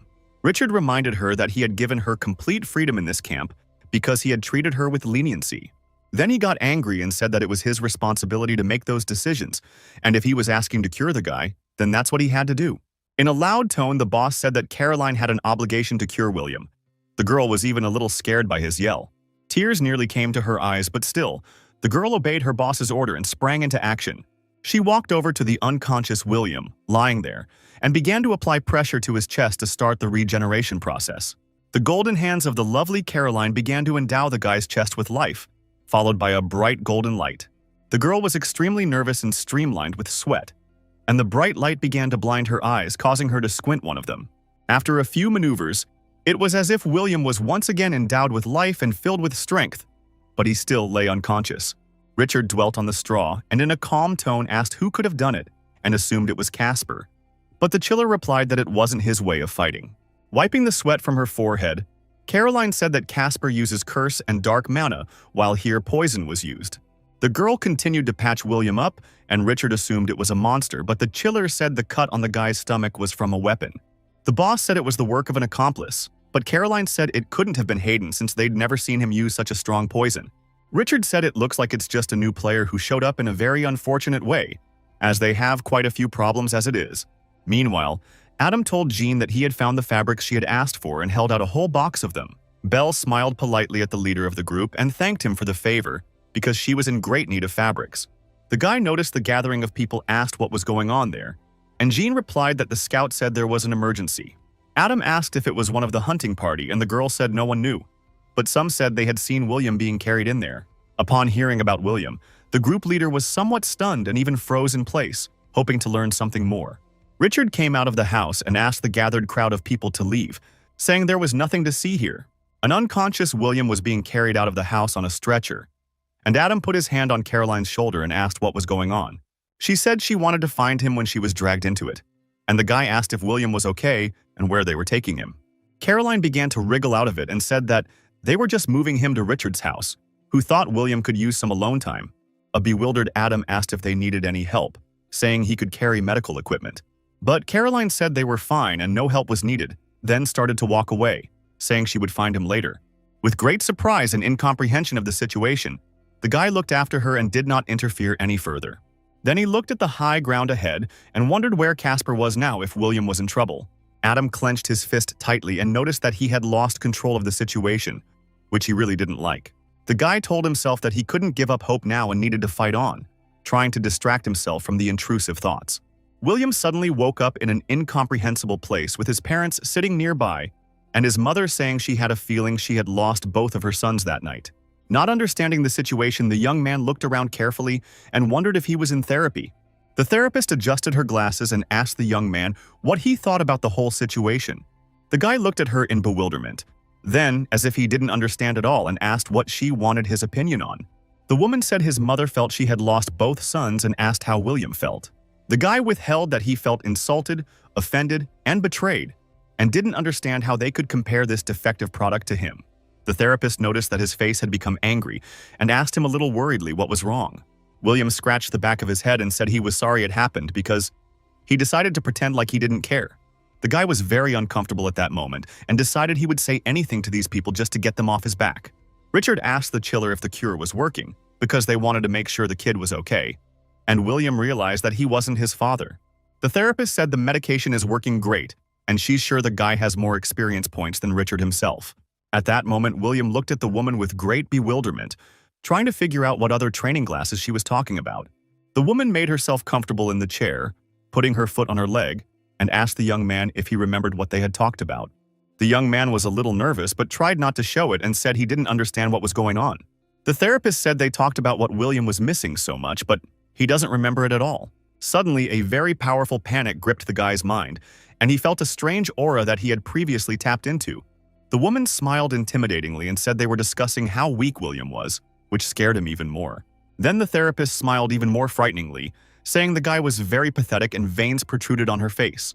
The creature reincarnated and said that William was too broken and weak and unable to gain even a drop of strength. Shivering with fear, the boy asked who it was, and suddenly Jake walked through the door, holding the dagger he had wounded William with earlier. The young man was frightened and almost fell backwards with the chair, because he immediately recognized the man he was very afraid of after the fight. He jumped up from his seat and exclaimed that it was the same archer who had not wavered in his intentions to massacre him. William screamed in fear and realized he couldn't run away, and Jake's dagger was once again stuck right in his belly. He pointed out that the protagonist, the therapist, his parents, and Richard mock him mercilessly. The defenseless boy could no longer control his emotions and cried. realizing that everyone was laughing at him. In an instant, he screamed and woke up in a cold sweat, initially not realizing what kind of place he was in. William was breathing heavily from fear and expiring sweat, slowly coming to his senses and wondering where he was. The boy looked at his crack-covered hands and began to slowly calm down, realizing it was just a dream. Sitting at the table in the company of a worried Caroline was Richard, who expressed the hope that William was well rested. Then he looked sternly into the eyes of the sleep-frightened young man and said they needed to talk. Caroline walked over to William and giggled a little, wondering how he was feeling. The recovering young man was still sweating and, breathing heavily, asked the Chielder how he had gotten here. Richard said that one of the scouts found him unconscious in the woods. He was very lucky that it was such a coincidence, or he would have been no longer a resident. The boss asked William to tell him what happened, and he said he went to look for Casper in case he needed help.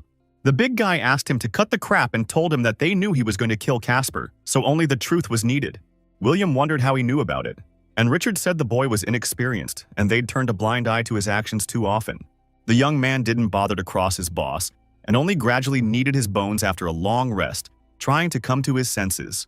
Richard said he had seen the likes of William and added that he was an excellent young lad with unlimited potential. The boss then emphasized that the young man had potential, which he was very interested in, as he was proficient with throwing knives. William smiled into the big man's face and asked when he realized it, because hearing it was very interesting.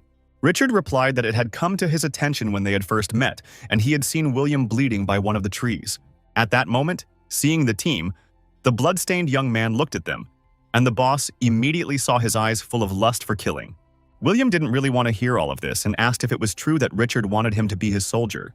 But the big guy said that's not true at all and added that, in fact, he wants the guy to become a super soldier. He offered to cooperate, saying that he and Caroline would support William while he helped him become the leader of this forest. The young man gave a perplexed look and asked why he had to do this, and what was stopping him from killing Richard right now. The boss said that his death would give the young man a lot of training points and levels, but what he would gain from cooperating with him would give him something more. After hearing this, William smirked as he realized that he was being noticed and was no longer just a pawn. He jumped up and down on the bed with joy, saying that finally someone was able to realize how truly valuable he was. Richard asked the guy if he was willing to cooperate, and William shook his hand without a backward glance and said he was ready. The boss headed for the exit and asked Caroline to leave the room as well, saying that the guy needed some rest. A nervous William asked a departing Richard if that was it, and he would just leave him here alone and walk away. The big guy asked to just find him, when the young man came in shape and said that then they would talk about the idiot that attacked him. The surprised blue-eyed blonde was left to himself, and in his thoughts he said that he couldn't believe that this had really happened.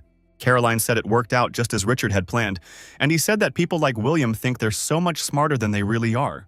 With a smile on his face, he said that if you tell these guys what they want to hear, you can play them like a violin. An hour earlier, they had been sitting in the room where William was sleeping, and Richard began to tell Caroline his plan of action. He said he understood why she wanted to kill the young man, but there was a better way to get rid of his kind. The girl looked earnestly into Richard's eyes and asked what he meant by that. The man said William is a cocky kid, going at it like no one has ever punched him in the face before. He added that the fact that the guy was on the brink of death would shake him up, but he hasn't come to his senses and this situation will make him even stronger. Richard said that William would be vulnerable and open to manipulation, which is where they would step in. The boss said they would console his ego a bit, let his guard down, and after some brief persuasion, they could negotiate with him. Caroline asked how he could guarantee that William wouldn't betray them. And what if they were the ones who ended up vulnerable?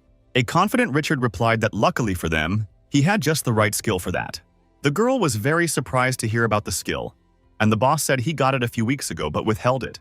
The boss said it was actually more of a quest and recalled being on a hunt earlier and getting a whole bunch of deer carcasses. Richard said the system wants him to unite other survivors and eliminate any competitors standing in his way. It is for this purpose that the system has given him a skill that allows him to see which of his subordinates are unkind to him. A slightly nervous Caroline asked what he had to say about her, a drop of sweat running down her cheek.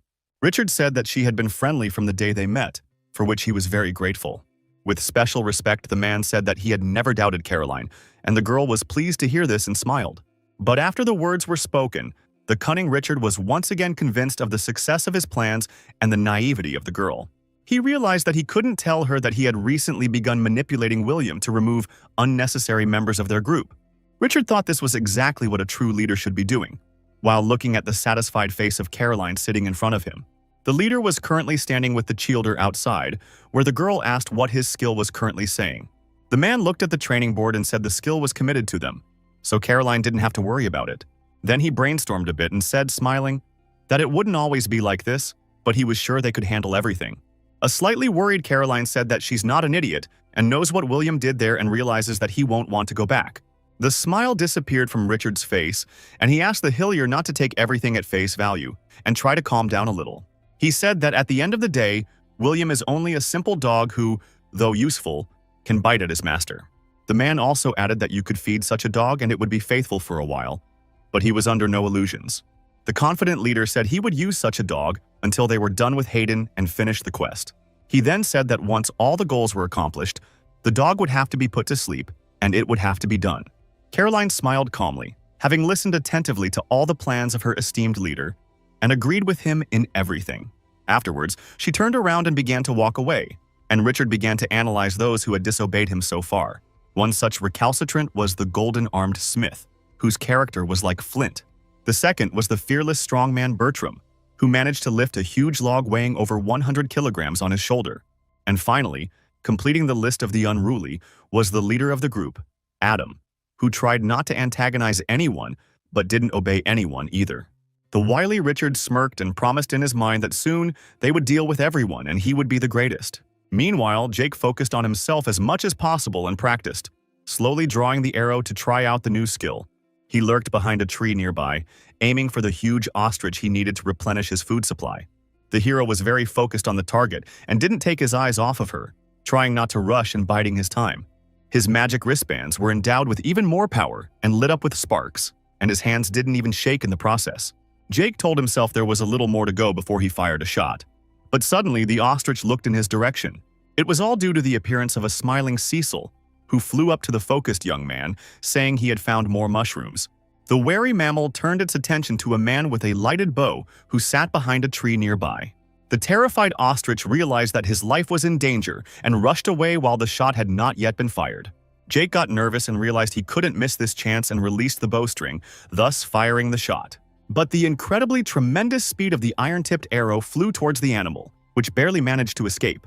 With its bursting power, the fire arrow shattered the tree trunk and then passed through the ostrich, burning its feathers. A shocked Cecil asked what it was, and Jake replied with a smile that it was a powerful loaded shot. The surprised beast asked why the hero hadn't used a similar charge against William, and he replied that the attack was pretty strong, but had its drawbacks. The hero said he had to stand still while it recharged, and had to wait a few seconds for the charge to do decent damage. The young man added that this powerful attack only now charged for 12 seconds, nearly making his arm fall off. Cecil said the reception is really good, but only for the beginning of the battle, and Jake said that if he can ambush him, there's a chance of winning. The system notified the hero that he had killed Velox's ostrich, for which he received 4,000 points, as well as 1 free point. He noticed that gaining levels was going slower, and the other survivors had clearly wiped out most of the beasts while he was in the dungeon. The protagonist realized that being here, he is working with almost leftovers, so he needs to think of a plan of action. Cecil somewhat awkwardly said that if Jake wanted to level up faster, it might be a good idea to go deeper into the forest. His words made the young man think, and he admitted that the beast was right, and he himself had been thinking about it recently. Jake considered the risk of running into his comrades if he went any deeper, and thinking back to their last encounter, he wondered what he would say to them when they met. The young man got nervous over the doso, wondering how he would react if he found out his old friends were dead. The hero said they could explore the place, but didn't want to run into camps and other survivors, and if war broke out, didn't want to risk it. Cecil thought a bit about what he said and realized why the young man didn't want to find a camp. A short time later, the beast watched as a concentrated Jake took aim at the pig ahead of him. After some more time, the hero climbed a tree where he found a bird's nest and took all the eggs from there, angering the bird. 2 hours later, the nimble young man was underwater, where he attempted to pierce a swimming fish with his spear. The system notified of the discovery of a dungeon with training, the requirements for joining which had already been completed by the hero. A surprised Jake said it looked familiar, and Cecil only said there were fewer mushrooms this time. The young man had read that it could go in and out at will, so it definitely couldn't be as deadly as the past dungeon. The hero asked Cecil if he was ready to go with him, and said he needed to level up and this was the best way. He chose a positive answer, and the system notified him to enter a dungeon called Badger's Lair, the purpose of which was to defeat the mother of the lair, Jake said going in and defeating the boss sounds pretty easy, and Cecil said they were thrown into a hole to die there. At the same minute, the heroes stumbled upon a red-eyed big badger, who by the look of it was not in a very benevolent mood. The shaggy-eared beast immediately became frightened and said that it looked like they had found the very monsters they were looking for. They came upon poisonous badgers, and Jake noticed that they were taller than the ones in the forest. The hero was venturesome, and a nervous Cecil said that now, with the young man's permission, he would take refuge in the necklace. The beast tried to relax inside the necklace and asked to call out to him if he needed to, or even just for fun. Jake reached into his quiver for arrows, only to say confidently that he could handle 2 venomous badgers himself. Without any fear in his voice, he said that even if they were wild little monsters just like these, they would still be unfortunate. 2 sharp poison arrows were immediately fired towards the badgers, flying at an incredibly tremendous speed. A split second later, one of them reached its target and one of the badgers was successfully hit, then began to bleed to death. But the second arrow, unfortunately, fell near the paw of the poisonous badger, which got even angrier. The venomous animal pounced on Jake, who tried to wrench his arm away, realizing he couldn't dodge it. The badger began biting his hand near the cuffs, and the protagonist tried to wrench it away, telling himself he had to block the blow. The bloodthirsty and very vicious animal continued to bite Jake's arm, savoring his blood and not nursing an ounce of pity. The hero was in great pain because the poisonous badger's teeth were very sharp, but he could not tear his arm out. But at one moment Jake exclaimed that now the badger was caught, though the animal, unsuspecting, continued to feed on his blood. Jake took advantage of the moment and reached into his quiver for the remaining arrow to finally slay the beast. The sharp, poisonous arrow was stuck without any pity right into the heart of the suckling badger, which immediately closed its eyes in pain. The hero immediately received a notification that he had killed a level 35 poisonous in a 35-level Bars, for which he received 4,000 points. He discarded the dead badger after reaching level 20 and deciding that he didn't need a boss battle at all. A confident Jake smiled and said it was time to farm badger mobs to level up. Soon, the 21st level was gained, and the hero realized that much of the badger's power was made up of the poison contained in their saliva. A crowd of badgers pounced on Jake, and meanwhile, the 22nd level was successfully obtained. The hero realized that because of the alchemist's ability to malign Viper, a stronger poison was needed to affect him. After a while, the hero was exhausted after killing a whole bunch of badgers and said that the training went well for him, and he even likes it here. A wary, yet as calm as possible, Cecil in the necklace asked Jake if he could see it. The hero picked up a magical treasure box containing a rare item and said it was time to get a new loot. Without wasting time, the young man opened the rare box, hoping it would contain an item useful to him. Inside lay the Sword of Ice Winds, made of frost steel and enhanced ice mana, striking anyone it hits with frost magic. Jake concluded that when he attacked an enemy with his sword, it had some sort of freezing effect. Then came a notification from the system that the Archer ability was available, and it surprised the hero. The character had acquired the Double Fang style, which was an ancient 2-weapon fighting technique, and added a bonus to dexterity and strength effects. Jake had previously tried using 2 weapons at once, so perhaps the system realized that he could now properly do so. The young man smiled excitedly and told Cecil that this dungeon was definitely worth it, though he hadn't even found something more important yet. But suddenly, from the depths of the cave, loud noises began to come from deep inside the cave that couldn't help but draw attention. The wary protagonist immediately noticed them and added that he hadn't even found the boss, but apparently he had made himself known. Then Jake crouched behind one of the rocks nearby that gave him a view of the mother badger den, and he realized it was her.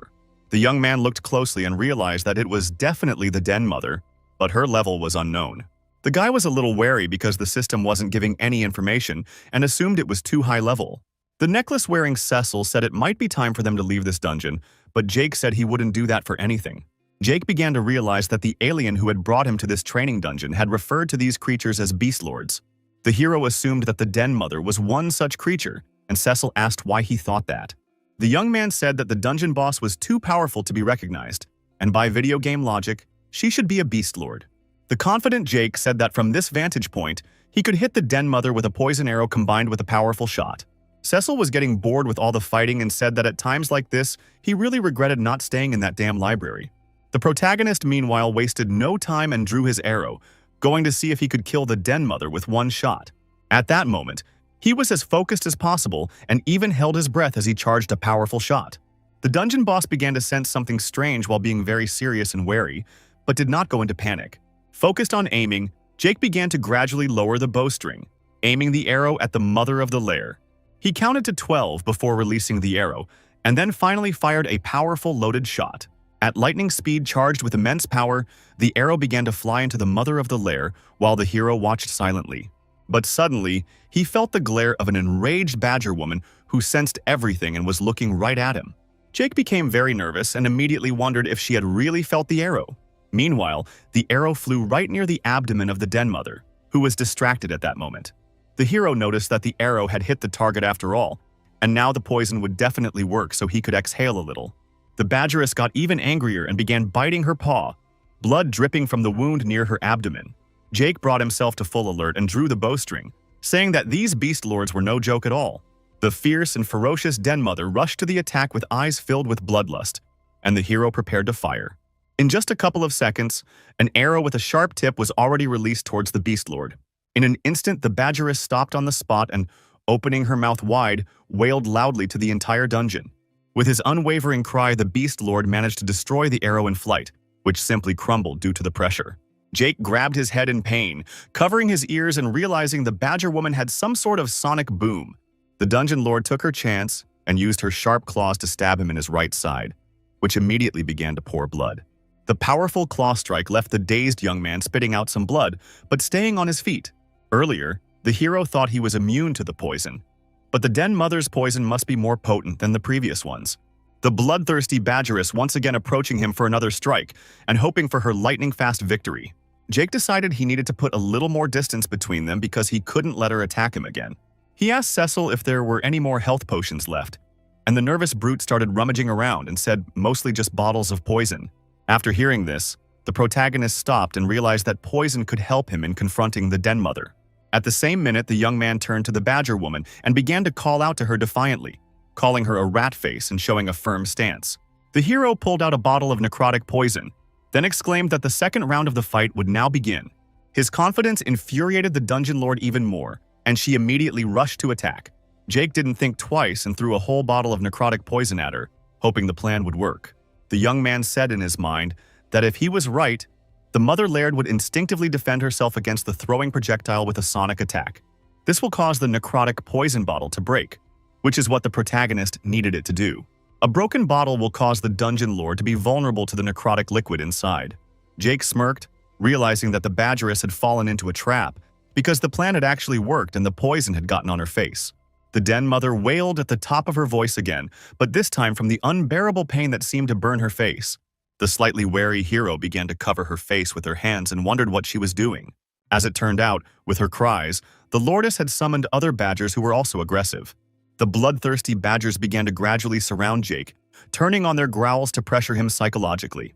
The ferocious pack of predators began to become enraged, about to rush at the protagonist at any second. Most of the badgers had almost reached level 50, and Cecil asked Jake if he could see the full extent of the tragedy. The young man gritted his teeth with nerves, realizing that the dungeon lord had called for reinforcements. He reached for the ice sword, saying that he had hoped to test it another time, but circumstances had changed. The hero then snatched a curved dagger from its holster in a sudden movement, causing the double fang style to be activated. Jake then rushed in and began to successfully gut each attacking badger without giving it a chance to attack. The young man did not stop for a second and continued to advance, taking the lives of many predators along the way. The crooked dagger was plunged straight into the heart of one of the badgers, who was confused and didn't even have time to realize anything. But one of the raptors still deftly approached Jake, who was concentrating on the battle, and bit him on the leg, causing it to bleed. The protagonist responded by immediately stabbing him with a curved dagger, causing the predator to immediately pass out and fall. Another badger took the chance and bit the young man in the shoulder area, which also caused bleeding.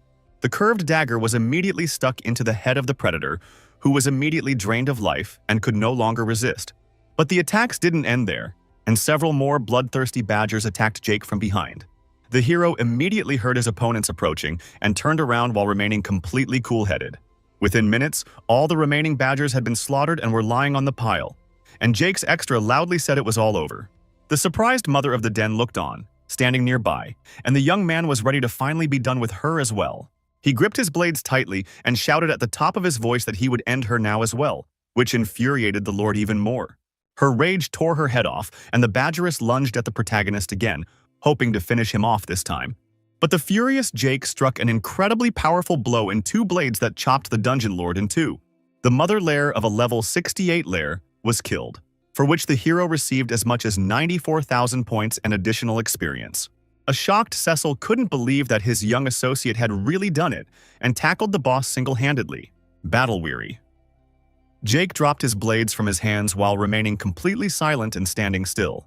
He closed his tired eyes and the blood of the bloodthirsty badgers he had killed was already frozen on his face.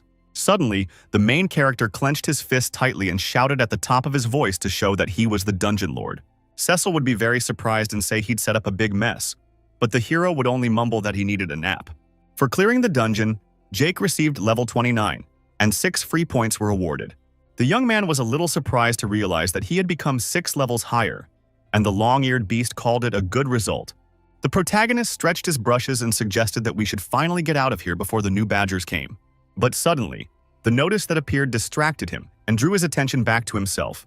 Then, as he wasn't expecting it at all, Jake looked at the digital scoreboard in surprise and speculated that there might be another skill there. He was granted the rare Shadow Vault of Umbra, allowing the archer to become one with the walls for a moment. The protagonist pondered the name and wondered why it sounded so familiar to him. Jake indicated that he had seen the name in some book while he was spending time reading books in the library. The young man tried to remember and said in his mind that if he remembered everything correctly, Umbra is some kind of god. Cecil hoped the vicious viper wouldn't get angry, for perhaps it was blasphemy, but the hero said the viper wasn't that kind of person. Then he pondered and added that the skill in question was too good to give up. An hour later, they were out of the dungeon, where Jake was eager to put his new skill to the test. The skill brought into action made the protagonist very happy, and he realized that it would be very useful to him in battle. It allowed the young man to move from place to place at high speed, which would be very useful in a fight. Standing on a rock, the boy shouted to Cecil to watch him jump, and the book-reading brute turned his attention to him. The protagonist once again used his newfound ability to demonstrate a jump. But suddenly, he misjudged his strength a bit and played with his skill, crashing into the tree trunk with his forehead. Cecil was angry at Jake because he was taking the ability too lightly. The young man immediately put his palm to his head, complaining about the pain after the blow, but nothing could be changed. The long-eared beast came up to him and said it was good for him to know that there was something Jake wasn't good at, and the young man said he needed a day or two. The hero looked at his palms shrouded in magic and said that in truth, the principle of the ability was very light. He said it was like speeding up on a motorcycle, while recalling pleasant moments when he experienced it. Jake added that it was a little uncomfortable but was sure he'd get used to it eventually and things would fall into place. Cecil listened to him carefully and asked him if he understood correctly that it was some sort of teleportation. But the hero replied that it's not really true and it's hard to explain in words, but he literally turns into a shadow. He also added that this shadow makes a dash in a straight line to the destination, which is the principle of action. The jerk speed is very fast, so it looks like teleportation, but Jake didn't think he could pass through dense objects. Eeyore asked if that meant there wouldn't be major bank robberies in their future, and the hero replied that it was just a normal ability right now. Jake then said that one day when he pumps this skill up, who knows how powerful it will become. Meanwhile, in the hall of the malignant viper, there was a girl sitting on the floor in a circle of candles, who was busy meditating. The woman was as focused as possible and said they had been waiting for this for a very long time, generation after generation. Era after era expected it, but their hope never died, and their convictions remained eternal. However, right now, there was only one hall left, and that was where the long-haired woman with emerald-colored hair was. She looked excitedly at the malignant viper mural and wondered when he would give them a sign, for many doubted his return. Suddenly, the meditation process was broken by a subordinate in a purple robe who addressed the honored mistress of the hall. The hostess asked why he was bothering her during meditation and threatened to take action if it was another petty spat with the conglomerate. The servant bowed respectfully and said it was the Lord Protector ordering her to go to his kingdom immediately. The woman was very surprised and asked if something was wrong since the Lord himself was summoning her to him. The nervous man expired with sweat, and with a tremor in his voice said that he did not know, for he had been instructed simply to pass on the order. The hall mistress listened to him carefully and understood everything, then said that she would go to the Lord Protector right away. Walking down the long hallway, the woman said in her mind that this was the second time she had graced the presence of a lord. Before that, he had only shown up briefly during her inauguration as mistress of the hall. Lord Protector didn't even show up at the previous hall's funeral, which made the girl wonder what that could mean. In an instant, her eyes opened wide, for she supposed that what she had been waiting for so long might be accomplished. The girl then tried to calm herself down and entered the portal leading directly into the room where the Lord Protector was. She found herself in front of a huge gate and told the Lord that she had come as soon as she got his message. The huge stone gate began to gradually open, and the elder asked the child to hurry in. The excited mistress of the hall with a slight tremor in her legs began to walk forward, not even realizing what awaited her next. Crossing over, she saw the emerald statue beside which the Lord stood and wondered with surprise if it was an obelisk. Her mouth opened involuntarily in surprise, and the hall mistress noticed that the obelisk was glowing. The Lord looked at the girl with a serious look and said that it meant that the malicious viper was on its way. The mistress of the hall said that after so many years of waiting, the viper is finally returning to lead their order to glory. Being very joyful, she said she knew her faith was not in vain and it was a great happiness for all of them. But at one point the mistress was worried, remembering that they still had a lot of things to prepare and not much time left. She began to list that they needed to get the hall looking its best, inform the other leaders, and alert the smaller branches. At the moment, the lady grabbed her head and expressed her hope that the great malignant viper would stick around for a few more days. But suddenly, the emerald obelisk began to glow a little differently, and some strange sounds began to be heard. Malicious Viper appeared in front of the gray-bearded Lord Protector and greeted, calling the baby Snappy. Viper smiled at the elder and asked if he missed him, and the hall mistress hid behind the Lord. The stunned Lord couldn't believe that the Lord had returned, and Viper apologized, realizing that the elder had had a hard time all this time. He then hugged the old man, saying that he had done well, while the mistress of the hall was shocked that the Lord was crying and didn't know what she should say. The shocked girl inwardly said that she had waited so long for this moment, and yet it was not at all what she had imagined. Viper asked who the young lady was, and Snappy replied that she was the new mistress of the hall and would now be its highest-ranking member. The Lord looked at the girl with a smile and asked her what her name was, and the bewildered girl replied that her name was Viridia. She fell to her knees and apologized for her improper work in the absence of the chapter, and wanted to make a vow that she would make it right. The malicious Viper asked Viridia to calm down and said that he only wanted to ask her to introduce herself, not fall at his feet. He said that if there was something he should apologize for, he should hang back, for he had already apologized to the Lord, and he doesn't apologize twice. Then, a satisfied Viper stroked Viridia's head and said that the mere fact that the order still existed was more impressive in itself.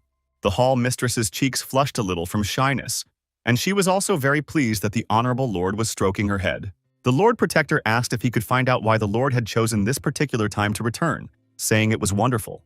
He asked if it had to do with the integration of the new universe, and Viper asked if he had really made them worried with his appearance. Malicious said they could use a drink, whereupon Viridia ran to get a drink, and he remarked that she was definitely enthusiastic.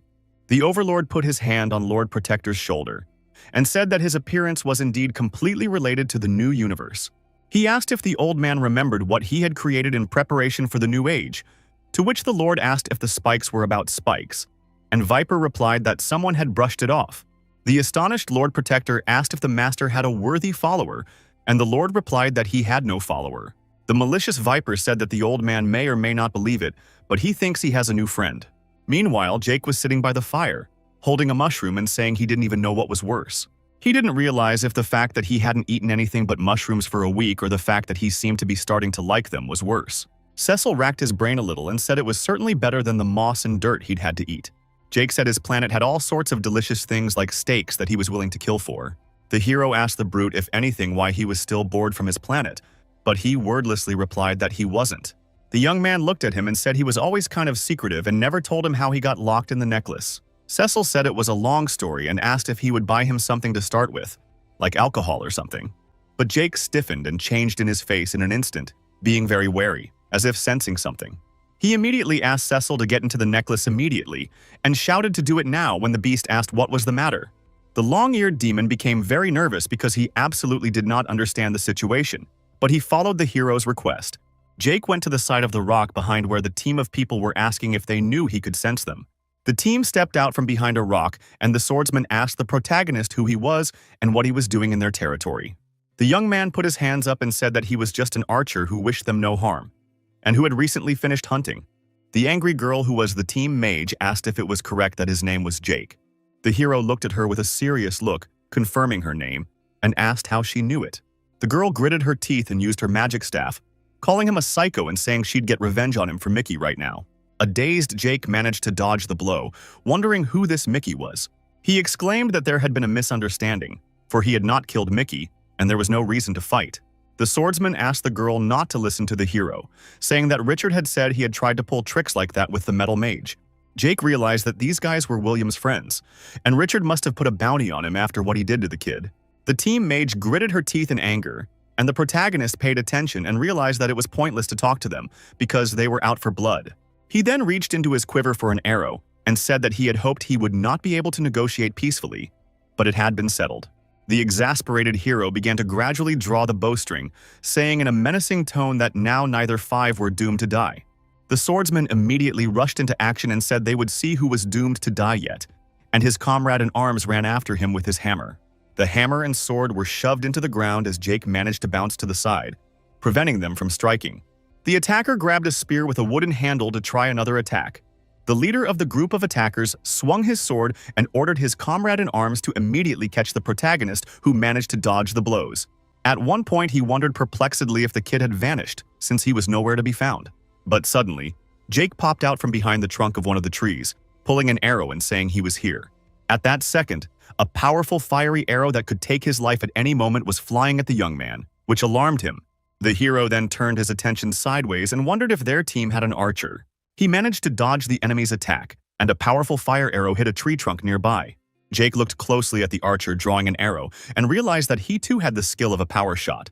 Then the archer's duel began, with the hero realizing he could counter it by interrupting his reload time. But his intentions were thwarted by a mage who suddenly built a wall of ice in front of the archer, which reflected the hero's arrow. The young man realized that it was a coordinated attack, as they were covering each other's weaknesses, and at that moment, an enemy arrow flew at him. Fortunately, he took advantage of his newfound ability and moved to the other side at breakneck speed. The protagonist was not at all confused, but also concluded that the duel would be more difficult than he thought. The swordsman immediately rushed at him along with his associate, who was holding a huge hammer. Jake realized he couldn't rely on his bow at the moment and immediately activated his double fang, ready to attack. Bloodthirsty opponents tried to launch an attack, but the protagonist managed to repel it with an ice sword. There was an assassin with two sharp blades nearby, who realized that the hero was distracted and now he had a chance. The young man realized that the situation was a stalemate as his opponents had him cornered, giving them an advantage. At that moment, he also noticed an assassin coming up behind him, which made him even more wary. The swordsman swung his sword, realizing that Jake would have to teleport again, but if he anticipated where he would land, he could strike. He was shocked because the main character allowed himself to be stabbed with a dagger, which none of them expected at all. Jake looked him in the eye with a bloodshot look and wondered if he'd caught them off guard with his unexpected action. A fighter with a huge hammer swung at the hero, exclaiming at the top of his voice that he had succeeded in catching him. The young man immediately stabbed the ice sword into his stomach, saying that he was acting too slowly and the fighter didn't even have time to realize anything. The group leader's face was stained with his comrade's blood, and he looked at what was happening with great surprise, not believing it. The mage froze in place with horror, for she couldn't believe that Jake had actually killed her comrade mercilessly. The blood-stained protagonist looked at them sternly and asked who wanted to try their luck next. Weeks earlier, Jake had sat on a cliff with Viper, asking him how to get used to this, and God had asked him what he meant. The hero replied that he was talking about killing, and asked not to be misunderstood, but he was not going to kill innocent people. The young man said that over the past few weeks he has gone from being an office worker to a fierce warrior. He also scratched the back of his head and added that he would be blatantly lying if he said that this lifestyle didn't weigh him down. The malicious Viper listened to the lad attentively and said he would tell him a story right away. He began to tell me that when he was not yet God and had just taken his human form, he had thought of something. At the time, the Viper thought it would be a good idea to try to assimilate into the civilized world. Viper continued the story, saying that he was used to dealing with beasts, for a beast could attack and kill. He said it was not a lie at all, but the enlightened races had one repulsive character trait. According to the malicious Viper, they were true monsters who were ruthless to the feelings of others. Not a year later, Viper was betrayed by someone he thought was a friend, and he trusted the race, and they tried to steal from him. And the moment God let his guard down, mean people stabbed him in the back, which he didn't expect at all. The ensuing battle was so long and fierce that it resulted in the destruction of as many as 9 planets. The malicious Viper said that perhaps some would consider it excessive, but few dared to contact him again. A thoughtful Jake asked if he had also destroyed the 9 planets, and God replied that he would tell about it another time. He only said that the main thought is that one should act without regret and never show mercy. The protagonist was savaged by what he heard, and Malicious Viper added that it was the way to go because people would definitely not return the favor. Presently, the remaining members of the team were very frightened that Jake had killed their comrade without question. The mage begged the others not to let the creep scare them, for by doing so he would subdue them, and they would no longer be able to resist. The girl then used her magic staff and summoned the ability, asking the others to distract Jake so she could finish him off. The swordsman noticed that the mage was charging his strongest skill, so he needed to buy time. The man gripped the hilt of his sword tightly and lunged at the protagonist to help his companion. But Jake wasn't confused at all, and blocked his attack with 2 blades with a particular anger that alerted the swordsman. The swordsman immediately pulled his sword towards himself to prevent the protagonist from taking the chance to strike. He noticed the young man's incredibly tight grip, by which it was clear that a strike was being prepared. At that moment, the situation was very much in flux and the resistance was incredibly powerful, but no one wanted to give up. The leader of the enemy group clenched his teeth tightly with anger, realizing that the enemy's movements had become more precise. The protagonist was also nervous as he faced the problem that he couldn't find the enemy's vulnerable spot. He then turned his attention to the fiery arrow flying at him, signaling a change of plan of action. At the last moment before his death, Jake managed to use his new ability and move to another location. The excited swordsman exclaimed that the enemy had moved and ordered the rest of the group to find him immediately. The stealthy assassin was a little nervous because his senses are heightened, but even to them, it appeared that Jake wasn't here. But suddenly, he was dumbfounded to find a hero behind him, sticking a blade into his back. The cold-blooded Jake withdrew his blade from the dead man's back, saying that one was ready and thus showing his determined intentions. The mage continued to infuse her magical strike with power, which took quite some time, but the preparation was coming to an end. The team's archer remained unemotional and asked the others if they were hearing these strange sounds. Then he realized that danger was approaching and asked the others to save the others, but the leader of the group didn't understand what was wrong. His misunderstanding of the situation and confusion led to his death as a fiery arrow flew at the swordsman.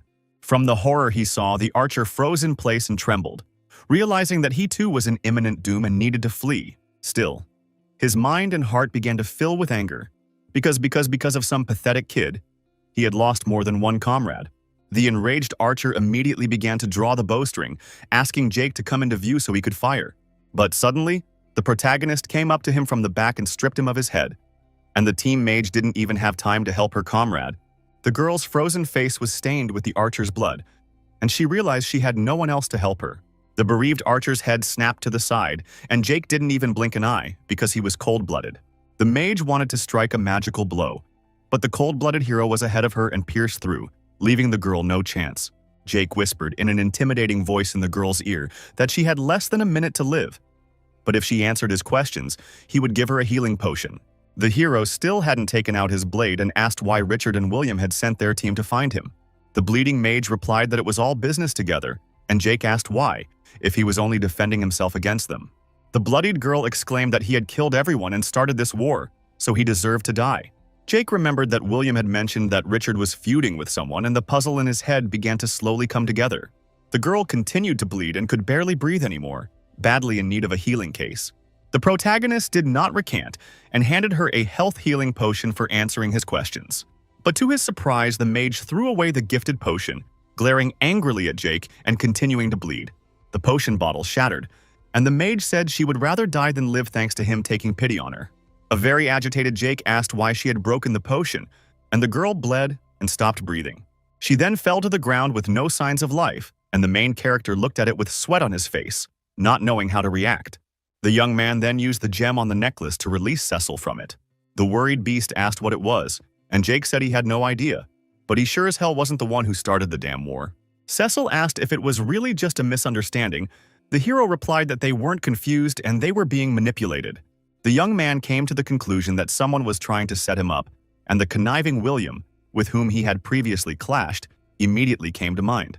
He then threw the bow on his back and resolutely declared that he would not stand by and let this happen. After a while, Jake gathered all the bodies of the non-occupants into a pile and set them on fire to leave no trace behind. The bodies of the attackers burned with bright flames, and the protagonist and his long-eared companion watched for a while. Cecil anxiously asked the young man if he would say anything in parting, but he only stared at the fire in silence. At that moment, he felt lousy and didn't want to say anything because these people were just being manipulated.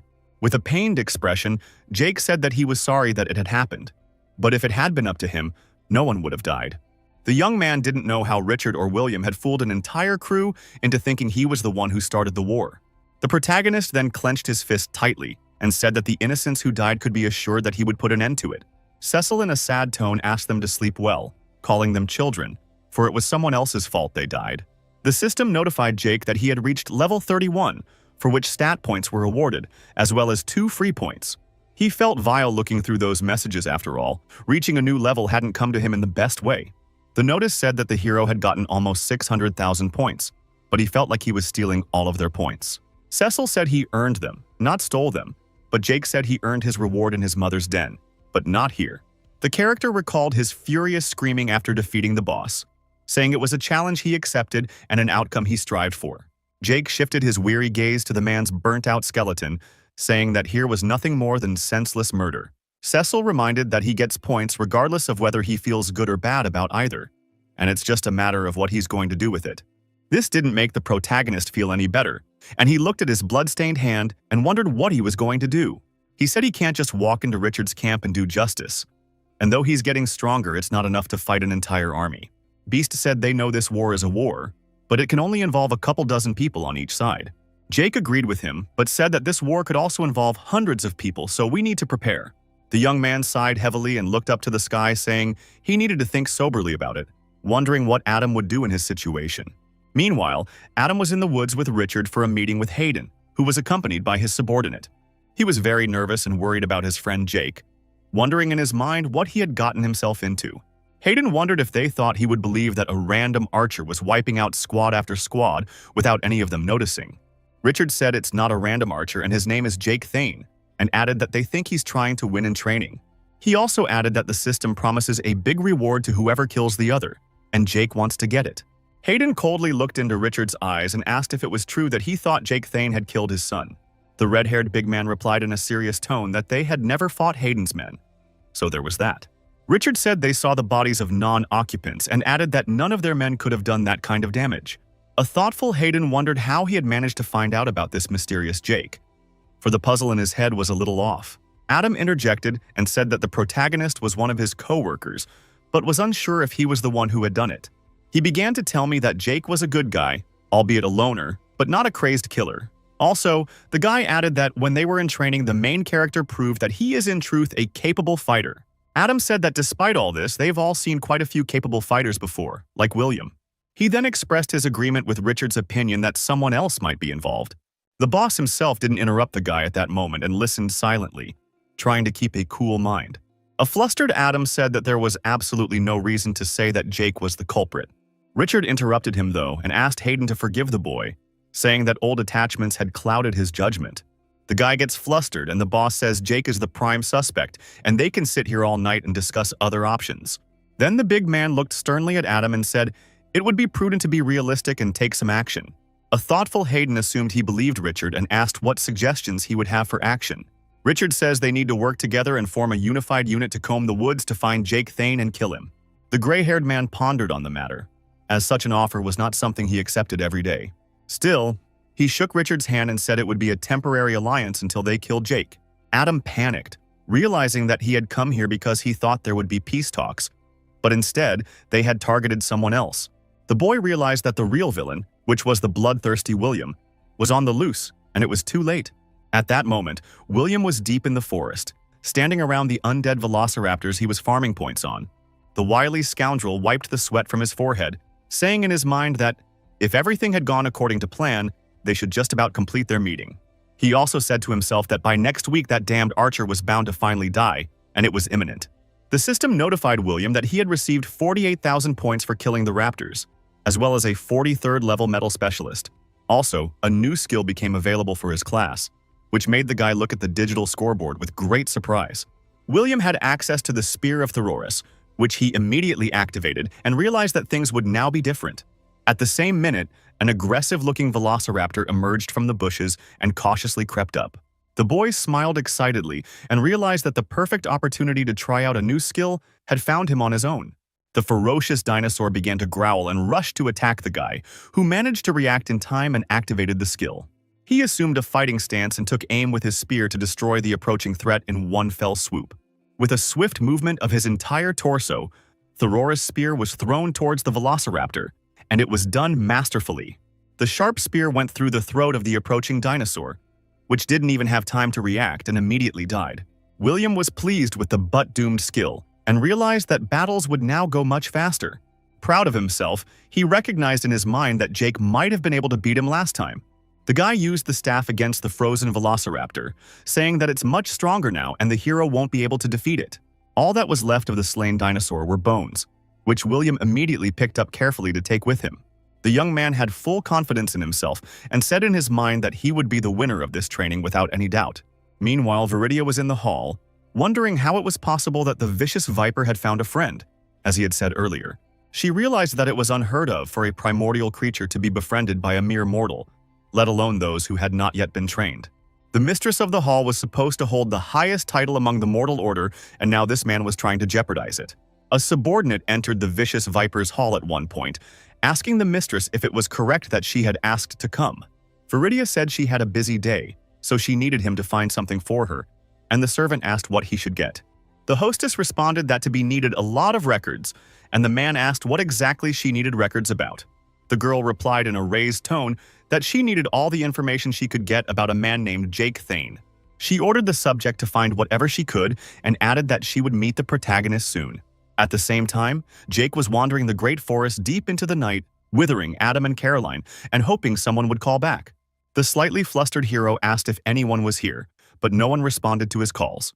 Suddenly, the young man noticed rustling in the grass nearby, which immediately caught his attention. Being ready for hand-to-hand combat, Jake asked who was hiding there and asked to come out immediately. Out of the tall grass, to great surprise, came a wounded and bloody Casper who had not expected to see the hero. The exhausted Casper fell to his knees from helplessness and said, in a trembling voice, that he could go no further. An excited Jake immediately put his hand on his shoulder and asked who had done this to him, and he replied that William and Richard had attacked the whole camp.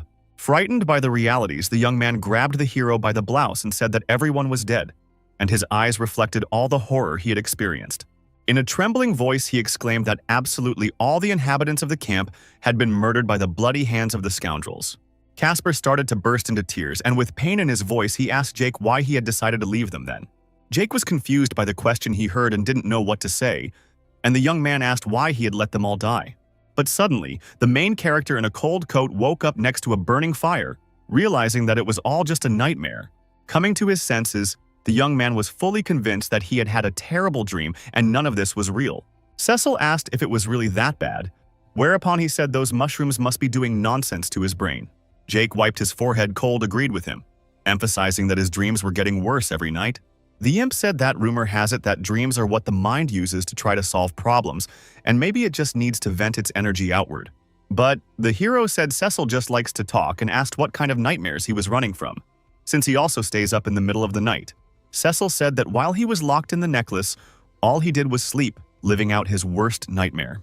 Jake ate the sausage greedily and said enough walking around, about to inquire about the demon imprisonment in the necklace. The hero asked what about him telling his dreams to Eeyore, and he in turn how he ended up locked away. A disgruntled Cecil nevertheless agreed to this barter and shook the protagonist's hand, about to listen to his tale of dreams.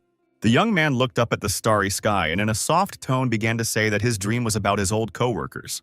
Jake got into this training with a few co-workers where some of them were friends and some he barely knew. At his old job, he was just an administrator and a loser who couldn't hold a conversation to save his life. But when they reached the great forest, the hero had a feeling that everything had changed and he thought everything was going to be okay. As time has shown, Jake was very much in the wrong, for his old co-workers wanted to survive and he wanted to live. Opinions were very much divided, and as a result, the hero and his co-workers had a big fight, and several times. And eventually he went about his business, leaving them in the hands of the men who later tried to kill him. These nightmares kept Jake up at night, and in them he saw all his old co-workers murdered. Each time in dreams, different people speak, but their words remain the same and frighten the protagonist. Tortured people in dreams ask why he left them and say it was all his fault. The character said that if he had stayed and protected his co-workers, they might be alive and they might be right. With sadness, Cecil lowered his ears and said it was hard, while not expecting to hear such a painful story. Jacob exhaled and said that now it was his turn to talk about how he ended up in the necklace. Bessie said he wished it was something worthwhile, but truth be told, he was very much the hero. Long ago, he was a low-ranking member of the evil Viper cult and the object of everyone's jokes, and even the newcomers would poke him and laugh at him, except for the one group of demons that treated him differently than the rest, and that was a little comforting. Cecil said that they always treated him well, and in return he helped them test new spells. But looking back, he thought he was more of a guinea pig than a friend, as much as that thought hurt.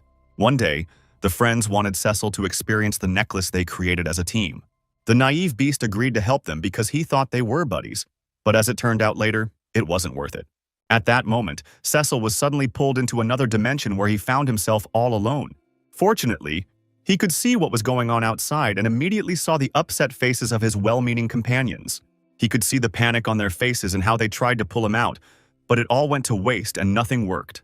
In an instant, the demons dropped the necklace and Cecil saw them throw it to the ground and walk away as if nothing had happened. The imp clearly remembered how the layers of dust on the necklace appeared, centimeter by centimeter, and he was still inside. Every now and then someone would pass by wondering where Cecil had disappeared to, but more than a chuckle, I suppose he died miserably. The long-eared beast had lost all hope of ever getting out because no one had ever even looked for him. Being very upset, sitting by the fire, he was telling Jake that his friends had just left him inside the necklace. The protagonist looked at the beast and said that his friends had left him, just as he himself had left his own. Cecil said he was never upset about being dumped because everything happens at the worst possible time and they all make mistakes. The only thing that struck him was that his friends had no thought of returning. And though they assumed the worst, they pushed it to the back of their minds. The imp was nothing more than a forgotten memory and told Jake that was the biggest difference between their life situations. The hero asked what if his companions were dead and how he could get rid of the guilt if someone had already gotten to them. Cecil tried to reassure him, saying he would deal with it when the time came, but right now they must be in need. At that moment, Jake felt awkward and remembered telling his friends that he might have his own goals for his training. Then he put his hands on Casper and Adam's shoulders, telling them that their chances of survival would be better if they went with Richard than if they went alone. Also, in those long-ago moments, the hero asked his friends not to worry and promised that he would indeed check in with them. The feeling of guilt didn't leave Jake for a second, not even for a second, and he was pained by the realization that he had abandoned the people he cared about. With a serious face, the hero rose to his feet from the ground and said that Cecil was completely right in all his statements. The imp listened silently to the young man, who admitted that he had been running away from problems that had piled up for too long. Jake gathered all his strength in his fist and firmly declared that tomorrow he would find Adam and settle the matter once and for all. The next morning he set off. Beside a flying Cecil decided to inquire where they were going. The disgruntled demon said they'd been on the road for hours, and all they'd run into was just a couple wolves. One of the hungry and bloodthirsty wolves pounced on him, biting him lightly on the stomach, which scared the animal to tears. Jake smiled, saying that he had given Cecil a health potion, so he would be fine, and one could not worry about that. A slightly angry Eeyore said the hero can't heal emotional trauma, and the young man laughed, calling him a crybaby. He said he didn't know where Richard's camp might be, but if they walked along the river, they were sure to come across it. The protagonist was sure of this because on the river you could meet fishermen on boats who could give you a clue. Women could also be seen washing clothes, which would also signal that the camp was nearby. In addition to all this, one could stumble upon small children who were very thirsty, running to the river to drink. Cecil said that the kid was really starting to sound like a hunter, and Jake replied that he'd been in training for a month and had acquired survival skills. This pleased the demon, who asked the hero if he had already thought of what he would say when he found his old friends. The young man thought for a moment and said that he should first examine their camp and then draw conclusions. What the character meant was that Casper had already learned trap work by the time he left, which is important. Jake realized he had to be very careful, as his old friend could improve his skills just as much as he could. One had to keep in mind that if that was indeed the case, then the hero risked being in a minefield and falling into a trap. Cecil said it sounded like the young man was distracting himself from the upcoming fight and asked him to remember that they were going to his friends. Jake recalled former moments from his life and said, "Some of them are my friends," recalling a friendly hug with Adam. He also said that some people wanted to kill him, while seeing in his mind Richard and William, who were very conniving. The hero said that his first task would be to deal with the war, because Adam needs to know that he's been framed, and if he's lucky, he can convince the others as well. He listened carefully to the lad's intentions and asked what kind of arrangement awaited him if he was unlucky. Jake replied that if that were the case, there would be more traps he would need to watch out for. Cecil continued to follow the hero and suggested to just hope for the best and try not to think about the bad. Suddenly, the protagonist with a wary face stopped, as if sensing something wrong again. The agitated demon asked the guy why he had stopped, but he immediately shut his mouth, asking him to be quiet. Then Jake pointed his finger forward and asked Cecil if he could see it, while the wary beast tried to figure out what was wrong. Between the trees, he saw something that looked like it was an invisible veil, which they had not poked into anywhere before. Cecil said with surprise that it was water or something similar, but the hero corrected him and said it was magic. They got closer to the veil, where Jake said that perception gets distorted when he tries to see his reflection, so there's clearly a barrier. The surprised long-eared demon was even a little worried, because the translucent wall wouldn't let them go any further. He then speculated that she might be keeping something locked up, and those thoughts put a bit of panic in his mind. Jake bit his lip and said he didn't know what the deal was here, but he really wanted to find out through the translucent wall. Cecil stopped him from doing so and slapped him, telling him to relax and saying they wouldn't know how to get out of there later. He warned the hero, saying that he could enter and forever lose the opportunity to find his friends. The young man exhaled heavily and acknowledged the rightness of the beast sitting on his shoulder, realizing that he would have to let this opportunity pass. Jake decided that he would find his friends first and then deal with the barrier. And even here, Eeyore supported him. He said he couldn't wait to find out what was inside, and behind the wall was an unknown wolf-like creature. After a while, the hero was not far from Richard's camp, where, taking a closer look, he realized that it was him.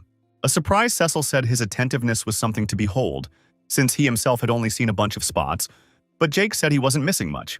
From afar, the young man could only see a couple of people doing their morning routine, and there was nothing interesting about it. The hero noticed the well-constructed wooden houses, which spoke of the reliability and safety of the inhabitants. It also became clear to him that there was a blacksmith in the camp, and the big man Smith, meanwhile, was busily working with metal. At one of the wooden tables in the courtyard, Jake saw 3 girls busily knitting, smiling at each other. He was very shocked because one of the girls seemed familiar to him, and Cecil asked what was wrong. The hero realized that Jean was sitting at the table and saw that his old colleagues had managed to repair her leg after all. Imp asked if it was true that it was one of his old friends. A pleased Jake replied that you could say it was. The hero began to reveal that he was there when Jean was ambushed on the first night of training and came to her rescue. Although he ran to help almost immediately, but still, he could not save the girl in time and she was wounded by the bandits. Jake said that it looked like Caroline had found a way to cure Jean after all, and Cecil rejoiced because that made the guy smile. The young man said it was great to see familiar faces, and since Jean was still alive, maybe others were too. The protagonist looked at the largest house in the camp and reminded himself that all he had to do was find Adam. In this very house was Adam, who woke up early in the morning and yawned as he got out of bed. With a smile, the guy looked at the sweet, sleeping Caroline and decided not to wake her up so the girl could build up her strength. Adam looked at the training panel and realized that there were only 25 days left until they would finally graduate. He reflected and realized it was 25 days until they would return to normal human life. The young man then began to stretch, reminding himself that he had a hunt to start in a few hours, but first he needed to stop by the blacksmith. Stepping outside, Adam realized he had slept longer than he had planned, since everyone had already started work, and hoped the day would pass without adventure. At one moment, he was very much alert, for he heard a strange sound somewhere not far away from him. The young man shifted his gaze to the side and noticed an arrow approaching at an incredible speed. The arrow fell a few centimeters from Adam's leg, making him wary and wondering what was going on. He then turned his attention to the scroll of paper attached to the arrow, which he immediately reached for with his hand. Adam opened the piece of paper and upon reading the contents was dumbfounded because he couldn't believe who the letter was written by. Very surprised he was because the brief letter had been written by Jake, who had only offered to meet. Meanwhile, the cunning William had gotten 54,000 points, and extra experience for killing a level 46 bat. A crowd of bloodthirsty poisonous bats tried to attack the guy because each of them was very hungry. The tired young man, on the other hand, received another 51,000 points for killing a high-level bat. He continued to mercilessly pulverize the bats while getting a huge amount of points in the process. William managed to deftly impale the mice with his new spear, leaving them no chance of survival. One of the predators tried to attack the bloodthirsty guy from the back, but the attempt failed and was not a close success. In the same minute, the frozen bat was tossed aside, having been stripped of its life. Exhausted, William realized that he had spent the entire morning testing his skills in hunting beasts, and it bored him. Still, he closed his tired eyes and smiled, saying in his mind that this was what life was supposed to be like. After a while, the self-satisfied lad returned to camp, telling himself that he had never felt stronger than he did now. William used to at least try to wash himself when he returned to camp, but now that he was with Richard, he thought it pointless.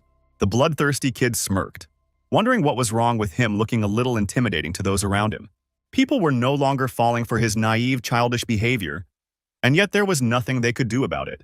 Satisfied with himself, William punched the air with his fist, saying that everything had changed since he only had power. Walking through the camp, the young man wondered where everyone had gone, since there were usually a lot more people at this time. He soon noticed that a lot of people were piled up outside one of the houses, and it was strange. A slightly wary William noticed that something was going on in Caroline's cabin. Still, he remembered that he didn't have to pretend to care anymore, and if something interesting happened, Richard would tell him about it later. Meanwhile, the head of the camp was with the others in the hut and asked to be told what was going on here. An angry Bertram immediately stuck a sharp arrow into the table and said that someone had attacked Adam this morning. But a flustered Adam said it wasn't an attack, but a message from Jake, who wants to meet. Richard immediately grabbed the arrow stuck in the table to calculate the main character's message. He read the letter and said that Jake wasn't too verbose, and added that he had a feeling the hero was preparing a trap. Adam said that if Jay had wanted to kill him, he would have just released an arrow into his neck. But still, it could have been a peace negotiation. His statements about peace talks irritated Richard, who saw the protagonist as nothing more than an object that needed to be gotten rid of immediately. Adam said that maybe someone had relayed to Jake that they'd teamed up with Hayden, and if he thought they were after him, it made sense to talk. But Richard exclaimed that they were really after him, and added that to consider that the hero wanted to strike first. Jean frustratedly said that all the violence was breaking her heart, but it was Jake who started it, and they were just reacting to it.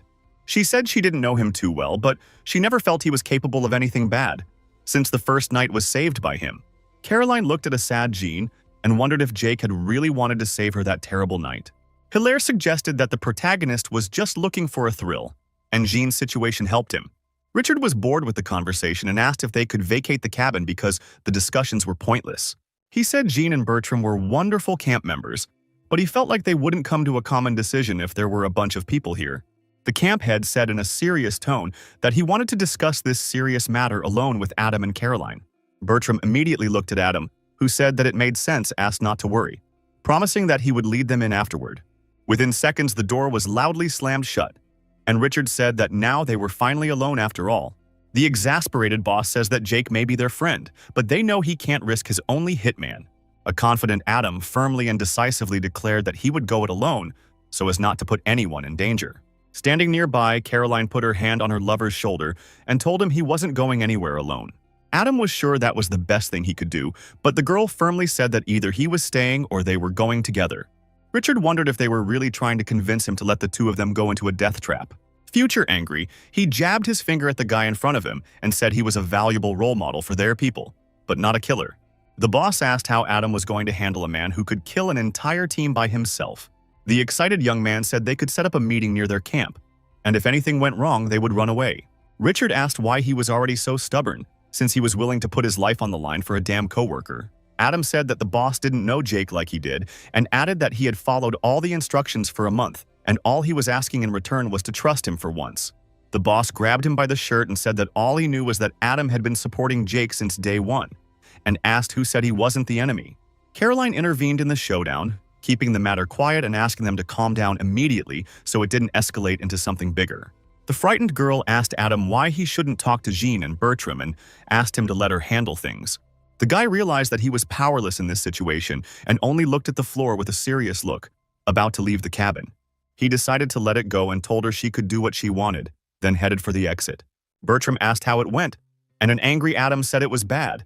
But he didn't care what Richard said because he was going to meet Jake. The associate put a hand on his shoulder and said he hated to admit it, but agreed with his boss, because he didn't like the idea of going into the woods either. Stunned by his words, Adam asked if he really thought Jake would hurt him after so many years of friendship. Bertram said the first night they didn't see what the hero was capable of, and since then, he's killed about a dozen of Richard's men.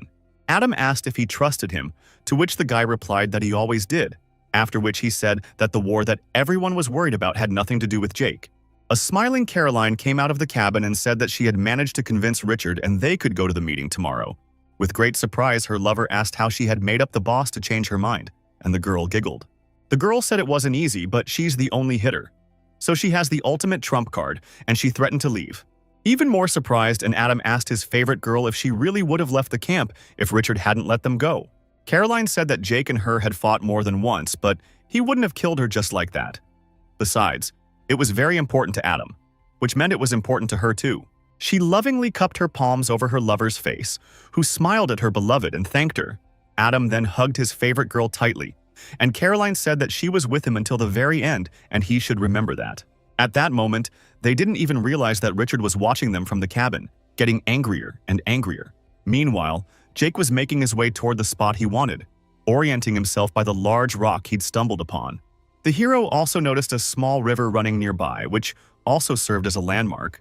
The last factor was the stump of a felled tree, after which the young man realized that he had arrived at the right place. Jake looked around to make sure it was the right place, and Cecil, who was tired from the road, was already sitting down on a stump.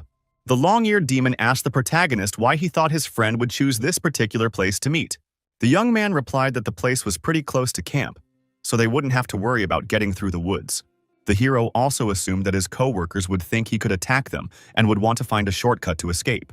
Cecil asked if Jake was aware that being a pessimist was his job, and if he would have died if he had been a little more optimistic.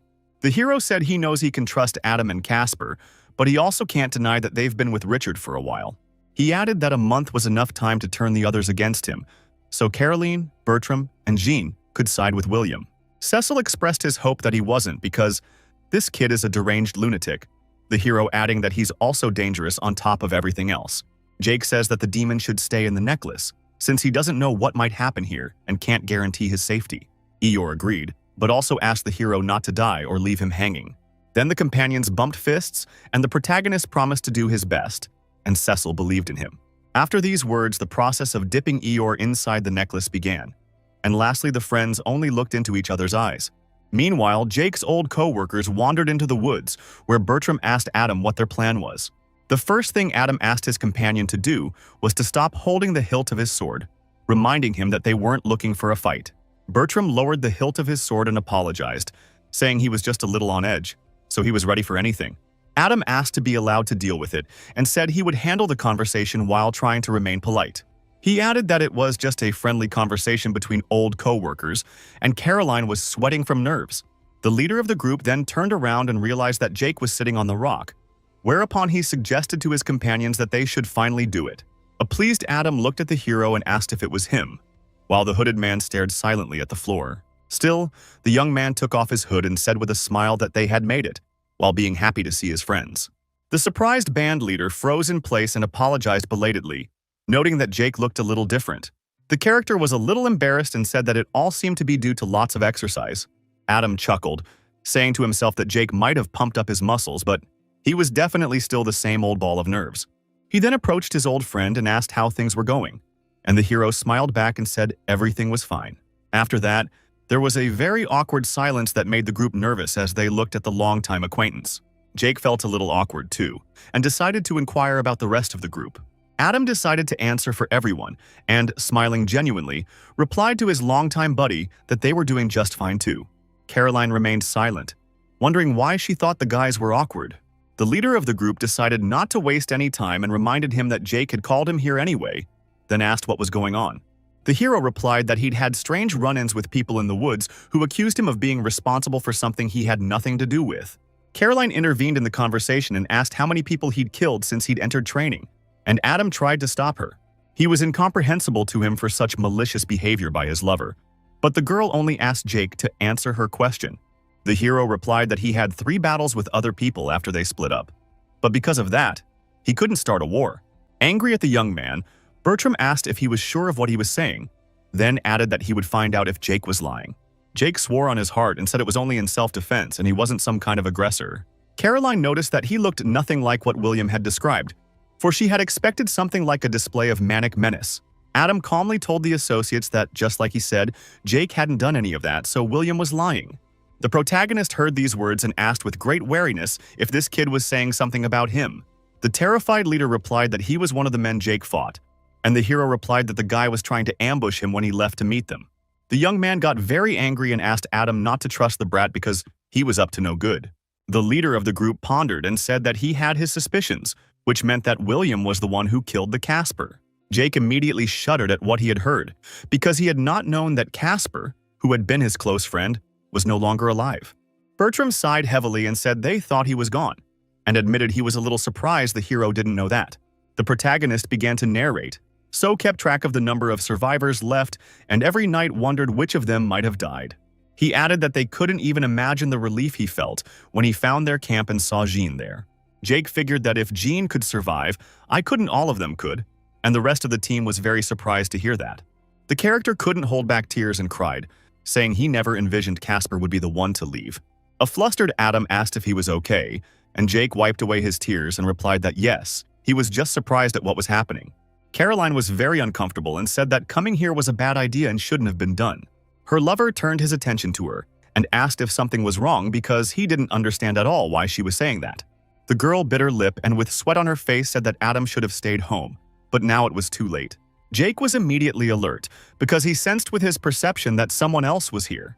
He then turned his attention to loud rustling in the bushes nearby, realizing that this did not bode well.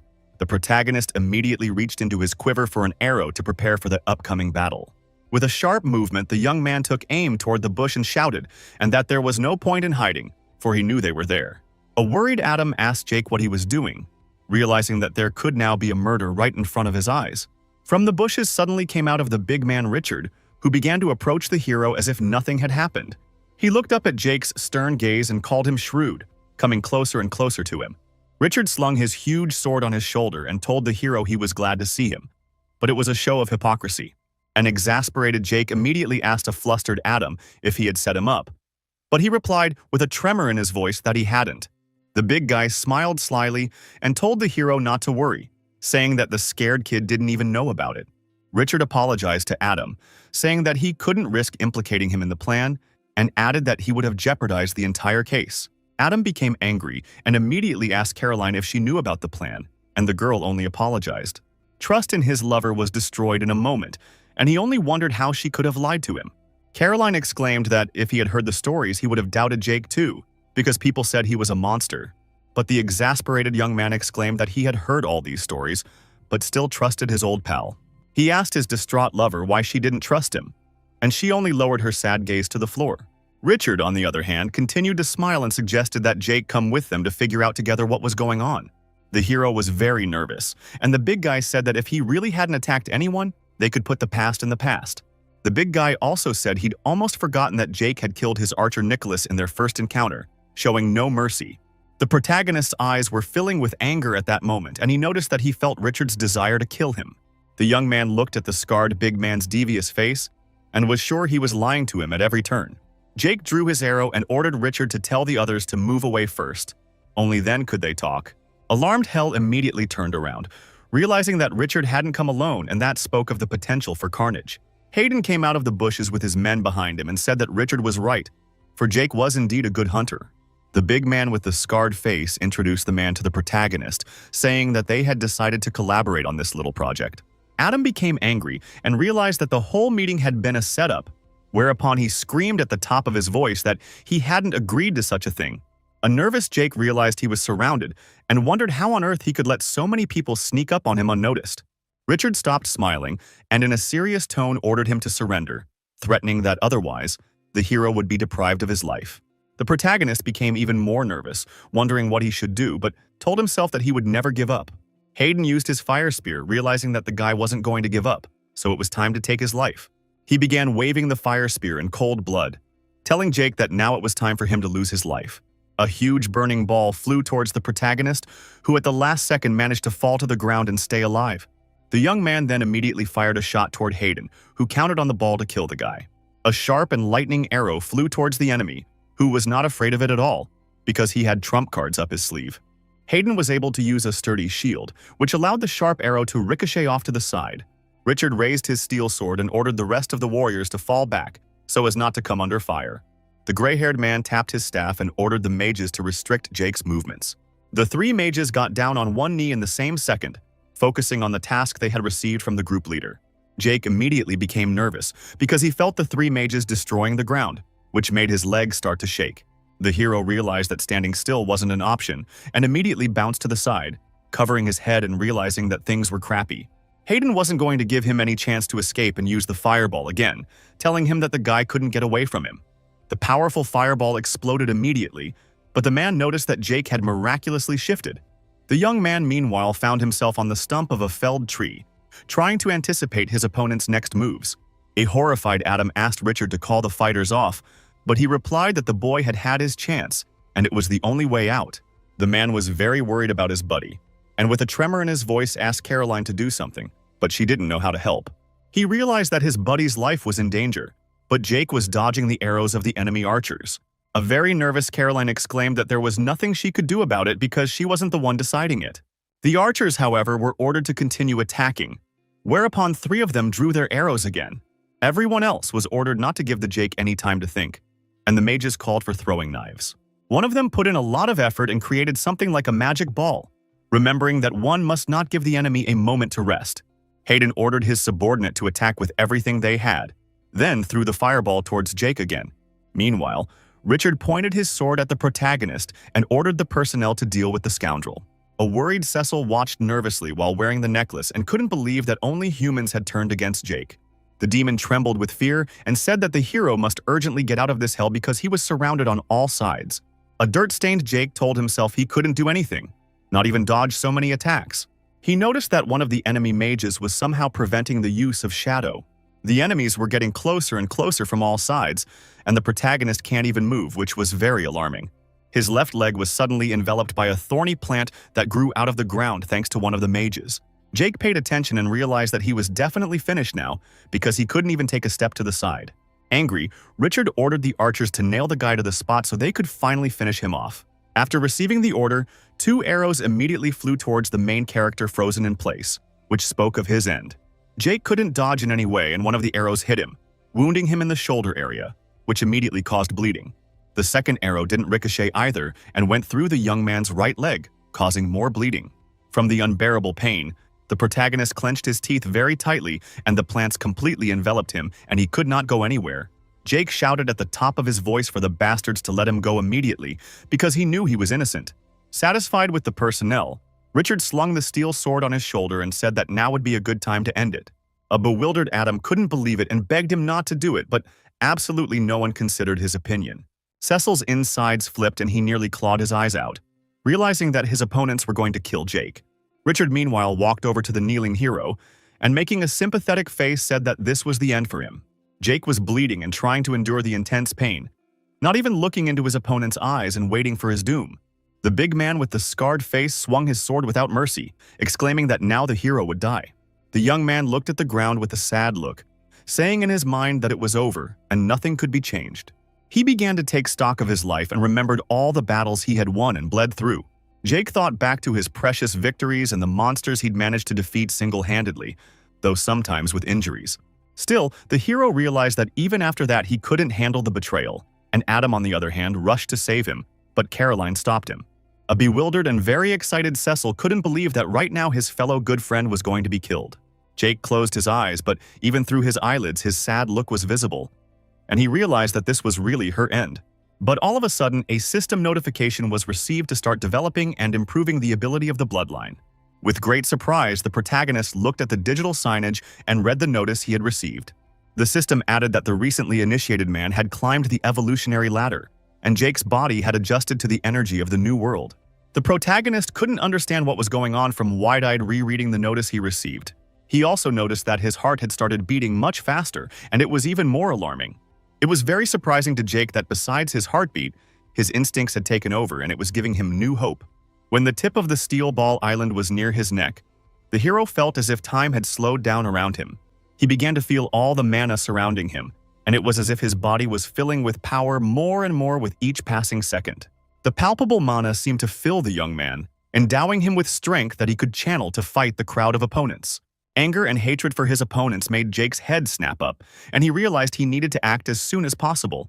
The hero decided that the best solution now would be to let Mana break free, letting her help him in his distress. A huge amount of mana was successfully released, causing all nearby opponents to be thrown aside by the wave.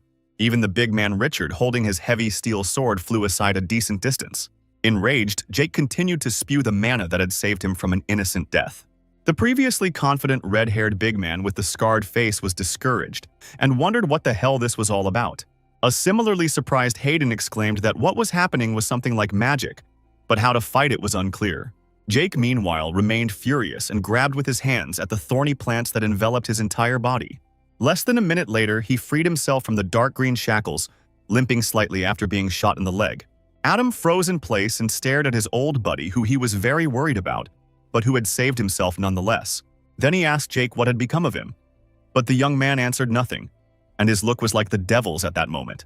A flustered Caroline looked sympathetically at the protagonist, realizing that they were all right.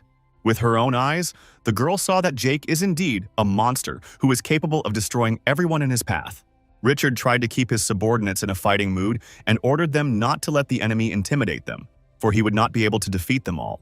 He then jumped up and ordered all personnel to rush immediately to attack the enemy, who was alone against the crowd. The big man's subordinates immediately rushed at Jake, who felt no fear at that moment. The cold-blooded protagonist immediately drew his ice sword, ready to take the fight to the crowd of attackers. In the last few seconds before the bloody battle began, Jake only calmly breathed in the cold air. He then began to swing his sword skillfully, moving from one place to another, resulting in the first loss by the enemy. After a few more seconds, the swordsman died, who didn't even have time to swing and fell with his shattered blade. The assassin with the sharp dagger died next, who also didn't even have time to try to strike. Trinity fell to the ground in the first minute of the fight, which was stunning to those around them who froze in fear. Richard got nervous because the enemy was trying to break through, then immediately ordered all personnel to line up. The knights in armor immediately obeyed the order and lined up, covering themselves with shields and waiting for action from the enemy. But the shields were no barrier at all to Jake, who had made a high jump and was preparing to attack them from the air. At that moment, in his hand were 3 small bottles of necrotic poison, which he was going to use in his favor.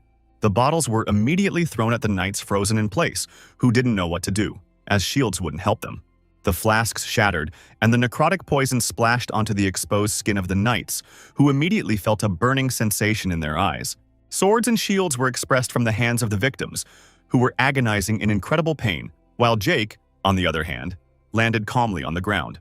Meanwhile, the necrotic poison was relentlessly eating away at the skin of the swordsmen who were screaming in pain, but no one could help them. A worried Adam stood back and couldn't believe what was happening, but he had no right to interfere either. He was even more surprised that no one could stop Jake, who was lightning fast in taking the lives of all opponents. The loss of personnel didn't embarrass Hayden at all, who grinned as he walked towards the hero and said that they would see who won. He didn't bother with ceremony and decided to use a powerful spell he had been saving for last resort. Hayden began to vaunt himself above the ground with fiery wings and said that he seemed to have no choice. Enraged, the man began to attack Jake Thane, exclaiming that he would not let him get away, and right now, he was going to die. The protagonist tried to break away from his opponent to prevent himself from being attacked, and recognized that he was pretty fast. Hayden tried to attack him, but the young man managed to dodge and end up at his back each time. The man tried to keep his temper in check, lest he become enraged, which would cause many mistakes. A slightly exhausted Jake took a knee to rest, reminding himself that Hayden's wings were very dangerous, and he would die if he didn't dodge. The enemy lifted off the ground again and rushed into attack, telling the hero that he could escape, so he should surrender. The wounded young man looked into his opponent's eyes, and in his mind acknowledged his rightness, realizing he was slower than him. Jake also considered the fact that Hayden's reinforcements would be arriving any minute now, so fighting wasn't an option. He fell to his knees, coming to the realization that the only way out of the situation was to escape with the help of the shadows. The hero concentrated as much as possible to not make a single mistake, believing that he would succeed. Cecil, who was inside the necklace, was very worried about his companion and tried to tell him that there was some sort of barrier. But Jake didn't have time to react to that and hit the cubic barrier, then immediately realized he had been caught. He began to nervously wag his head in different directions, trying to figure out who had done it, and Caroline apologized to him. As it turned out, she was the one who created the barrier and said that as it was, they had gone too far. Caroline startled the young man by saying that they couldn't miss him, and he didn't understand anything and was even confused. Adam came running to the aid of an old friend, eager to thwart his lover and unleash Jake. The protagonist was very surprised to see the guy who so willingly wanted to help him, but became worried about him. Worried for his friend's life, Adam exclaimed that he wouldn't let them do it because Jack shouldn't die. Caroline continued to hold the protagonist in the barrier, and though her lover tried to dissuade her, the girl would not listen. Suddenly, the confused fellow was struck in the head with the hilt of the steel sword, after which he lost consciousness. He was hit by Richard standing behind him, who asked not to be disturbed and said that Adam couldn't be changed. The big guy told Jake that for a second he even thought they had missed him, because he acted very fast and nimble. The conniving creep then said that eventually their fears were confirmed and they were sure that Jake was the killer. Richard added that it was too dangerous to leave the protagonist alive, which made the young man in the barrier very angry. He asked Hayden if he wanted to play hangman, and the man landed on the ground and said he'd love to play. Blood was oozing from the wound on Jake's body, and he was nervous because there was too little room in the barrier and he couldn't use the ability. The young man realized that if he had time, he would load an arrow and break through the barrier, but he didn't have that option. However, the protagonist realized that he could counterattack, and all that was left was to make it work. An enraged Hayden lunged at Jake, intent on avenging his dead son, whose death he blamed on him. The blow was struck directly into the barrier, with the man using a plume of embers, and the hero was even confused by the abruptness of what was happening. Hayden's sharp spear stabbed straight into the center of Jake's ribcage, who was dazed and thrown aside. Hayden rejoiced, for he had fulfilled his long-standing wish and quenched his thirst for revenge for his dead son. He continued to thrust the bloody spear into the main character's chest, saying there was nowhere to run now. The dazed Jake was powerless and bleeding, blood spurting from his mouth and preventing him from taking a breath of air. The bloodthirsty man pressed the protagonist into a tree, still not taking out his spear and saying that now the killer was finished. The tree behind him was stained with a lot of Jake's blood, and one of the branches had even fallen to the ground, having been broken. Hayden gloated at Jake's torment and muttered softly that he hoped the young man would die in terrible agony. Still bleeding, the protagonist tried to say something, and the man even fell silent in order to listen to his daughter. At one point, Jake exclaimed that he would take Hayden with him, and then grabbed him by the shoulder, which stunned his opponent. The young man's hand was doused with necrotic venom, and Hayden stammered and asked why he felt the burning sensation. The hero smiled slyly and said that it took him weeks to brew this precious poisonous poison. As it turned out, he had smeared necrotic poison on his hands when Hayden lunged at him, so he was sure he would poison him. Jake kept his hand on his opponent's shoulder and said that thanks to his resistance to the poison, he could hardly feel anything. Then he smiled even more intimidatingly and said, "I will burn through Hayden's body any second, so he should be worried." The man began to ooze sweat from nerves, realizing that he needed to retreat immediately before his body was still burned by the poison. In an instant, Hayden made a sharp leap backward, leaving the spear still stuck in Jake's chest. The young man seized the opportunity and immediately grabbed the wooden handle of the spear, experiencing intense pain while pulling it out of his chest. The unbearable pain made Jake scream at the top of his voice, and the blood continued to spurt from his mouth without stopping. Still, the protagonist's efforts did not go to waste, and the spear was pulled out of his ribcage, albeit with great blood loss. Hayden began wiping the sweat from his face and said it didn't matter, because Jake was too weak to fight him anyway. He began to put the maximum amount of effort into creating the fire sphere, saying that he would just kill the hero from afar. Jake held the wound site, realizing that his opponent was right, as he really didn't have any more strength. A huge fire sphere was released towards the protagonist, flying at an incredible speed, and Hayden was sure that victory was on his side. But as it turned out, the young man had already thought of everything and showed a devious smile with his bloody lips again. The fireball still reached its target and the huge tree flew apart, leaving only fire. Richard, in Caroline's company, immediately rushed over to Hayden, who froze in place, and asked what was wrong. The big man immediately asked where Jake had gone, and Hayden's poisoned hand began to burn. The red-haired boss was beyond furious and shouted asking where the main character's body was, and Caroline looked at him fearfully. Hayden grinned and mumbled softly that the guy had escaped and wasn't easy at all. Jake ran deeper into the woods, reminding himself not to stop, because thanks to the shadows he'd managed to get away, but they might catch up with him. The necklace-wearing Cecil was very worried about the protagonist and asked if he was okay, hoping to get an answer. Bleeding from multiple wounds, Jake only asked him not to get out, saying they were still in danger. The hero says that Cecil can't get out until he gives a safe place to hide and heal. The archers, meanwhile, were ordered to search the entire great forest immediately, for Jake could not be missed. With no time to waste, they set out to find him, and Richard said it was their only chance of catching the creep. In a loud tone, he ordered that Jake Thane be killed at once and that no sympathy be shown to him. The bleeding hero turned around cautiously because he sensed his opponents and realized that they would soon be on his trail. Shivering with fear, Cecil motioned for the young man to stop, for there was something presenting an obstacle ahead. Wounded Jake stopped near a small river, realizing that there was a barrier ahead, and it would not be possible to pass that easily. He immediately remembered that they had seen the same barrier on the way here, and earlier he was eager to scout out what was behind it. The character said it was like a dungeon of trials, and perhaps this barrier could only be crossed by people of a high enough level. Jake offered to hide there from the others, but Cecil didn't like that very much and asked if it was too dangerous. The young man soberly viewed the situation objectively, so he said they had no other choice and put his hand through the barrier. Without a backward thought or any hesitation, he passed through the transparent barrier while remaining alive and unharmed. The exhausted protagonist exhaled with a bit of relief, realizing that now he could finally get a bit of a break. But, as it turned out, it was said too loudly because after a few seconds he felt something nearby. Not far from the young man were 3 hungry dinosaurs, who immediately looked at him and made it clear that there would be no peace of mind for him. Jake wasn't scared of the battle at all, and said that it was a very stupid way to die, then clenched his fist tightly. A crowd of bloodthirsty beasts began to run around the protagonist, while he considered the fact that he had lost too much blood. He no longer felt any pain, but suddenly, one of the beasts rushed forward and bit him right on the arm. Another dinosaur bit the hero's already wounded leg, which made Jake wonder if he would end up like that. The predators continued to surround him and gradually bite him, but the hero became sad and frustrated at the outcome of the situation.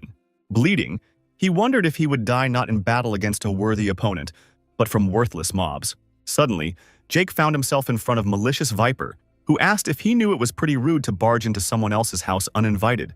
The knocked-out protagonist froze in place and asked him what had happened, since he had been in the woods a few seconds ago.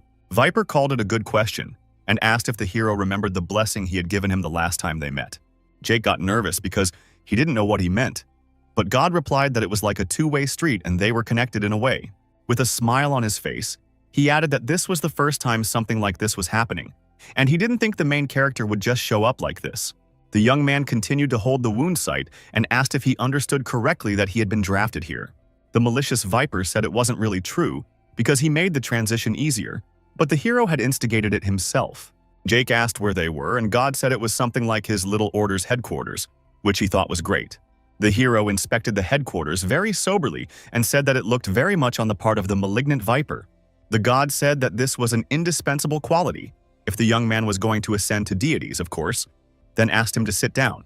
At one point, the protagonist panicked a lot, because he noticed that the necklace had disappeared and Cecil was in it. Viper waved his hand and motioned for him to relax, saying that Cecil was left with his real body, and he'd obviously let it out before fainting. The young man tried to calm himself down and sat down next to him, before asking if he wasn't really here. The god took a sip of wine and said that Jake wasn't dead, but he wasn't alive either. And the agitated young man asked to be sent back, for Cecil was in danger. Viper asked the hero to calm down, saying that his body was now recovering and stress could only hurt his soul.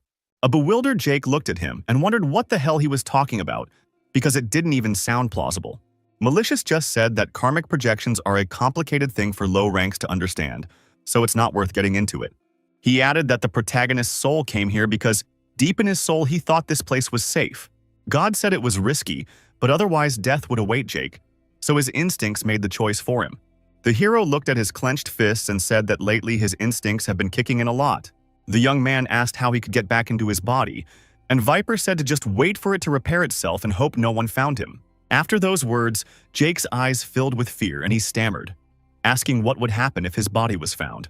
The malicious Viper coldly replied that if his body was found by anyone, he would die immediately. Meanwhile, Cecil was dragging the hero's body with all his might, being very angry with him because he warned him that it was dangerous here. Eeyore made a great effort to pull it, angry that no one ever listens to demons. The demon then looked at Jake's bloody face and said thanks for letting him out just before he died. Cecil said that even though the hero left him alone with a bunch of raptor, he did what he could to scare them away. He was only slightly relieved that Jake had lost weight, or he wouldn't have dragged him, whereupon Eeyore grudgingly said he should have left him outside. But the anger was quickly replaced by sadness, and Cecil exhaled heavily, wondering who he was kidding. A frustrated Cecil looked at the dead Jake and didn't know what he was going to do without him. Yet he really wanted the guy to wake up. Meanwhile, Viridia was eavesdropping on the conversations and heard Viper say that he needed a break, for the plan seemed great to him.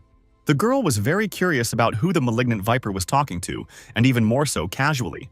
She realized it was some sort of test, after which she made sure of it by assuming that Viper wanted her to protect him through. After these thoughts, Viridia swung open the door to the room where the Lord was, and the thought said he could lay on top of her.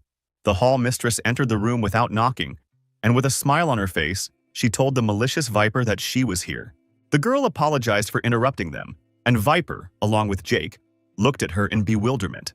The Lord introduced Viridia to the seated Jake beside him and said she was in charge of the mortals in this place. The hall mistress coldly looked at the hero and realized that it was that Viper's friend, and didn't understand how he could resist God's aura. Jake felt a little awkward, and waved to the girl with a smile on his face, saying he was very pleased to meet her. Viridia apologized for interrupting them, and Viper felt bad, saying she had embarrassed him. He asked the girl to take a seat next to them, saying they were discussing how to deal with her former lover who was still trying to kill her. Jake said he still couldn't shake the idea that the whole thing was some kind of stupid misunderstanding. Viper said that he had once again fallen into a stupid trap because he doesn't learn from mistakes, and then added that he needed to get revenge on the scum. The hero wanted to voice his plan of action, but God wouldn't even listen and said he was too weak to make mistakes. Viridia decided to make her point and said that she believed the advice of the patrons because whatever they said must be true. The malicious Viper said that devout followers are good, but they are terrible conversationalists. God then took another sip of wine and asked Jake what he wanted, to which the hero replied that he wanted to return to his body and survive. After that, the Viper stretched a bit because he was getting stale and asked the hero to think bigger by asking what his goal was. With a sad look, Jake looked at the floor and said she hadn't thought of that yet, but she might want to clear things up with Adam and the others. The hero also added that he wants revenge on the scumbag Hayden for piercing his chest with his cursed spear. In addition to all this, the young man really wanted to straighten out Richard and William, who had brought a lot of trouble to him and his friends. But in the end, Jake clenched his fists tightly and said that he wanted to fight more than anything because he thought it was the meaning of his life. He wanted to find truly strong opponents, because that's when victory would bring him an unforgettable experience. His head started working, and the main character firmly stated that he wanted to get stronger and stronger to do whatever he wanted to do. Viper raised his glass of wine and said it was a worthwhile goal, but those who are truly free cannot afford to be constrained by the past. He said that freedom doesn't come without strength and comes at a cost, so it's up to Jake to strive and make sure he's never betrayed again. God said that when the protagonist crushes them like pathetic ants, he will find himself on a mountain of corpses. The hero visualized it clearly in his head, and the malevolent one asked him to be sure, saying that only he would stand on top. Jake listened to him silently, clenching his fists, and Viper said that this was what it was to truly be free. A surprised Viridia looked at Jake with wide-open eyes and said, calling him the chosen one, that he was shining. It was only after her words that the protagonist noticed that he actually began to glow with a blue light, which was quite unusual. The malicious Viper told his friend it was time to say goodbye, and added lastly that maybe they would meet again soon. Then they bumped fists as a sign of respect, and Jake gave Viper one last thank you for talking, saying he needed it. After a few seconds, the hero returned to the normal world, and left alone with the mistress of the hall. God asked what she thought about it. Viridia was very admiring of the Chosen One and said that he was an amazing person, which also even made them blush. After a while, Jake was in the normal world and doing abs exercises and counting to 100 while Cecil slept next to him. At one point, the long-eared demon woke up and began to gradually come to his senses, unable to believe that there was a living hero nearby. The sweating protagonist continued to perform curls on the abs, having already counted to 99 repetitions. Despite fatigue, Jake met his goal and did a final 100th twist, after which he could take a break. A stunned Cecil looked at the hero with his mouth wide open and couldn't believe that he was alive, and it wasn't all a dream. The young man rose from the ground and, wiping the sweat from his forehead, said hello to the bewildered demon who couldn't believe what was happening. The happy-eared boy immediately hugged Jake and said he thought he'd lost him, and the young man said he was just lucky. The young man apologized for Cecil having to drag him all the way to the cave, and the imp said it had pissed him off at first, but then he realized something. Eeyore said the hero had rescued him from the necklace before he'd thrown off his skates, and though he didn't know if Jake had been conscious at the time, it had saved his life. With a little pain in his voice, Cecil said that if the guy had been killed at that moment, he would have been in the necklace forever. The imp said that even in such a dangerous moment, Jake still took the time to save him, something he could never repay him for. The loyal friends bumped fists in respect and agreement, and the main character said that's what friends are for. Cecil asked if he wanted to talk about what had happened, and Jake only replied that he had made a mistake, accepted it, and moved on. The long-eared demon felt guilty, and said that it was with his pitch that the protagonist went along with them. The hero said it happened rammer late anyway, and he just didn't have the strength to fight. He analyzed what had happened, and said that if he had been more powerful, he could have defeated them. The hero then clenched his fist tightly and said that this was no longer a game and it was time to pick himself up to fight back against his enemies. At one point, a system notification was received that the system inbox was full. Jake caught himself thinking that he hadn't checked any of the alerts since the meeting and decided to take a look at them. He opened the folder with incoming notifications, and then the non-stop sound of their appearance almost drove the hero crazy. The system notified the hero that he had killed a man from the Apprentice Smoldering Embers copier, for which he received more than 600,000 experience points. The hero realized it was Hayden but was puzzled, for he knew he had not killed him, for that dose of poison would not have reduced him to the grave. The young man then noticed that in addition to that, the folder contained dozens of messages saying he had killed people. Cecil pondered and suggested that someone must have finished them off, and Jake became angry and said that someone like Richard had done it. He gritted his teeth in anger and said he was just a damn pawn in Richard's hands, who was using him to weaken them. The whole puzzle in the main character's head came together, and he realized that everything that was happening was only Richard's fault, who had clearly planned everything. Cecil tried to reassure his friend and said that at least he had gotten experience for participating in this, which was already a good thing. Then on the yellow digital scoreboard, Jake read that they had met the requirements for class evolution. The yellow glow blinded his eyes, and the hero didn't realize what else the class evolution was. And Cecil assumed it was something special since it glowed like that. The system said Jake showed a variety of skills, willing to do whatever it took to prevail, and asked if he was ready to start evolving now. The protagonist smiled and said that this was exactly what was needed because he needed to get stronger to survive. The system congratulated him on his successful upgrade, after which he reached level 21, for which he received 4 free points. His class was called Ambitious Hunter, and upon reading the name, Jake smiled, saying it sounded good. Ambitious hunters were men ready for real challenges who prioritized agility over strength. The hero thought this was interesting, as there were several skills attached to this class, as well as something that increased perception and damage bonuses. Cecil listened carefully to the young man and asked if it was true that it might help him catch up with the others. Jake picked up his black robe from the ground and said he did, but they didn't have time to waste. He began to pace, reminding himself that there were only 25 days left of training, and there was still plenty to do. The protagonist tried to stay calm and said to kill everyone here during this time, and Cecil began to follow him. Meanwhile, Adam no longer had any confidence in Caroline and began to leave the house, while she, barely holding back tears, tried to stop him. The girl exclaimed hysterically that she thought it would be best for everyone, since none of them were sure Jake and couldn't take any chances. The angry man screamed that she had lied to him and used her to kill an innocent man. Caroline said painfully that she realized it didn't make sense, but she was doing it for them and begged them to believe her. Adam cringed when he asked if, after what had happened to Casper, she had thought that Jake's death would make him any happier. The girl burst into tears and asked if Bertram and her were not enough for him, for they were also people close to him. The man clutched his head and said he was no longer the least bit sure he had Caroline, who had previously been the whole world to him. She wiped away her involuntary tears and begged for forgiveness, asking Adam to say what he wanted and promising to fulfill it. But he didn't want to talk to her anymore and started to walk away, asking for time to think and saying he needed to be alone. Caroline looked at her departing lover with pain in her soul, but she didn't try to stop him anymore and gave him time to be alone with himself. But as it turned out, behind her behind the door jamb was the wily Richard, who asked if there was trouble in paradise. The girl clutched her head and said that things hadn't gone according to plan, because she had risked everything she could and didn't even end up killing Jake. Richard put his hand on the shoulder of a crying Caroline and asked her to remember that it wasn't just Jake they needed. He said he allowed Hayden to launch one last attack to drain his strength because it went to their advantage. The boss added that it gave them a huge advantage, as now their opponents were not expecting them to strike. Richard said that if it weren't for that, he wouldn't have been able to handle the mighty Hayden and stick a sword in his back. He said that now that Hayden was out, his camp was a mess, and Caroline asked why they kept fighting. The head of the camp replied that the destruction of the enemies was only a matter of time, so the war would soon be over. With a sharp motion, Richard let go of the hand of the crying girl, who hysterically asked what was the point if Jay went. The big man said that none of them expected this outcome, as they had apprehended the hero twice and he should not have escaped. He added that still, they were not wrong, because this explosion confirmed all their fears and they drew an accurate conclusion.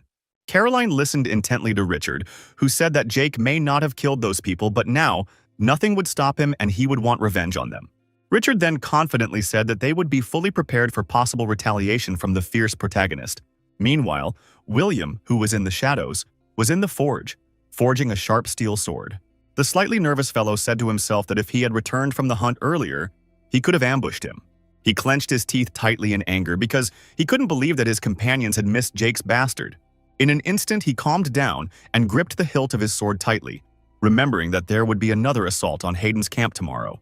William smiled excitedly because he realized that this would be the perfect opportunity to vent his frustration. Suddenly, from behind him came Smith, who decided to ask the guy how he was doing. The young man waved politely to Smith and said he was a little busy, and in his thoughts he said that of all the people here he hated the blacksmith the least. The man offered to walk to his cabin with a smile, saying he had something he needed to talk to William about. The boy was a little wary and thought the suggestion strange, for he didn't recall seeing the blacksmith's house before. William remembered that Smith usually acted very aloof, but here, on the contrary, he had offered to socialize. A short time later, they found themselves at the blacksmith's house, where William asked if this was his dwelling, noting that there was little jewelry. Smith looked at the locked chest in the corner of the room and said he never saw the point of convenience. The excited young man asked with a little trepidation what was going on, and the blacksmith asked him to show a little patience. At one point, he pulled a strange, scratched object out of the trunk. Upon seeing which, William asked what it was. Smith put a plate-like object on the table and said they didn't want anyone overhearing them right now.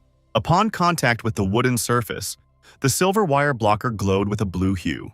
After a few more seconds, a barely visible blue barrier enveloped the entire room, after which a surprised William asked what it was. Smith asked him not to panic and said it was just a sound barrier that ensured no words would leak out. William was even more surprised and asked how he did it, since he wasn't a mage, and the blacksmith said of course he wasn't. He explained that this was his professional skill, allowing him to create simple spells and the like. The wary young man asked what he wanted to talk about and why this sound barrier was necessary. Smith stepped forward and said he was here on behalf of their mutual acquaintance. William looked at him seriously and couldn't figure out who it was, but knew there was no point in Richard telling him. The man closed his eyes for a few seconds and shook his head to the side, saying that their mutual acquaintance was not human.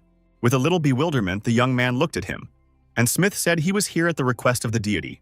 He began to tell them that it might sound silly, but he had talked to them, learned that the gods took an interest in those who were undergoing training. Smith went on to say that by investing in them, they will be able to reap benefits that would otherwise be out of reach for them.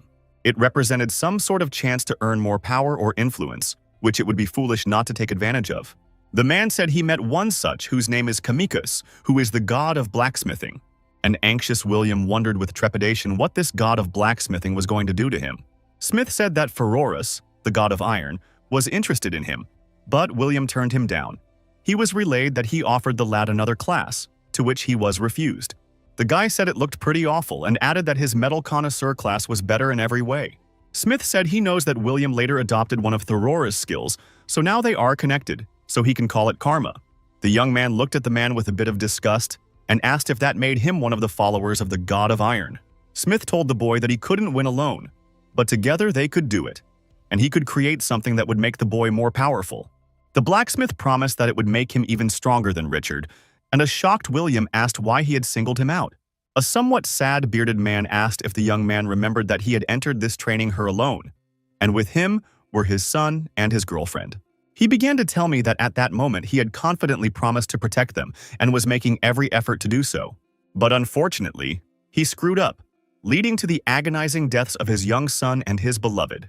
An exasperated Smith said they were not killed by animals or brigands, but by the scoundrel Richard, right in front of his eyes. Frightened by what he heard, William could not believe it, calling it a terrible act because he did not expect such a thing from his boss. But then he wondered why he said that, since he didn't care about what was happening or the fate of the people in the camp. Smith did not allow himself to cry and said his dead son was little more than William. Anxiety seized the young man's mind, and the blacksmith said that the son and his sweetheart had had a pure and innocent love, which Richard had destroyed. Out of anger, Smith pounded the table and said firmly that he wanted to pay the scumbag back, but he couldn't do it alone. However, the bearded big man noted that William was very strong and could serve him well in this endeavor. He poked his finger into the doubting lad's chest and said that God had led him to William, with whom they would take vengeance on Richard together. At one point, the young man was a little surprised because he heard about love again and realized that he had previously heard about it somewhere. The young man remembered that Casper had asked him earlier if he truly loved, but the very mention of love annoyed the guy. Still, he put a hand to his chest and wondered why this was starting to make sense within him. William still asked Smith what his plan of action was and what was generally required of him. The big guy smiled and motioned for the guy to step back. then raised his hands glowing with red light upwards. The wary youngster became agitated and asked what he was doing, and the red energy continued to do its thing. A rectangular hole suddenly appeared in the floor, which was similar to the shape of a furnace. And William asked how the blacksmith had managed to do it. The astonished kid asked what it was, and Smith replied that he was calling his forge right into the dwelling. The draft process is over, and he said she's much better than the one he's showing everyone. William tried to blink because he couldn't believe what was happening, and then excitedly asked the blacksmith what he was doing. Smith, on the other hand, used an ability to summon an orange-lit hammer, saying that a great battle was coming. He then slung the oversized hammer on his shoulder and told William that he needed to prepare himself properly. Time passed, and the blacksmith began to forge metal, while the young man stood nearby and wondered how long he had been watching him work. He assumed it had probably been a whole few hours, but Smith didn't stop even for a minute. It seemed to the young man that only a couple of seconds had passed by feel. But in reality, the blacksmith had sweated over the metal for more than an hour. William did not take his eyes off the work, and every swing of Smith's hammer mesmerized him. It was the first time the lad had seen such carefully crafted armor that would be of use to him in battle. He also remembered that at the same time, everyone was preparing for the attack on Hayden's camp, and Richard was personally talking to the personnel. Meanwhile, Caroline, a professional chemist, was going over all the necessary medications and tools to carry with her. William felt a little guilty, for while everyone was preparing for battle, he had been privileged to see the master at work. At one point, professional blacksmith Smith wiped the sweat off his forehead and said that the youngster's armor was finally ready for use. He then picked up a weighty breastplate and motioned for the lad to come over to him to try it on as soon as possible. William was very surprised by this masterful work and called it amazing, as he had not expected such a result. The system wrote that he was holding an expanding blessed mithril armor, created by a skilled blacksmith. Among the armor's abilities, the young man saw the dissipation of kinetic force and wondered what else it was. Smith explained that the breastplate disperses force across the surface of the armor, allowing it to absorb the greatest amount of impact. Then he shortened the explanation and said that in this mithril armor, the guy would be able to take a few blows. The man asked the frozen William what he thought about it, and the confused young man didn't even know what to say. The kid looked at the precious mithril breastplate with a smile and said he wasn't sure he'd felt something like this before. Smith said it was time for part 2, and then added that he was going to give him something with armor information written on it. The man handed William a small folded sheet of information and asked him to read this after their conversation. The slightly perplexed young man took the sheet from his hands and asked what the blacksmith meant, for he spoke in riddles. The blacksmith asked if William would promise to fulfill his wish and avenge his family, and the young man once again said he would. Smith started to say that he'd been covering himself with the family name all along and didn't want to get close to anyone here, but William can definitely be trusted. The man said his real name was Hermann Schmidt, and his son, who was in love with a lovely girl Karin, was named Gunnar. With pain in his voice, he said that the adorable girl was carrying his grandson in her belly when she was killed, and William felt the pain of hearing that. The young man gritted his teeth, for he could barely hold back his tears after hearing the revelations from the blacksmith. Hermann looked up at the ceiling and asked William to fulfill his last selfish request to keep the memory of those dear to him dead. At one point, Schmidt began to glow with a blue light, and the man said that only a blue-eyed young man could do that. The light blinded William's eyes, which got a little nervous because he didn't realize what was going on. Hermann Schmidt began to dissolve, wishing his young friend to find happiness in the world and to find harmony with himself. The bewildered young man froze in place and couldn't understand what was happening to Hermann, but he couldn't stop him either. Trying to get one eye on the blacksmith, William shouted his name, but all to no avail. A few seconds later, Hermann Schmidt fell to the floor with no sign of life, and the terrified guy asked what he had done. Stunned by what he saw, William felt as if he was frightened and didn't understand what was happening to him. Hermann's body began to gradually dissolve, and the young man, helpless at that moment, only watched it and could do nothing. William was surprised as tears involuntarily began to flow from his eyes, which he was unable to stop. The tears were flowing so fast that they fell on the palm of the guy's hand, who couldn't understand why he had started crying. The moment when his mother took the infant, who was his brother, in her arms and exclaimed that he wasn't breathing, was etched in his memory. The young man realized that grief is an illness, and something similar his parents felt for the infant who died through William's fault. He realized it was a defect he had never encountered before, and the display of feeling was foreign to him. William's eyes rose to fill with joy, and he realized that after all this time, he had finally figured something out. Still, he clenched his fist firmly and tried to push those thoughts away from him, saying that one must not give in to emotions. The young man then turned his attention to the sturdy mithril armor that Smith had made for him. William noted that this armor stuck to his body like a liquid, which didn't look pleasant, but it was necessary to put it on. He looked at them with a little pain in his eyes and realized that they belonged to him now. And the armor, on the other hand, began to envelop his body. Within minutes, William was already clad in armor up to his neck and said he could feel the power emanating from it. The system wrote that Hermann Schmidt had put all his hopes and wishes into this armor, and it could only be worn by someone the blacksmith would choose before he died. William examined the armor with a serious look and said it was all that was left of the blacksmith, for whom he had respect. Guy smiled confidently and said that he promised Hermann Schmidt that he would show his opponents what they were capable of. Then he turned his attention to a piece of paper on the floor and realized that he had completely forgotten the dead blacksmith's message. The young man picked up the sheet and said that the thing seemed to contain magic, along the lines of a voice recording. William put the sheet to his ear to try to hear something, and, to his great surprise, he heard strange sounds. The surprised Guy froze in place because he couldn't believe that such a thing was really possible. Afterward, he smiled and, looking at a small piece of paper, called Hermann Schmidt a trickster in a good way. A short time later, Jake Thane was on a hunt in the deep woods, standing around a whole bunch of velociraptors he had killed. Wiping the sweat from his face, the hero smiled and said that today had been a pretty good hunt, and he had done a good job. Cecil said he wouldn't want to face such a scary guy in a fight, and Jake said his arsenal of abilities is getting bigger. The young man then opened the digital scoreboard and said that it seemed like every level he studied gave him a new technique.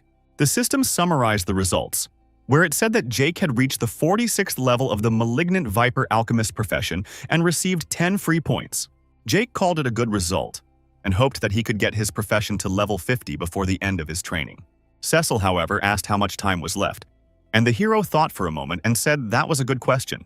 The training panel said there were just under 23 days left, but the young man said that couldn't be. The eared demon asked what was wrong, and the surprised hero replied that the number of survivors had dropped dramatically. What surprised him even more was that the number of survivors kept dropping right before his eyes, and it wasn't normal. After only a few seconds, it was already shown that there were 193 survivors, and a nervous Jack didn't realize what was going on. A few hours earlier, Richard had briefed the personnel, ordering everyone to polish their armor. At the order of their warlord, the subordinates readied their swords, gradually setting themselves up for a further assault on the camp. Richard stated firmly and confidently that the insidious Hayden was dead, and now there was nothing to stop them from launching an assault on his camp. The men listened proudly to the boss, who said that the only one left was the pathetic Lieutenant Desmond, who was out for revenge for Hayden. The head of the camp said in a loud tone that they had given the opponents an opportunity to retreat, but they didn't take it. He then asked if they would allow another war to be started by the scoundrels, but the whole crowd exclaimed with one voice that they would not. Richard raised his sword above his head and exclaimed that today they would end this once and for all, and the personnel agreed with him. Everyone began to raise their swords upwards, and the leader added that today they would crush these scum who kept pestering them. The big man with the scar on his face looked at the crowd of people with a smile, realizing that everyone gathered was supporting him. At one point, he turned his attention to a notification he had received from the system that might have been important. The leader birth quest was 57% complete out of the 90 needed, and it was also written that one leader had been successfully killed. A confident Richard said that after so many weeks of training, he has finally completed his quest, so he wants more. He realized that after dealing with Hayden's men, only the annoying archer Jake would be dealt with. The wily leader also noticed William standing nearby and said to himself that at some point that brat had ceased to be loyal to him.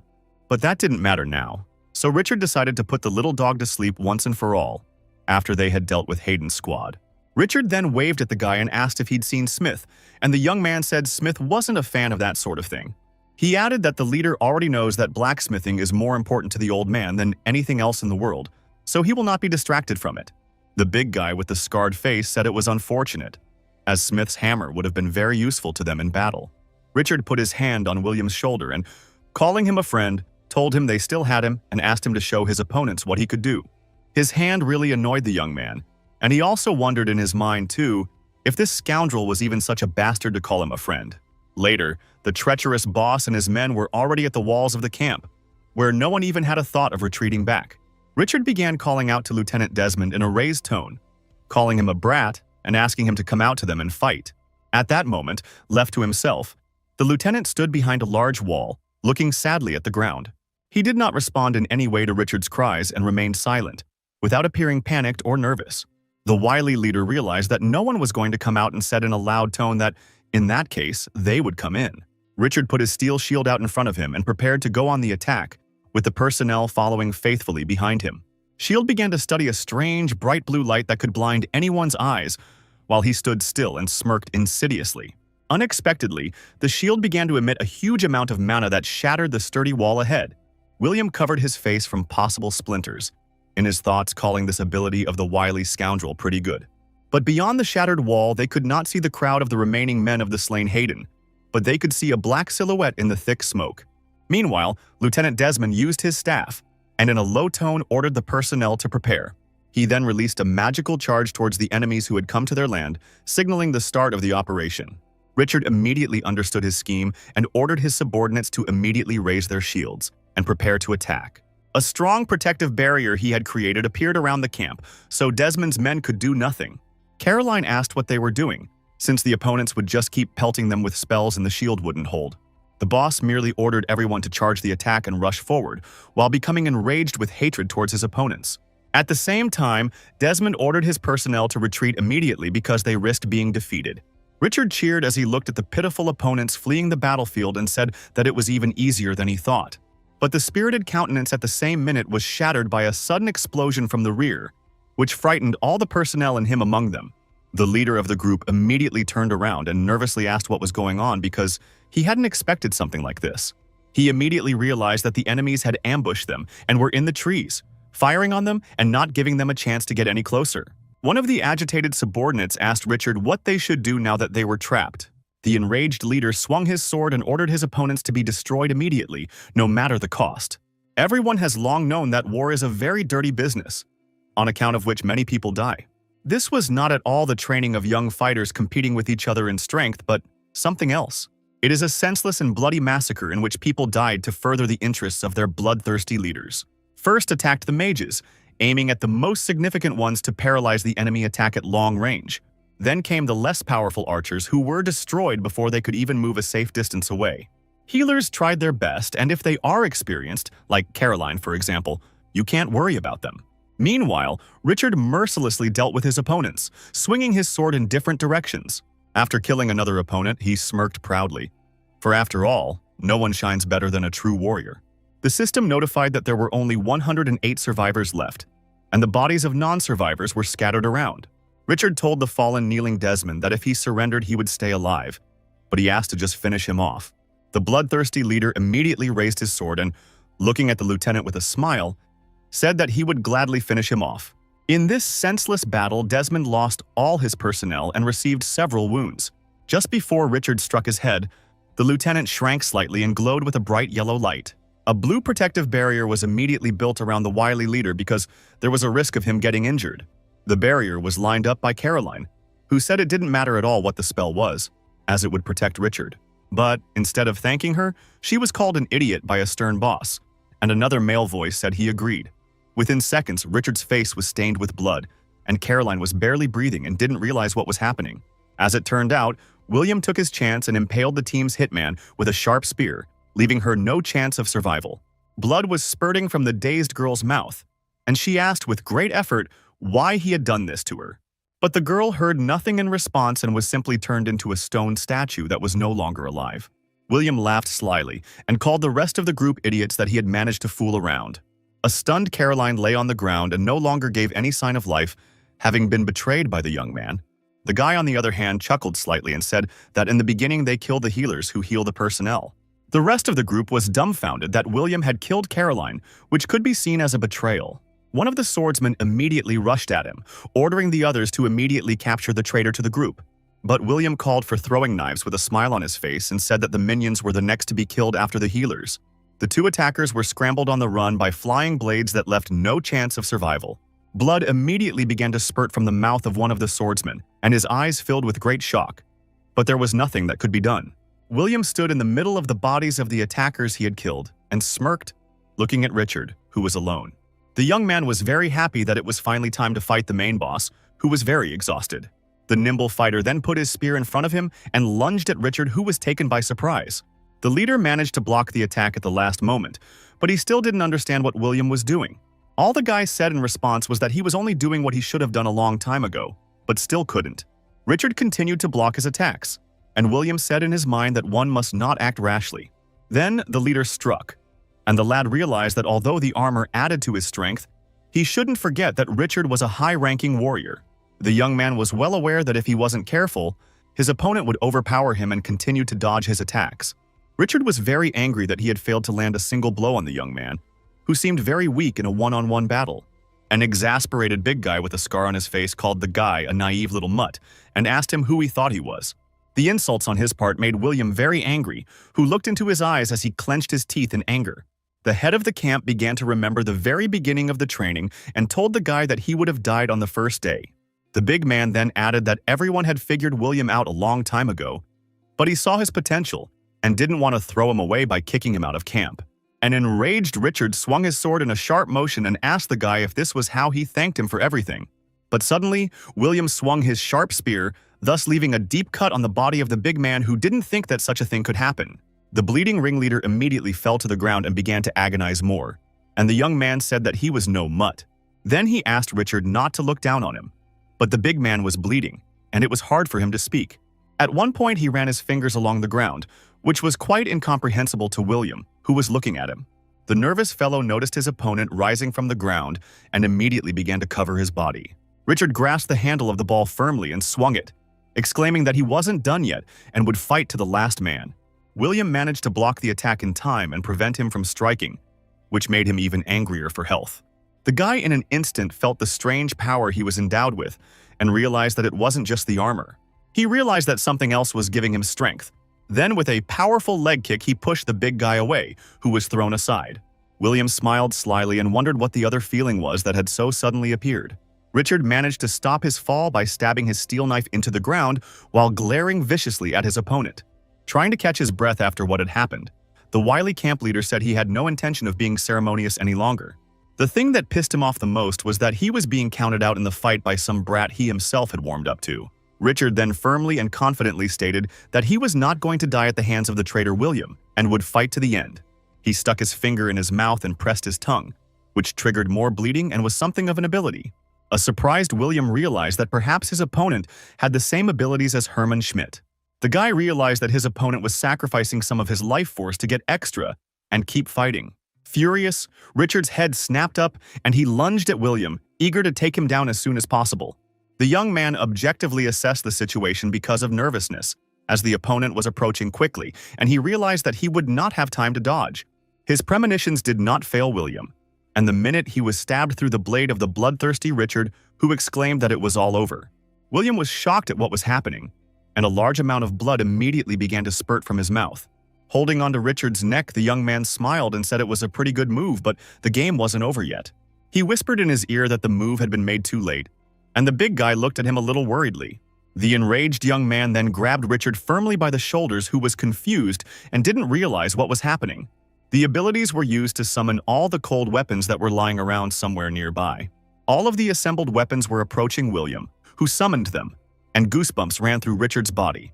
He asked the guy with great excitement in his eyes what he was doing, but he realized himself that all these weapons would be used against him. The big guy then received another scratch on his face, which immediately caused discomfort and made him grit his teeth. William slyly grinned in his opponent's face and said that it was his ultimatum ability that would help him in everything. The young man looked into the eyes of a nervous Richard and told him it was over, but he wasn't going to give up and stood to the end. The guy smiled and called this phenomenon dispersion, about to finally strike a fatal blow and finish off his opponent. Richard was confused and immediately began to cover himself with his hands, naively believing that this would help him in some way. A huge wind sphere enveloped the entire area nearby, triggering a powerful explosion. The bloodied big guy fell to his knees and barely remained conscious from blood loss, but he still wasn't going to give up. The explosion caused Richard to lose one limb and an eye, after which he asked with great surprise why all this had happened. William grinned and said that it would have happened sooner or later. After all, Richard was only a pawn in his hands. The boy laughed eerily and exclaimed that the worst of it was that the scoundrel had killed his friend, Hermann Schmidt. Then he looked at the precious armor and said that a blacksmith had made it for him. But he was sure they would defeat Richard. William, with pain in his soul, shouted at the top of his voice that they would defeat not only the vile ringleader but all the henchmen as well. His behavior was similar to hysteria, but the young man continued to scream that he would then slaughter all the people in the camp and present their bodies to Herman. Richard fell completely to the ground and stopped moving, while William fell to his knees and exclaimed joyfully that they had won. Letting out a tear of joy, the lad said that Archer Jake Thane would also get his revenge and prove to the system that he was above her.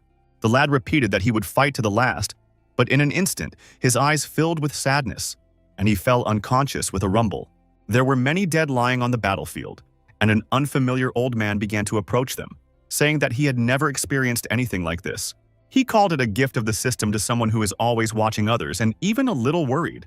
The man told the kid that the gates were always open and remarked that William thought his lack of emotion made him superior to others. A smiling old man approached the young man's body and expressed the hope that the gate would lead him to unusual things. He then held out his palm to William's head and said that it was not time to die, after which the regeneration process began.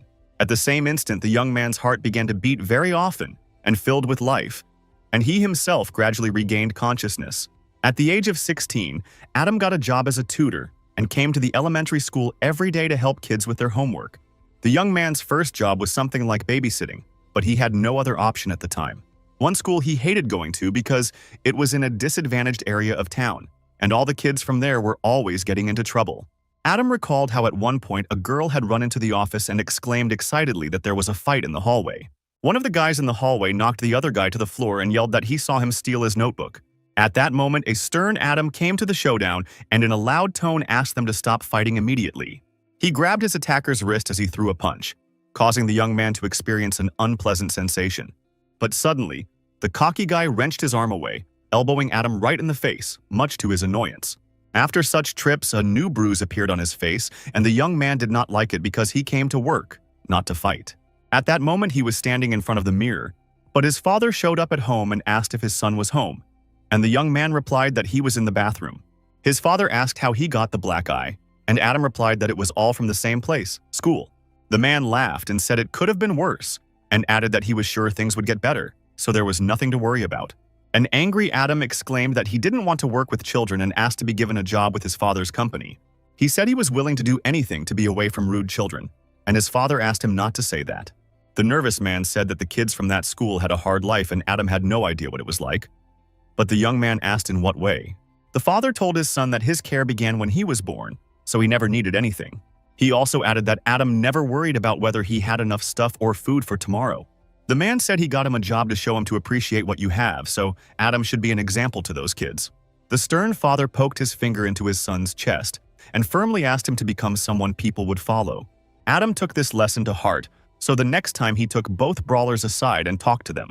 Things didn't go too smoothly, but in time they found common ground, and all of the young man's students passed their exams. And he himself was offered a place in his company by his father after graduation, which made Adam very happy. But the guy refused, as he wanted to find his place in this world on his own, and started as an intern. After a while, the efforts made paid off and he became a pretty good full-time employee. Adam didn't stop there and eventually became a respected manager who was trusted amongst the staff. Due to the fact that the man got along well with people, he began to be looked up to and given a lot of respect. Things were not so easy in the new world, but Adam tried again and put in a great deal of effort. He suffered many failures and didn't stop. But this training took everything from him, and it really hit him emotionally. No matter what Adam did, his friends kept disappearing one by one, and there was nothing that could be done about it. He didn't have the strength to protect them, so he was left to just accept the loss of those dear to him. Adam realized that he couldn't even protect his beloved Caroline, for whom he was willing to give his life. The young man found his lover dead and petrified, which immediately turned the whole world inside him upside down. He immediately fell to his knees in front of her and began groping, asking who had done this to her, but there was no one to answer the question. Adam was feeling very heavy-hearted, as he had never talked to Caroline, and the last conversation had become an argument. The guy was experiencing a very strong heartache and cried, realizing that he didn't even have time to say goodbye to his beloved. Bertram called out to his associate, waving his hand and telling him he had found someone, whereupon Adam went straight to him. On the ground, he saw a bloodied William and said he should have realized it as soon as he saw Caroline's body. An angry Adam gritted his teeth hard and said that it was the scoundrel William who had killed everyone lying on this battlefield. Bertram felt the young man's pulse said he was still breathing, but seemed very seriously wounded, and there was little time to save him. The agitated young man asked the leader what they should do, But all he saw in his face was rage. Hatred swept over Adam's mind, and he only said in a stern tone that he wanted to kill William for all his misdeeds. Then he gripped the hilt of his sword tightly, about to finish the life story of the scoundrel who had robbed his and Casper's love from him. Without an ounce of compassion for the wounded man, the man said it would be a favor to everyone after what William had done. Adam asked his companion if it was true that the creep was no longer a man, but a monster who had been killing people mercilessly for a long time. Once more he asked if it was true, but Bertram still answered nothing and looked at his friend with pain. Still, the powerless young man dropped the sword from his hands and froze in place, looking at the bloody body of the badly wounded William. Adam was puzzled and wondered why he couldn't end the monster that was mercilessly killing people. A surprised Bertram heard words to the effect that with his head, Adam knew he had to kill the scoundrel or he would come after him. But something kept him from doing so. Being powerlessly defeated, the man sat down on the ground and sadly said that he could not straighten out the rascal. He said this cursed place broke everyone who got here and they were just turned into killers. Wiping away his tears, Adam said that now was not the time to be discouraged as it would not make anyone better. Trying to gather his strength, the man clenched his fist tightly and said that one should not give up hope under any circumstances. Suddenly, the system notified him that class evolution was available, much to Adam's surprise at that moment. With his mouth open in surprise, he began to reread the text of the notification, not understanding what was going on. Adam became a shepherd, ready to lead the lost behind him, whose credo was not to fight battles but to guide others to the right path. A slightly nervous Bertram asked what he was doing there, and the surprised young man froze in place and said he didn't understand. He began to receive many notifications that the various gods had invited him to their realms. Adam didn't realize what was going on as he was inundated with not even hundreds but thousands of invitations from creatures he didn't know. An equally surprised Bertram asked where they all came from, and the man replied that he didn't know, but seemed to sense something. He began to read the invitation carefully, some of which were from Umbra, Otimus, and Yggdrasil. Adam noticed that each invitation had a different purpose, as if it was a small hint of who the sender was. A somewhat flustered Bertram asked his associate what he would do with all these invitations. The young man wondered if this wasn't what he'd been waiting for, and realized that this was an opportunity to understand everything that had happened over the past 2 months. Clenching his fists tightly, Adam said that this was a precious chance to find his place in this new world, and to lose it would be the stupidest mistake. The system also notified the young man that the Blessed Mother had invited him into her realm. Adam looked at the digital signage with great surprise, as he hadn't expected such an invitation at all, and accepted it without a second thought. Within seconds of accepting the invitation, he found himself in a beautiful realm whose beauty was mesmerizing. A flustered Adam looked around and tried to figure out where he was, wondering if this was really heaven. Suddenly, a charming woman with long and slightly curly hair appeared in front of him and greeted the young man. From surprise, the guy froze in place and his cheeks reddened, and he stared silently at the magnificent beauty of the woman. The Blessed Mother smiled politely and very sweetly at Adam, asking him if he agreed that it was very beautiful here. The frozen young man stammered a little and replied that it was indeed very beautiful and mesmerizing here. The nice woman asked him to sit down in the seat she pointed her finger at with a smile on her face. The Blessed Mother asked if Adam would like a cup of tea, and the somewhat confused young man did not refuse. She said he must be very surprised and asked to start by letting her thank him for accepting the invitation. The woman said that many creatures had shown interest in Adam, and he asked with even more surprise why that was so. The Blessed Mother pondered a bit and replied that he had originally caught her attention because of his connection to the magician William. She added that the mage in question had become stronger after meeting the chosen one of the malignant viper, which was Jake Thane. Adam asked if that had happened to anyone else, and the woman replied that many had gone through class evolution, but not all had had such encounters. Mother then took a sip of tea and said that his connection to the others was only one factor, and she was interested in him for another reason.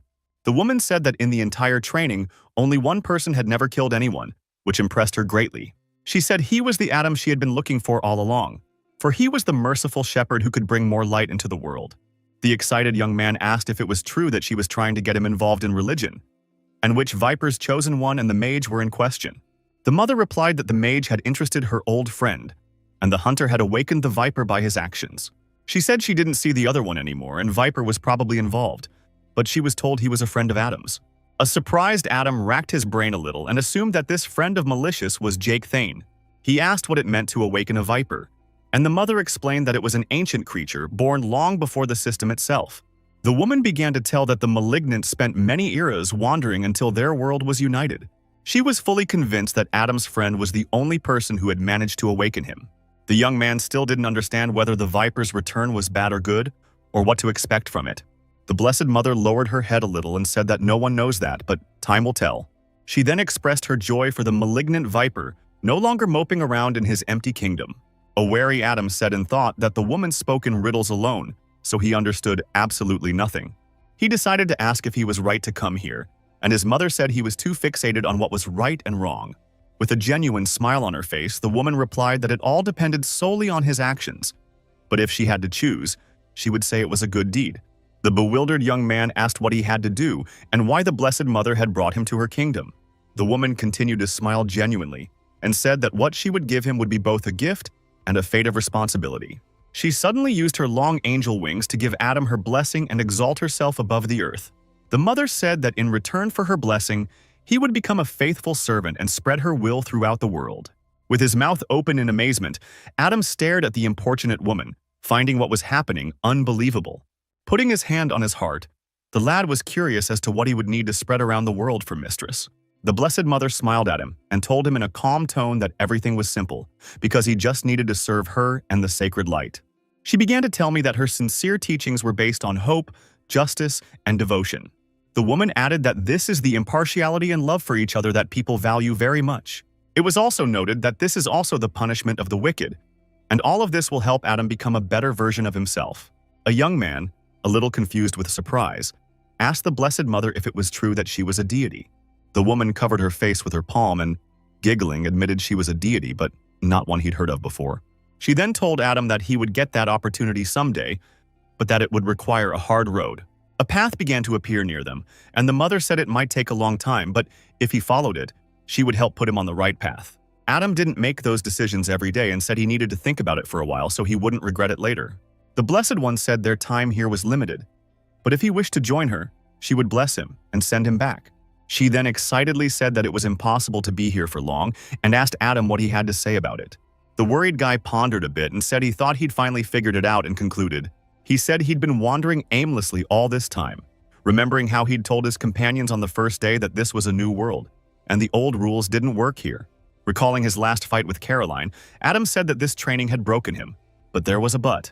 The young man looked at his palm and said that if the Blessed Mother could guide him to the right path, it would make all the difference. Then he clenched his fist tightly and confidently exclaimed that he agreed, because it would change the situation, and he had nothing to lose.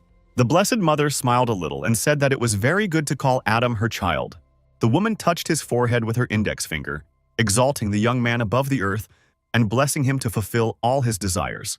The system notified Adam that he had received a great blessing, and that he had become a worthy follower, personally called by the Blessed Mother.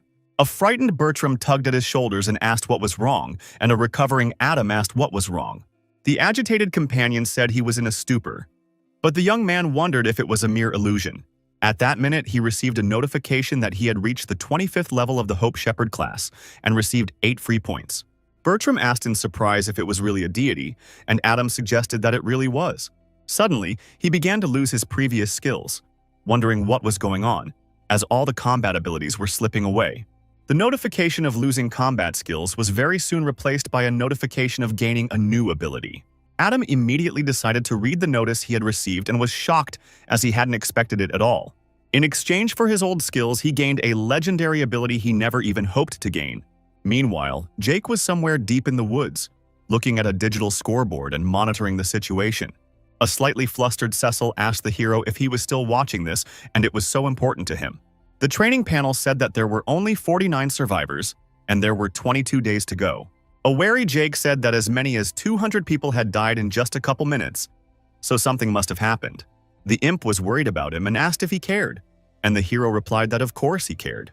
At that, the hero exhaled and said that everyone but Adam had betrayed him, even though he had trusted them, and they had stabbed him in the back. He clenched his fist tightly and said that he couldn't fall for this trick again, so right now he needed to focus on training. Jake went to the dungeon ahead, firmly saying he would go and kill another Beast King to become stronger. The system alerted to the discovery of a dungeon where power and treasure could be gained, and asked the hero if he wanted to enter it. Without any hesitation, the protagonist agreed to enter and soon found themselves together where the views were beautiful. Not far below, he saw a small pond, the water in which was bright blue, and wondered if this was the dungeon. In a sunny meadow, Jake saw deer grazing and said he expected to see a dark cave or something. Eager to explore the new dungeon, he looked off into the distance and said he needed to talk about the upgrade. The system alerted him to enter a dungeon with the name Plains of Lucenti, the purpose of which was to defeat the great white deer. Jake said that deer aren't the most intimidating creatures, and Cecil asked him not to complain when they hit him with a big antler.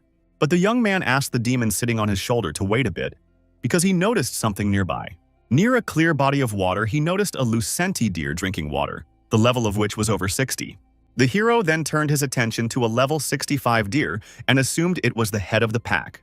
Assessing the situation objectively, Jake recognized that the deer's level was pretty good, but he had prepared for the worst.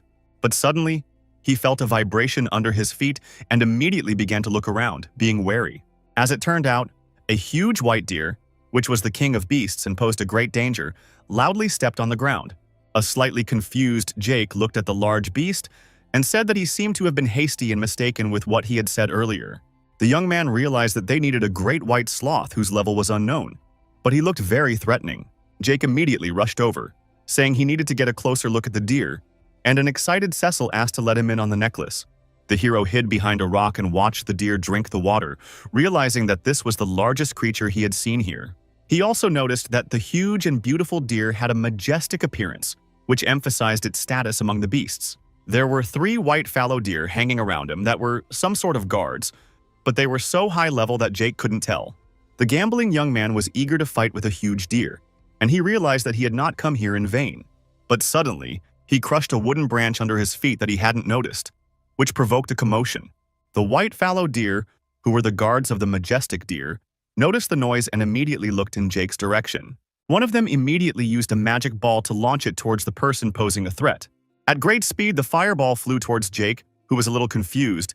Then, as he hadn't expected such a thing from the beast, the ball crashed into a huge rock in front of the hero and blew it up, and the young man froze in place and didn't know what to do. Jake exhaled heavily, realizing that he had to be careful because he could kill a few of them, but the rest of them might be trouble. The Lonnie still remained wary. The hero realized there was no way around it without a plan and would have to spend some time on it. Half an hour later, he finally thought it over and concluded that he couldn't get a good look at the seats from his previous position. Jake realized that these 7 pawns seemed to form a circle around the plane, and it was definitely something to consider. He also realized that in the center was the 8th, larger circle where we, the Lord of Beasts, dwelled. Deer never stray far from their original spot, but the rest of the deer are a different story. Every few minutes, they move on to the next pond in an organized group, which is something to keep in mind for plotting. Jake calculated everything and concluded that he would have some time to attack one of the groups. To make a long story short, the ponds are an annihilation zone, and the hero has time to deal with each one before the next one comes. The young man saw no point in procrastinating any longer and reached into his quiver for an arrow to launch an attack against one of the group. He realized that the theory must necessarily be tested in practice to make sure that the train of thought was correct. One of the deer was calmly and unsuspectingly quenching his thirst in the clear pond, not even thinking that he was already being hunted. Jake used a charge of concentrated energy, for a powerful shot is still his strongest ability. The young man remembered that he could only use it on one of them and decided it would be the biggest deer. The arrow, charged with powerful energy, hit the exact target and immediately took the life of a sturdy deer that was drinking water. The protagonist then reached into his pockets, from where he took out the 2 blades that had saved him from the most hopeless of predicaments. With great excitement, he rushed towards the deer, realizing that he had to hurry before the others came up. Without showing any compassion, the hero swung his blades, mindful that it would be about a minute before the next group appeared. At the same minute, the powerless deer was stripped of its head by the ruthless and cold-blooded Jake, who was in a great hurry. The hero remembered that there was no room for error, and he needed to finish them off in one blow before another group arrived. Less than a minute later, a whole group of deer were brutally killed, and Jake said that should help.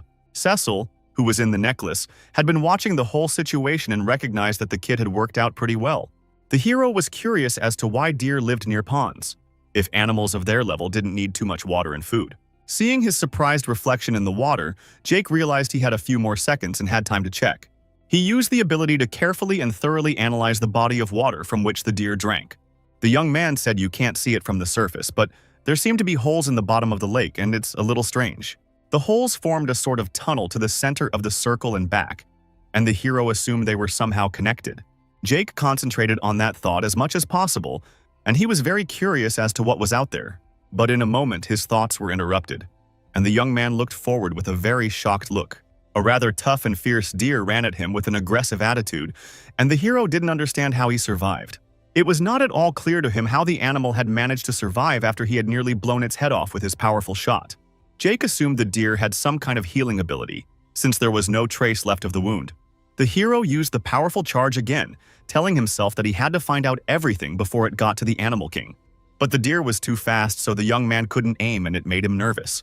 Still, he tried with all his might to remain calm and fired a shot, hoping it would hit a running deer. It didn't turn out that way at all, and the not at all frightened deer just bounced away. The powerful charge for the arrow was used in vain because it just hit a huge rock nearby and destroyed it. The alert white fallow deer, who were the guards of the King of Beasts, heard the loud noises and turned their attention to them.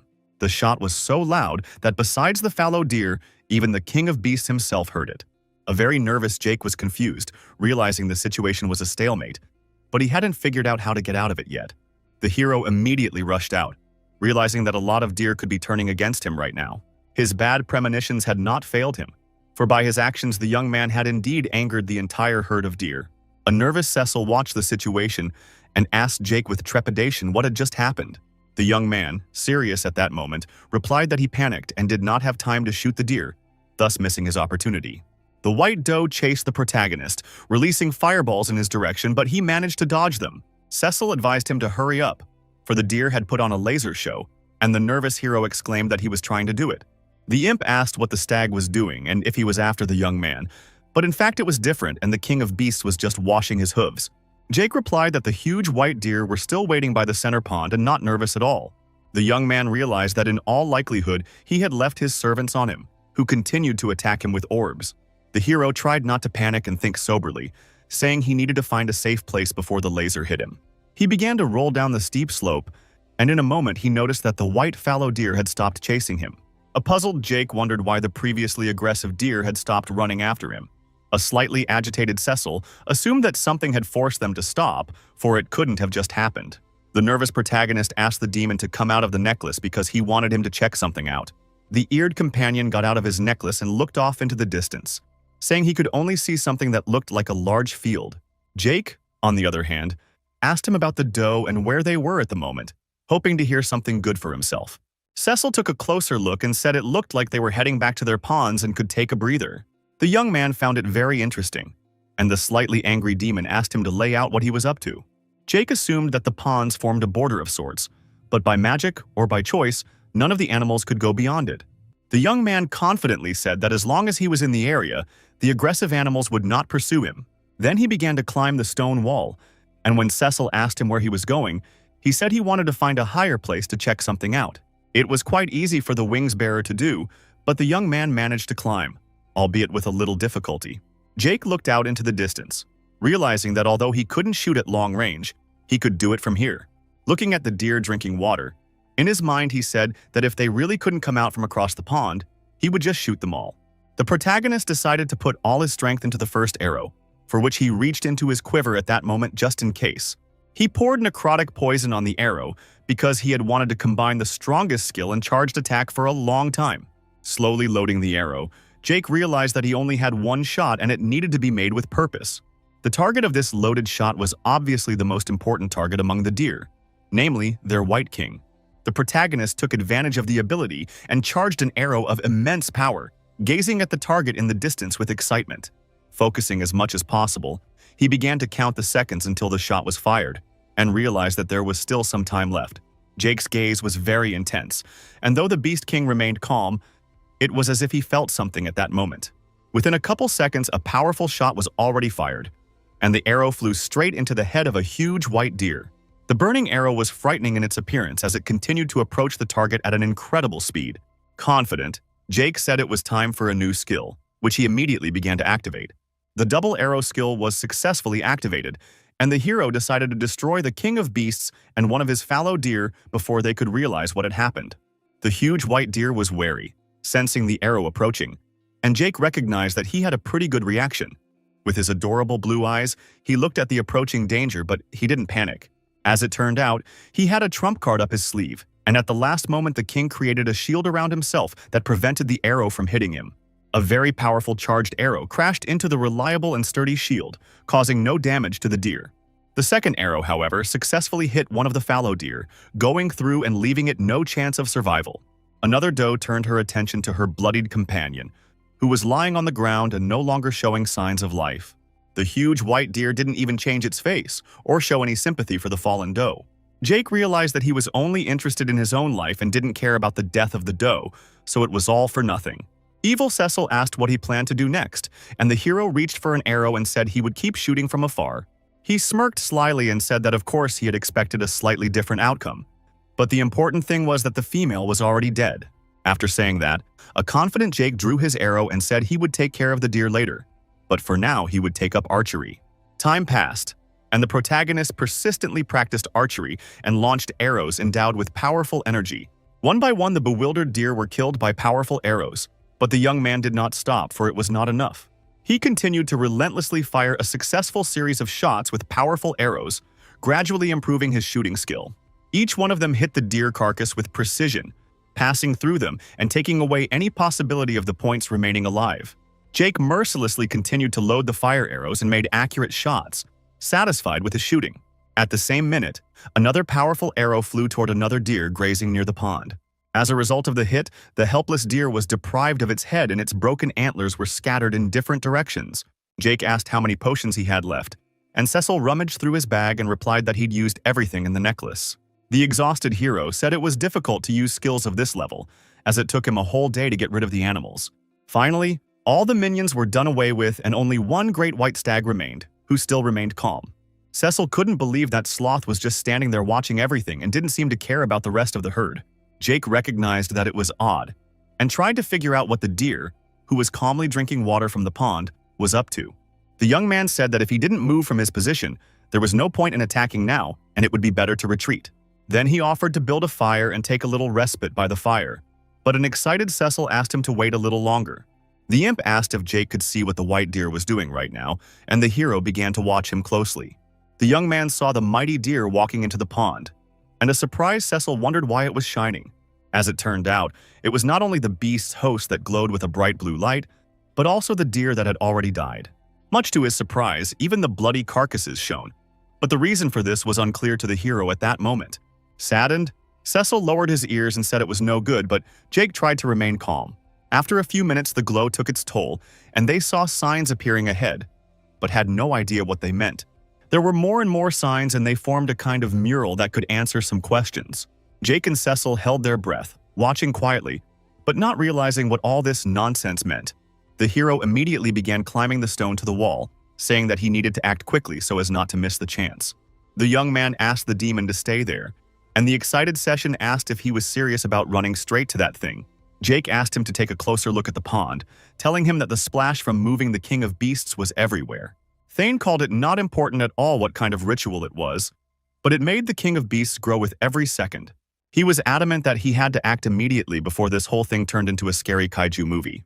Keeping his mind cold, Jake congratulated himself on figuring out the ritual and wondered what now. Then the young man looked at the clear ponds and assumed that the deer drew their strength from them, as if thus recharged. The hero looked at the huge white deer and told himself that if he could destroy the pond, perhaps he could weaken the king. But he had to take into account that the ponds were too far away and he wouldn't be able to get to them all in time, which was already changing the situation. Jake concentrated as much as possible and a little nervously forced himself to think, as time was very short. In his head, he pictured the approximate layout of the ponds and remembered the crevices that could help him accomplish the task. In the moment, the protagonist was illuminated and realized that the crevices at the bottom of the lake provide the answer to the questions that have been troubling him. The hero rushed forward running, saying in his mind that if the water was connected, he didn't need to destroy all the ponds. Standing at one of the ponds, Jake realized that his task was to poison only one of them in order to defeat the deer. But things didn't turn out so smoothly, as the hero remembered that it took him a lot of poison to kill those deer. Fortunately, the young man had saved something for an emergency and used the necklace to retrieve the item from it. From his inventory, he took out the den mother's poison gland, which contained a concentrated toxic liquid. The protagonist remembered his battle with Mother Lair and was sure that against this poison, even resistance wouldn't help. He also recalled how the Badgeress had managed to wound him by poisoning him with a powerful venom, after which Jake had said that nothing stronger than him would do anything right now. Looking at the poisonous iron with a smile, the hero said to himself that he knew it would come in handy someday. Then he clutched the iron tightly in his hand, crushing it and spilling the poison, saying in his mind that today was the day she would help him. The green concentrated and very toxic liquid flowed in huge quantities into a nearby pond. The poison quickly reached the bottom of the pond and got into the crevices leading to the rest of the ponds, which was just what the Jake needed. Meanwhile, a majestic white deer was in one of the ponds while remaining perfectly calm. But each of the reservoirs began to gradually fill with poison and no longer had a blue hue at all, but a greenish one. Already after a few minutes, all the ponds were poisoned, and this spoke of the success of the protagonist's actions. Jay was jubilant as his plan had worked, and he realized that most likely he would be able to handle the deer. The glowing signs were no longer as visible, signaling that the young man had managed to interrupt the stag ritual. A shocked Cecil froze in place with his mouth hanging open, saying that it looked like Jake had indeed succeeded in thwarting the Beast King's plans. The white huge deer became alert, because he felt something wrong. And then he saw the hero. A jubilant Jake smiled confidently and said that the hard part was over and now we could have some fun.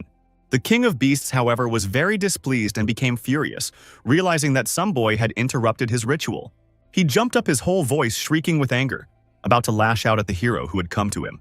With a smile on his face, Jake picked up his blades and said it was time to do so, being ready for a fight. The enraged deer prepared to run at him, and the hero said there was no way he could defeat it if the fight dragged on. Jake hypocritically told the King of Beasts that he was sorry, but it looked like he'd have to end this soon. With 2 blades in his hands, he rushed at the large deer, exclaiming that he would deal it a single blow, while the king set up his antlers for the attack. Suddenly, the primal hunter moment that was the bloodline was activated, and Jake was endowed with immense power. A large white deer almost succeeded in knocking him down with its antlers, but the hero got under him, which was what his plan called for. The young man took his chance, leaving a deep cut on the deer's abdomen, from which blood immediately began to face him, blood-stained. Jake bounced to the side, holding his bloody blade, and the deer was already barely on its feet. The King of Beasts fell to the ground with a thunderous crash, and the system notified the hero of the killing of the great deer, for which 146,000 points were earned. The goal of the dungeon was successfully accomplished, and Jake, exhausted by what had happened, said tiredly that he had done it. The joyous Cecil admired the young man, for he had killed the deer with 1 blow, and the hero smiled and said he had done it barely. With a smile on his face, he added that if he had hesitated even half a second, he would have gotten caught in the deer's antlers. Jake looked at the poison pond and said he wouldn't have won without the den mother's poison, which got into his bloodstream when the deer absorbed the energy from it. The hero added that it was this technique that gave him an advantage, which he successfully utilized. Be that as it may, the youth had done so by killing another beast king, which was a great cause for pride. A slightly wary Cecil noticed something glowing in the body of a large deer and asked what it was. Jake moved closer to the cut abdomen, and taking a closer look said it looked like a crystal. Inside was a damaged lunar core shard that contained highly concentrated variable energy. The hero assumed the deer was trying to make this shard. The flying demon asked what he would do with it. The young man had no idea, but said that if it was like what he'd taken from the den mother, he could use that shard. The system notified them that rumors were rising in the forest about a king who ruled from the shadows, and the goal of the mission was to defeat him. The hero has read that 2 kings have fallen, and the king has noticed this, but has not yet taken action, so the quest must continue and an encounter will be inevitable. Jake was very interested in the information he had read, and he wanted to continue his quest to meet the king. Meanwhile, 2 men came to the rainy battlefield, noticing the many bodies of the dead. One of the boys asked the other what he was doing, and the young man reached out with the palm of his hand to one of the bodies. With a smile on his face, he replied that he was looking for some items, and added that it didn't look like the fallen would miss them. His comrade asked him to check out William's body, which was clad in armor that had quite an attractive appearance. The guy happily set about doing it and asked his companions to help pick up the armor, for it was not easily removed. They started to remove William's armor, but it was very problematic and it felt like it was glued to him. Then one of the guys suggested pulling the armor on the count of 3, after which the countdown began. When the number 3 sounded, William, who had previously fallen in battle, suddenly opened his shocked eyes.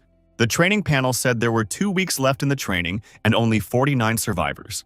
Meanwhile, the wounded William could barely walk, in pain from his wound and leaving a trail of blood behind him. He said he was in prostration when he killed those idiots and thought it was a dream, but apparently he's still in the damn forest. The young man then looked down and said he could barely feel his legs, which were slowly bleeding. Still, William realized that no one cared, and the most important thing was that he was alive, even though he should have died on the battlefield. The boy laughed slyly, putting his blood-stained hand to his face and said that it was now clear that he was the chosen one. Only now was it clear to him what happiness was, and William was very glad that the emotion had finally caught up with him. He had seen what Casper was capable of earlier, recalling the moment in the forest when the young man had created a huge black power. However, this curse is so strong that William really wanted to die, and he fought that urge every minute. Leaning his hand on the tree, the bloodied lad laughed and said he would not let himself die. He shouted at the top of his voice that he would become true perfection and would not give up under any circumstances. Meanwhile, Adam was in the circle of associates from the camp, and Bertram asked if he had met the deity. The leader was a little embarrassed and apologized, saying that he couldn't tell more because he didn't understand everything himself. He said what was more important now was that the Blessed Mother had offered a path to hope, and Richard was gone, as were all the warriors he had taken with him. Adam said that all they have right now is themselves. They need to learn to trust each other, because there's no way to do that without it. The leader promised associates to do everything to help them get out of the training if they relied on him. The two hesitant girls didn't know what to answer, as it was all very sudden and there was no time to think. A lump appeared in Adam's throat with excitement, but in his mind he recognized that they were right, for they had no reason to trust him. Jean said with a warm smile that she believed him, but the young man looked at her with surprise because he had not expected such a thing. She said that Adam had guided her from day one, and even her ignorance of information about gods or anything like that didn't change anything. The girl said confidently that she was well aware of his kindness, and if he said he could take them out, then so be it. Bertram looked on with a smile, and Jean clapped the somewhat shy leader on the shoulder and said loudly that she believed him. The other girls were a little confused after hearing this and began to look amongst themselves. One of them said with a smile on her face that they were ready to go after Adam, who was beginning to inspire confidence after Jean's speech. One of the men said that if it would get them out of this horrible place, he would have no problem following the leader. An enthusiastic Adam got a little embarrassed and with a smile on his face promised he wouldn't let them down, thanking everyone for their trust. The crowd began to disperse, and Bertram told his friend that it was a good job, to which Adam replied that he was pleased himself. He looked at his palm in a warm smile, saying that he felt like he had found a purpose in this world. Adam also noticed that the system was rewarding him for it, as he had reached level 36, for which he received 8 free points. The young man was convinced that he was doing everything right, as he had raised many levels in just a few days, and that was clearly not all. On top of that, the Blessed Mother's assignment to become the soul leader had already been successfully completed. Adam smiled delightedly and hoped that he would receive something useful as a reward for completing the task. The smile was replaced by a serious face, and the newly minted leader said that it won't be easy on Earth, but he knows they'll make it. Meanwhile, Cecil, being with Jake near the big hole, said it was pretty deep, but the hero said it was only about 30 feet deep. The imp asked how that was possible if he couldn't even see the bottom, and it seemed to Jake that it was a dungeon shrouded in system magic. The young man said that since Cecil was hesitant, he wasn't the one going to check on him alone, and the flying demon asked where he was going to go. Cecil asked if he was sure it was worth going into this pit, since they had barely survived the last dungeon. Jake said firmly that there were 2 weeks left of training and less than 50 people, so he had no other option. He said that at this point the animals in the forest are pretty much fodder, and all that's left is to hunt down the last 2 kings of the beasts. The young man also reminded him that there was some king waiting for him at the end of this quest, and asked what kind of hunter he would be if he ignored it.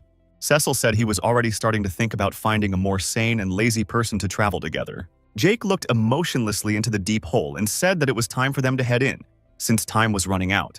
The system notified the hero to enter a dungeon called Forgotten Sewers, the purpose of which was to defeat the Nest Watcher. The flying demon complained about the stinky odor, and Jake said he didn't think there would be places like this in training. With a very wary look, he said that he thought anything was possible with this system, so anything was to be expected. A worried Cecil said that the whole place must be shrouded in magic too, as he could barely see anything. After only a few seconds, the poor visibility made itself felt as Eeyore hit his head on the pipe.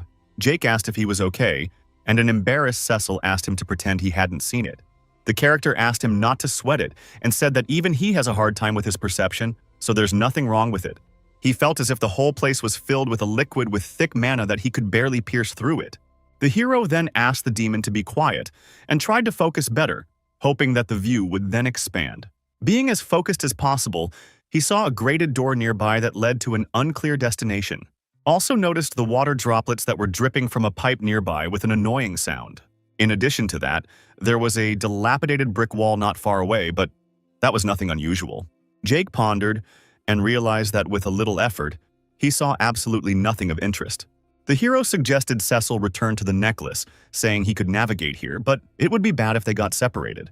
The young man made his way towards the ajar grated door, with the impression that this sewer was a kind of maze. It was hard for Jake to tell where he'd already passed and where he hadn't, but at that moment he was crossing a body of water with a horrible odor. He noticed that everything looked the same in the sewers and no clues could be found. Cecil was getting bored now and he asked the guy if he'd managed to find anything, hoping to get out of the necklace soon. Jake said he found absolutely nothing, and it looked like he was going to be wandering around in this boring place for ages. The young man couldn't guess when he would get out of here, but at one moment it was as if he was illuminated and felt something. A flustered, long-eared demon asked what had happened, fearing for the life of the hero who was alone. The hero asked him not to panic, but he sensed the danger and drew the bowstring, ready to shoot. He turned his gaze to the brick wall ahead and assumed there was something in it, as perception could not deceive. Jake drew an arrow from his quiver, gradually moving closer to the brick wall and remaining calm. The young man immediately drew his arrow, a little nervous because if it wasn't for the thick mana, he would have noticed the danger long ago. At one point, a beaver-like creature popped out of a dilapidated brick wall, and the hero realized he had to act fast. The arrow was immediately released and scythed through the attacking creature, which was bewildered at such sharpness. The digger then fell to the ground with an abdominal arrow and began to suffocate, gradually dying from blood loss. Jake looked at the dead creeper and said it was the ugliest creature he had ever killed. He was glad that it was already dead and in no danger, but suddenly, he was wary, sensing something wrong. The hero admitted that he had jumped to conclusions, as there were similar creatures hiding in the wall behind him. He immediately grabbed his bow and began to draw his arrows to defend himself from the attacking creepers. One of the abominable entities was immediately pierced by an arrow before falling to the ground with a clatter, bleeding out. Another creeper was luckier and managed to dig its sharp, protruding fangs right into the hero's arm. Jake immediately grabbed an arrow and began to hammer the tip into the abdomen of the vile creature that was gnawing on his arm. The young man's face was bloodied, but he continued to lead the attack and fire on the attacking diggers. One of them was, like the others, shot through and fell to the ground with a great loss of blood. A few minutes later, an exhausted Jake was trying to catch his breath, standing in the middle of the slimy bodies of the crawling diggers. Cecil was very uncomfortable looking at their bodies, and he hoped that the main character had already killed everyone. The young man wiped the blood from his face and said he hadn't killed everyone yet, and this was just a big breather before the fight continued. He said there were more diggers hiding somewhere in the wall, which he could barely feel, but was sure they were definitely there. In the fog, the protagonist saw yellow glowing eyes and asked Cecil to pay attention. An intimidating voice asked Jake why to kill, but the young man only listened silently, remaining calm. The guy then asked the creature in a completely calm tone if it could speak, which he didn't expect at all. In response to his question, a voice asked in a raised tone who he even was, followed by a breeze. The voice asked if the king had sent him, and why he'd even come, and Jake was confused and didn't know what was going on. The young man delved into recent memories and assumed the creature was talking about that man from the system message. With excitement, he said that he had come to defeat the king and the beasts, and then to kill the king of the forest himself. But the unknown creature said in an intimidating tone that the protagonist was still a puppy to set such goals. The blood-stained Jake became angry, and a voice said that the king is strong and the man is very weak. The young man turned his attention to something unknown and approaching, as he was beginning to feel it better. Trying to remain composed, he reached into his quiver for an arrow, as he was insulted by the unknown. Jake then drew his arrow and said they would see who the pup was yet, and took aim at the unknown creature. The sharp arrow flew into the target with lightning speed, and the young man tried to remain calm and composed. The creature of the canteens emerged from the shadows, holding a huge blade that he was going to use to deal with Jake. The main character's flying arrow was at one point chopped up right in flight, which was quite unexpected. The unknown being turned out to be a nest watcher of unknown level who stepped out of the shadows, once again saying that the man was weak. The wounded William, meanwhile, was walking through the camp, which was deserted, and said that since Richard's death things had gone downhill here. Being wary, the young man wondered where everyone had gone, since there had been quite a few people living here before. He then entered one of the huts, where he saw Adam sitting at a table, who greeted him emotionlessly. The new leader remarked that William seemed to be getting better, for he had not looked well the last time they met. A slightly surprised William asked if he had been there too, trying to remember if he had seen him. Adam said he had, but he wasn't talking about the young man's wounds, and added that he'd had a confused look then, as if he'd made a mistake that he had to correct. The man added that it looked like the guy had succeeded, and a nervous William didn't know what he was even talking about. The guy asked if he was going to talk him out of killing him. Completely calm Adam asked what was the point. With a small smirk on his face, he said that William had already chosen his path and he would not be affected in any way. The young man pointed his magic staff at him and asked if he wanted to say he would just give up and die, and inquired about the others. Adam confidently replied that there were no others as they had already found their place and now it was his turn. William looked at the digital scoreboard and was very surprised as the number of remaining survivors was 4. With a smile on his face, he asked if Adam had killed everyone and yet people were calling him a crazy psychopath. But the shepherd replied in a calm tone that he had not killed anyone and asked the boy to follow him to make sure of everything. A dumbfounded William asked what the hell this was about, seeing people lying on the ground in the street with their eyes rolled up. Adam asked the young man if he now understood the meaning of it all, but William froze in place at the sight. The shepherd said the people believed in him, and in return for their prayers, he promised them salvation in the Holy Lands, and would bear that burden with joy. A surprised William asked what had happened to Adam while he had been out, and if he had moved his head. The man admitted that this may be true, but it had to happen, and they could only hope to fight their fate. The wily youngster immediately used his abilities and summoned throwing blades, saying that it was time to end it all. Bertram and Adam did not respond to him with aggression and closed their eyes, then began to pray while standing in one place. William didn't care about that, as he wanted to massacre him and unleash dozens of throwing blades. The opponents didn't even offer any resistance and lost their heads to the sharp blades that quickly reached their target. Then, the bereft Adama and Bertram fell to the ground, and William was left all alone among the heap of non-dwellers. The peaceful shepherd's body began to gradually dissolve into space, leaving only a golden fervor. Knocked out after what he had seen, William froze in place, not realizing what was happening to Adam's body. Soon all the bodies began to leave behind them only a golden fervor, and the young man assumed it was some kind of spell, for the wind was carrying everyone away. William continued to observe the strange phenomenon, hypothesized the wind of the deceased on holy ground. Calmly looking up at the sky, he said with a smile on his face that it looked pretty fun. The young man said that now that he had sorted it all out, there was only one goal left for him to fulfill. The main objective was to kill the archer Jake Thane, who posed a great danger to William. Meanwhile, the Nest Watcher lunged at the protagonist, who was looking to waste no more time talking. Like a rat, the enormous creature struck the ground, causing nearby rocks to fall. Jake wasn't confused at all, and made simple maneuvers to dodge and avoid getting caught in the enemy's clutches. Eager for the fight, he smiled confidently and said that the danger was close, but he managed to get past it. The Nest Watcher remained confident in his abilities, and kept saying that the man was very weak.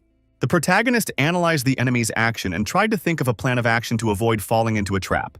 The most important factor he noted was that the Watcher moves very fast and also hits very hard with his sword.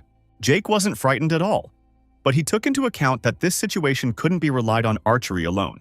He came to the conclusion that he had only one option left and reached into his pocketbook from where he pulled out his precious blades. The reprisal-hungry Nest Watcher ran his paw along the blade of his blade and called the guy's actions interesting. The protagonist swung his daggers, saying in his mind that he would have to fight the huge beast up close. He didn't stand in one place for longer than a few seconds, jumping in different directions to keep himself from being attacked. The Nest Watcher was also quite shallow and tried to anticipate his moves so he could still attack with. In a moment, they were facing each other, as Jake's original plan was to get up close. The confident young man said that now they would test who was truly weak, whereupon the opponents clashed blades. Jake wasn't going to give up and, gritting his teeth tightly, continued to hold off the onslaught of his enemy, trying to push him away from him. In an instant, the system notified him of the activation of the primitive hunter's bloodline of the moment. His incredible strength helped him confront his opponent, causing the Nest Watcher to be pushed aside. After only a few seconds, the first powerful blow was delivered, which left a deep cut in the creature's body. Jake didn't stop and continued his successful series of attacks, leaving more and more deep cuts to his opponent. This made the Nest Watcher very angry that he would not give up, and the young man realized that he had almost defeated him. Possessing great excitement, the protagonist rushed to attack again to deliver the fatal blow to end it. The monster, however, still continued to fight and swung a huge sword at him, which didn't scare the guy at all. They clashed blades again, and Jake, smiling confidently into his opponent's face, wondered in his mind who was no match for whom now. He used his movement ability to not stay in one place and prevent the enemy from attacking the flower girl. The Nest Watcher continued to deliver sword attacks, remaining bloodthirsty and eager for battle. Then he recognized that Jake was strong and had proven it in battle, and the hero stared at him incredulously, wiping the blood from his lips. Still, the yellow-eyed creature swung his sword and said that although the young man was strong, he was still a long way from being a king. Raising the tip of his blade upwards, the Nest Watcher said that the king was a pinnacle that no one had ever been able to defeat. Jake watched his actions and said in his mind that it looked like a charged attack, and realized this was his chance. The monster swung his blade, but the protagonist managed to use his ability to move and prevent himself from being attacked. Once behind enemy lines, the young man took advantage of the powerful shot and fired a very aimed arrow. Charged with a very powerful and fiery energy, the arrow reached its target, which made the monster very angry. The Nest Watcher, who hadn't expected such a move, looked fiercely at Jake, who was glaring at him with equal hatred. The powerful shot caused the monster to lose a limb, losing a large amount of blood with each passing second. Losing his right hand, the Nest Watcher clenched his left fist tightly and recognized that Jake had won this battle. Looking at the blood dripping from the severed limb, he wondered if he had really lost to some human. The protagonist looked at his defeated opponent with a smile, saying that it was a pretty good fight. A very surprised and discouraged Nest Watcher asked the guy if he was really going to kill the king. Beast said he hates the king for locking him up here, and if Jake really wants to kill him, he's willing to help him. The young man asked what he could do to help, and the Nest Watcher said that he had uttered a curse long ago. He then held out the protagonist's curse and said he could take it to kill the ruthless king. Also, the saddened monster asked the young man to promise to avenge him, and Jake agreed to do so. The exhausted Nest Watcher could no longer stand on his feet and only thanked the guy, then began to dissolve. The system alerted Jake to the killing of a 96th level Nest Watcher, for which he received 152,000 experience points. Cecil was soon released from the necklace and said that this battle was crazy, adding that he wasn't kidding. From the Watcher, the hero received a dark bead that would spew all the resentment outward if used against the Forest King. The young man smiled, said he was indebted to him for that, and added that he promised to see the now-dead monster through to the end. Then they made their way outside, where Cecil cheerfully said it was great to see the sun again after the dark sewer. Jake stretched, exhausted by the events, and said that he could use some rest now, for the fight had been hard enough. But suddenly, he became very wary as he once again felt something not far from him. The wary hero immediately grabbed his blades and asked who was there, and a familiar voice greeted him. William appeared in front of him, acting innocent, and asked the young man if he had missed him all this time. An angry Jake immediately asked his longtime adversary what he was doing here while preparing to start a fight. A wily William asked him to relax and not make any more jokes like that, insinuating that he knew everything himself. But the protagonist was utterly perplexed by the words he said and asked what he was even talking about. The guy asked him not to mess around and exclaimed that it was just the two of them left, so this would be the last battle. He said it would be a fateful fight, the outcome of which would reveal the real winner, and Jake didn't realize what he was carrying. The hero then looked at the digital scoreboard and verified that the number of remaining survivors was only 2. Jake was very surprised and with a tremor in his voice said it was impossible, but the system couldn't cheat. William laughed abnormally at the top of his voice and asked him not to say that he hadn't checked the digital scoreboard all this time. He smiled menacingly and said that he had killed Jake's old friend Adam until a few days ago. After hearing this, the protagonist, in a stern tone, immediately questioned the psychopath about what he had done. Wily William's face was turning crazier, and he said he'd blown Adam's head off, as well as everyone else's. At lightning speed, Jake ran up to him, palm firmly around his face, which was unexpected for the creep. Looking coldly into William's face, the hero only mumbled softly that right now, he was going to die. Jake didn't have many friends as a child, but he had one best friend with whom they had a good time. It was a young man named Patrick, but the hero called him for short Pat, as it was much more convenient that way. He remembered moments from his childhood when Patrick had run into his room, holding an object in his hand that Jake hadn't expected to see. At that moment, a friend brought the first issue of Gravedancer, the one that all comic book fans have been talking about for the past few months. The entire print run had been sold out in only about 3 minutes, but Patrick had somehow managed to get a copy, so Jake had been able to read it. Friends shared everything with each other, including comic books, which they often preferred to read together because it was more fun. They also shared food completely unselfishly, often sitting at outdoor picnics in their favorite park. Loyal friends shared even clothes, because even when they were small, They valued friendship very much. They even shared video games, which they also liked to play together to relax and take their minds off reality a bit. That's why in exchange for the grave dancer, Jake had to give Patrick something too, and shared a video game. A week later, they were sitting at school, where the young man told Patrick they could trade, as his video game was at a friend's house. Pat got a little nervous and asked if he could return the video game to him tomorrow, which was already a little weird. Jake only wondered what was wrong, and a worried Patrick replied that he just wanted to play some more. At that point, the hero replied that he and his family were going away for a week, so he needed the video game today. Sweat was running down Patrick's face, and he said that he hadn't brought the video game with him to school and apologized to Jake.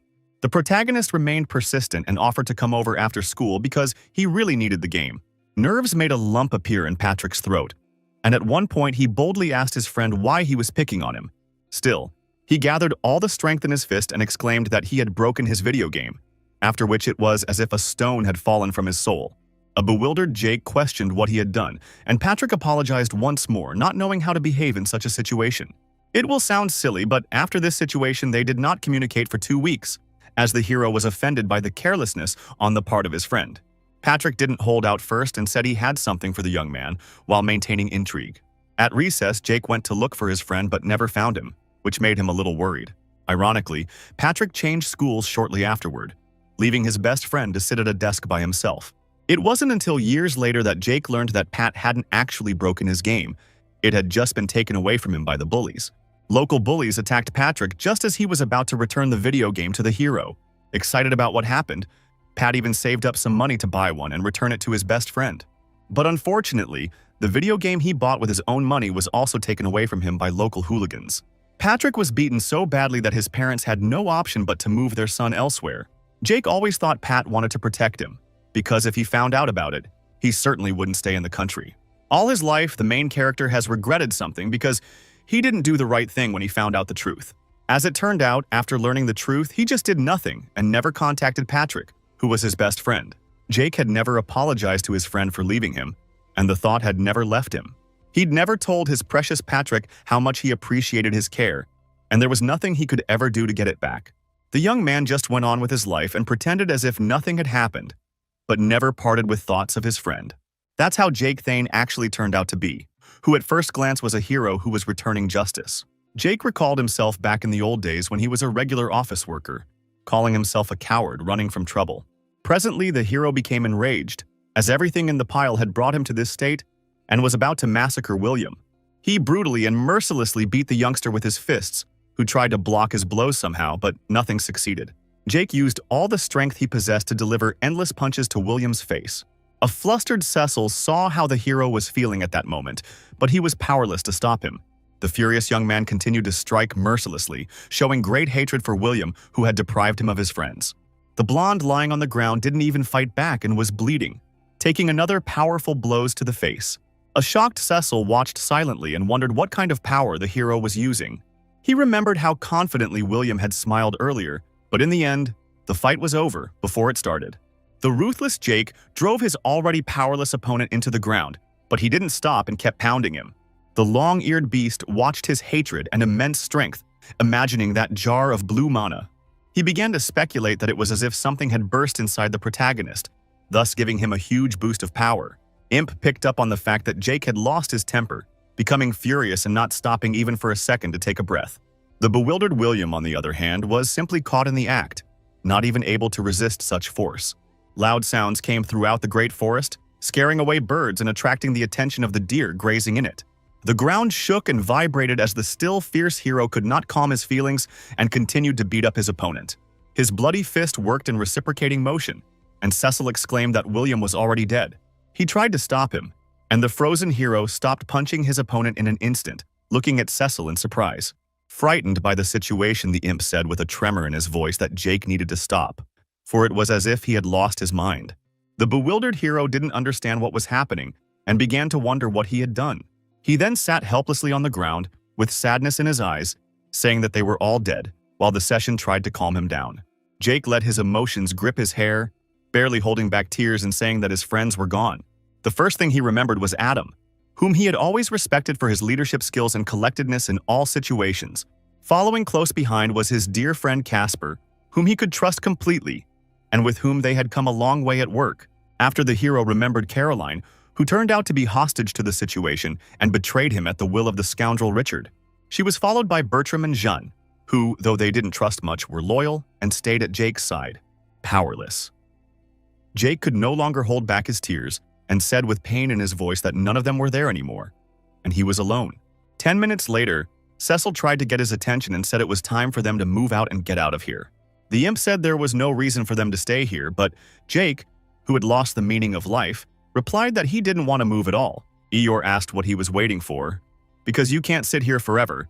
But it was like the hero was paralyzed and didn't want to do anything. At one point, he felt something strange as Cecil began to approach him with a paw with sharp claws. Not far away, 2 green leaves fell from a tree and did so rather loudly and with a crunch. The body of the bloodied William was at that moment approached by a stranger who was watching without much joy.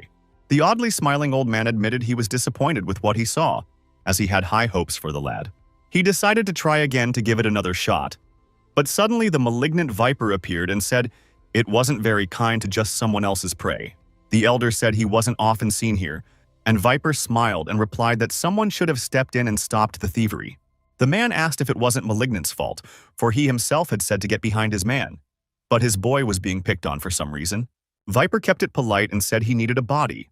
And the old man folded his arms at his chest and asked why he needed one.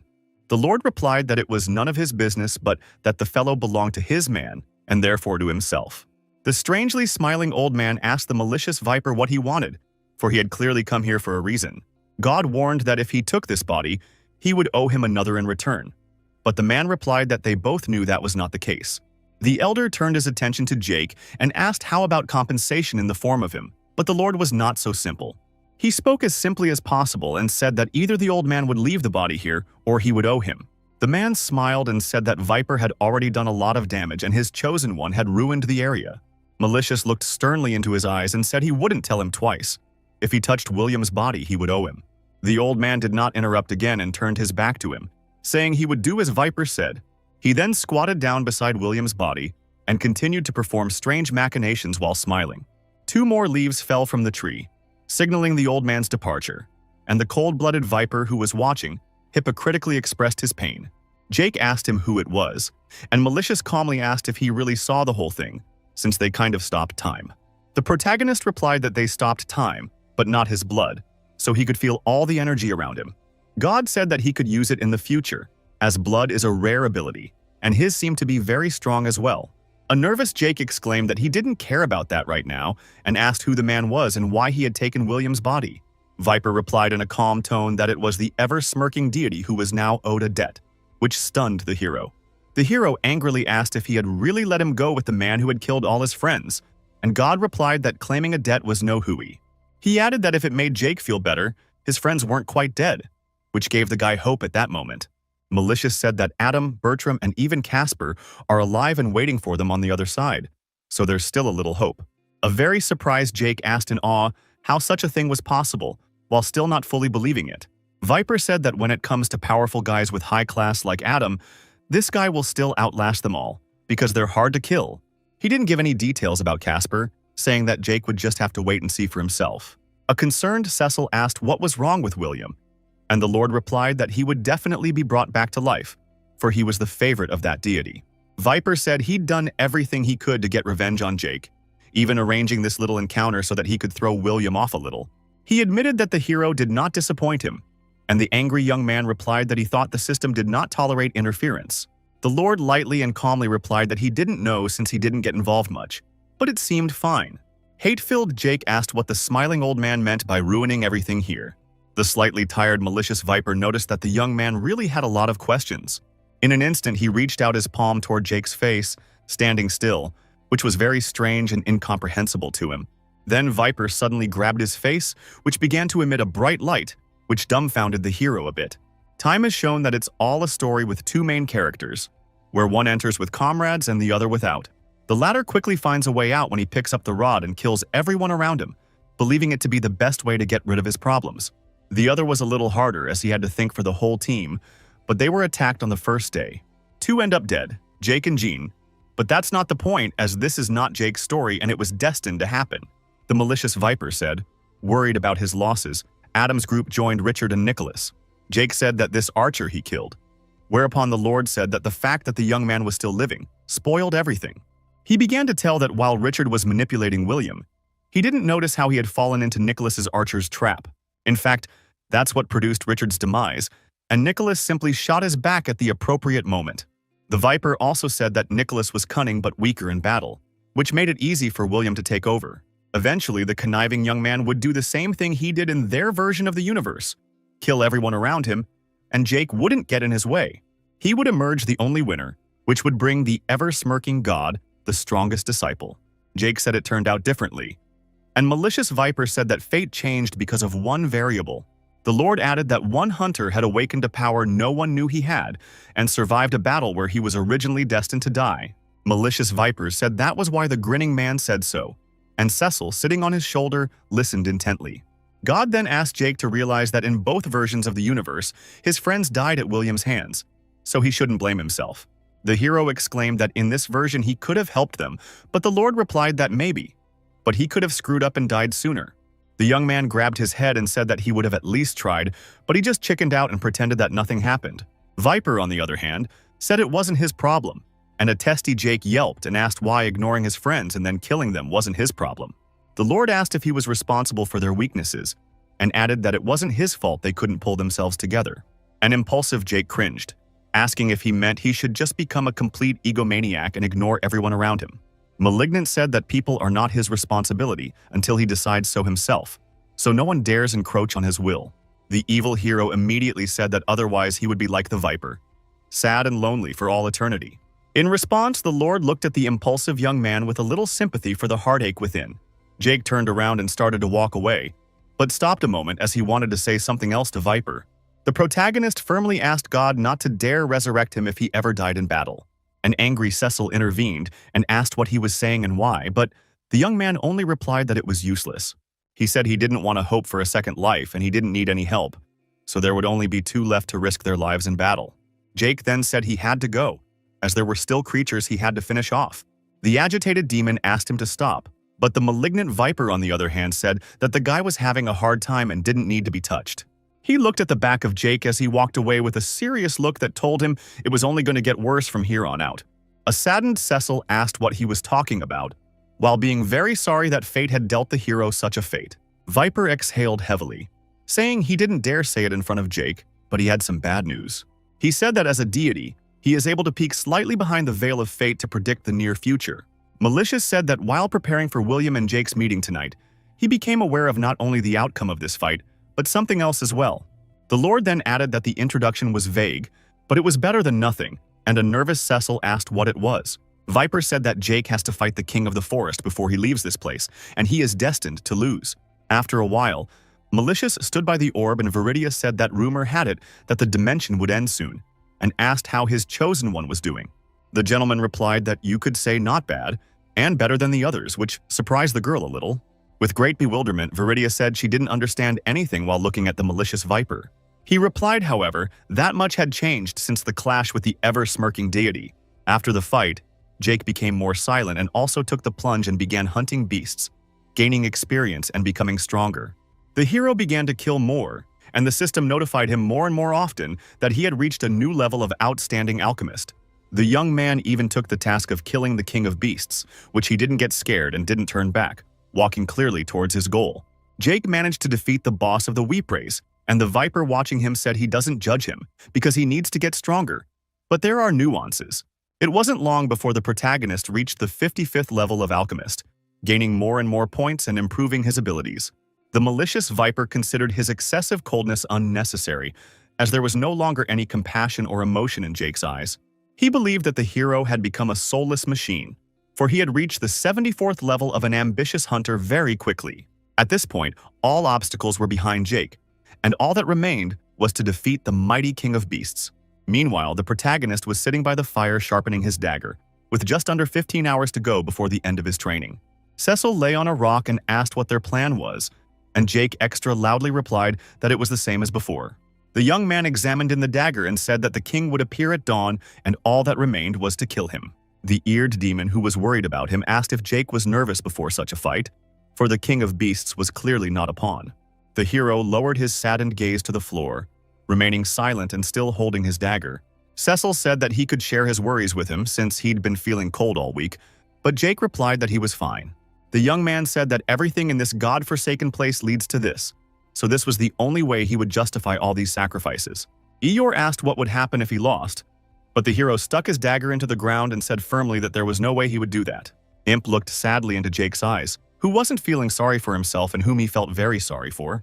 The hero then lay down on a log and said he needed to rest, wishing him a good night, but Cecil asked him to wait. Cecil lowered his sad gaze downward at that moment and said he wanted to thank Jake.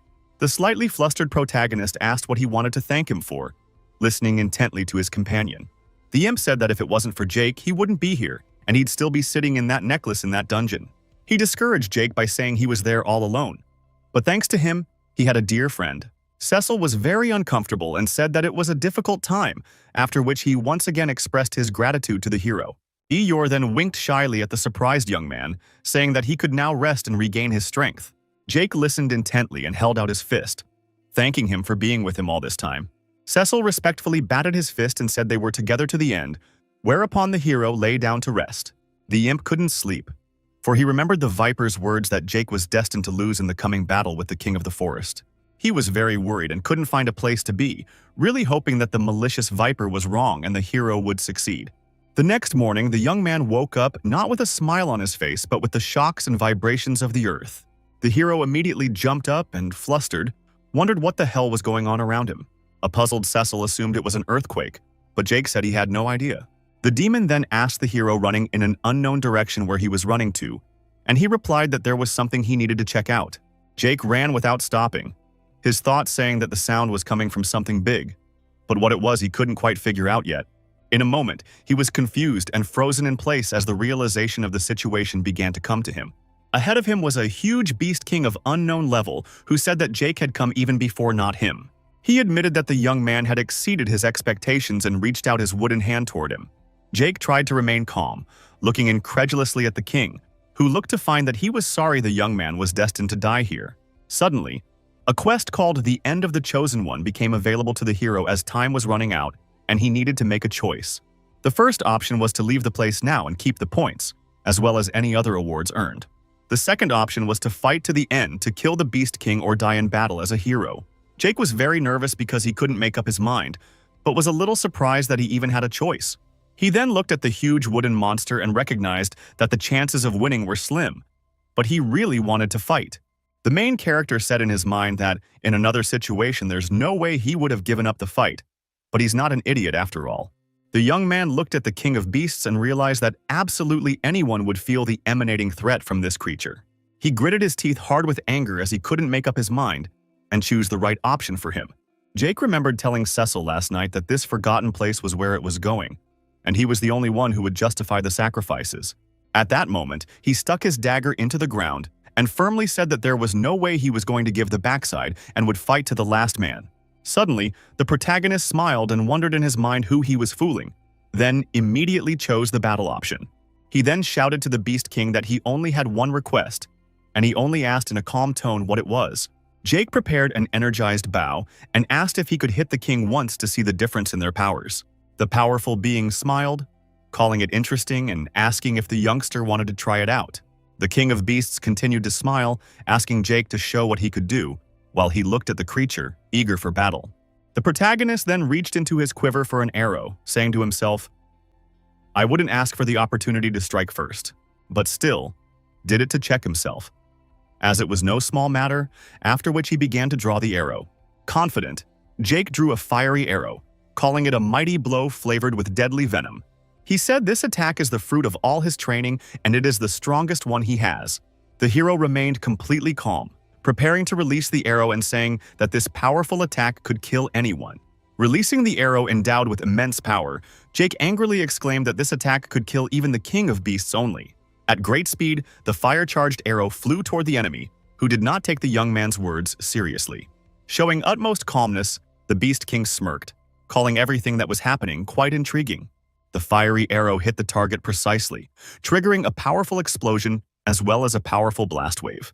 Jake tried to cover himself with his hands as rocks and other debris that could cause harm flew everywhere. A large smoke rose up around after the explosion, and the Beast King could not be seen in it. But the young man still remained in place. Still, the fog began to slowly clear, and the smiling king looked at Jake, who had done pretty well for himself. The surprised hero froze in place because he did not expect that after such a powerful explosion, the monster managed to survive. The arrow did not cause any harm to the Beast King, who held it with his sharp nails, calling it a good try. He then clenched his fist tightly, preparing to attack and saying that it would be impossible for Jake to defeat him with such attacks. The Beast King said that he liked the young man as he didn't think that such a brat would be able to touch him. The tree monster threw the broken arrow on the ground, saying that it was the only attack of Jake's that failed. He said he gave the young man a chance to get out of here, but he didn't take it. And now, there's something waiting for him.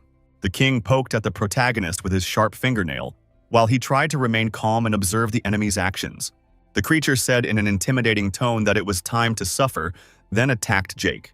The young man was a bit confused since his opponent had started attacking so suddenly, and he needed to prepare himself. The system alerted him to the activation of the bloodline, and then the primal hunter's blink was brought to work. The king's sharp objects were about to approach him, but in an instant time slowed down, much to Jake's dismay.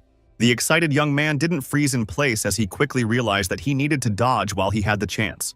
He didn't stop there and realized that now was the best opportunity to attack and reached into his quiver for an arrow.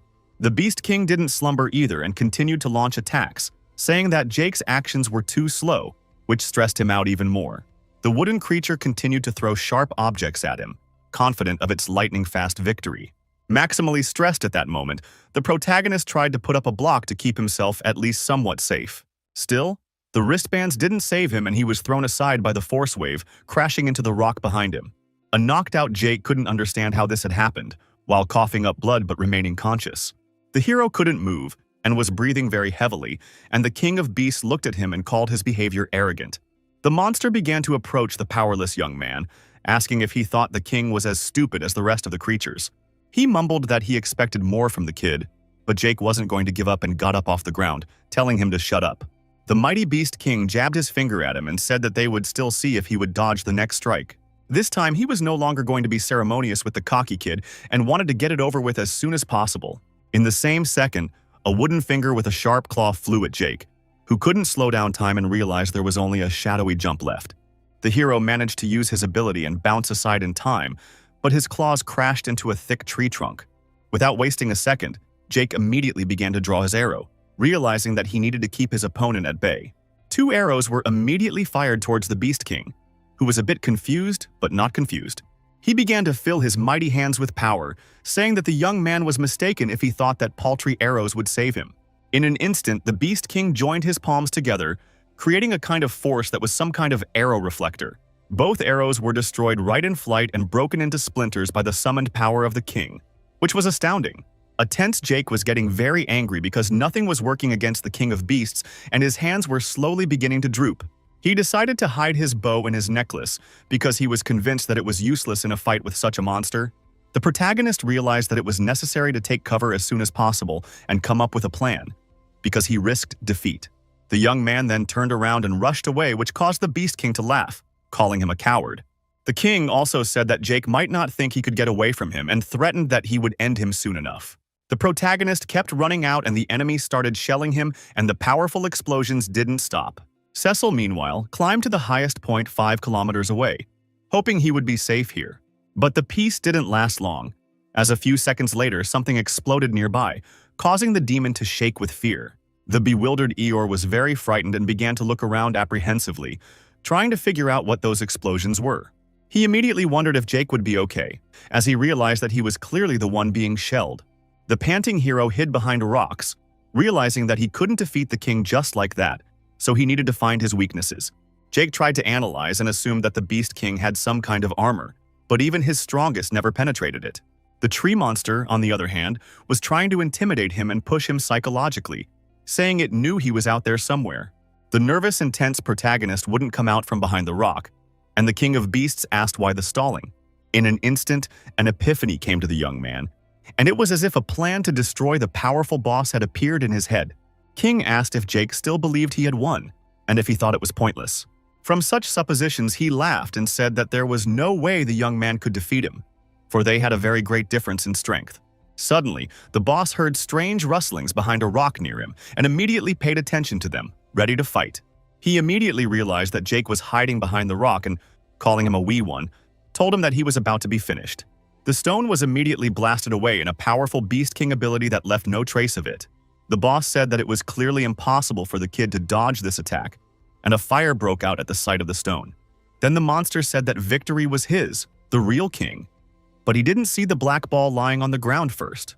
This balloon was the curse previously bestowed upon Jake by the Nest Watcher he had defeated. The black ball of death immediately began to spew out a curse that was addressed to the hated Beast King. The wooden thug himself took notice of it, but didn't even come close to understanding what it was. But suddenly, he became very tense as the orb continued to release the curse, performing strange actions. Jake remembered how the Watcher had told him earlier that he hated the king and promised to help the young man take him down. At that moment, he said that long ago he had uttered a curse that was placed in the balloon given to the hero. The Nest Watcher relayed a curse to the protagonist, who was asked to take it and kill the king of beasts. The poison hit the wood monster, who started complaining about being hot, but didn't realize what was going on. He was suddenly grabbed by the face by the spirit rat, who said he was no longer king, and the boss asked how dare he act like that. A wounded Jake looked out behind a tree and noticed that the king's armor was beginning to fade and he needed to act. The protagonist quickly ran up to the Beast King, holding a brightly glowing crystal that he intended to use against him. The tree monster swung his arm to finally straighten him out, but the young man managed to dodge this time as well. The bloodline was activated again, and Jake noticed that the enemy had gotten much slower. He glared fiercely at him with everything now visible and approaching the king at high speed with the crystal in his hand. Jake deftly dodged the claws the king of beasts was throwing at him, trying to get as close as he could. The protagonist was fully confident of his victory and made a high jump, swinging the glowing crystal. He had gotten the precious glowing crystal earlier when he had massacred the white deer and removed it from its abdomen. The damaged lunar core shard contained highly concentrated and variable energies. At that point, Jake took the crystal in his hands and said that the deer tried to make that shard, but it didn't work out. Currently, the damaged shard was stuck right in the center of the chest of the Beast King, who couldn't believe it a dot. The bloody hands of the protagonist continued to mercilessly push the crystal, disregarding the screams of the boss. The light was blinding his eyes a little, but Jake gritted his teeth and continued to do what he had to do to take down his opponent. Strange things began to happen to the Beast King, but he still remained on his feet. Being several kilometers away, Cecil noticed a bright light that was visible from anywhere in the forest at that moment. The light was very blinding to the eyes, and the astonished demon could not understand anything, as nothing could be seen. A few seconds later, there was a massive explosion that raised a great deal of dust and smoke into the sky. But even after that, the Beast King stayed on his feet and said that he didn't intend to take it anymore and would end Jake right now.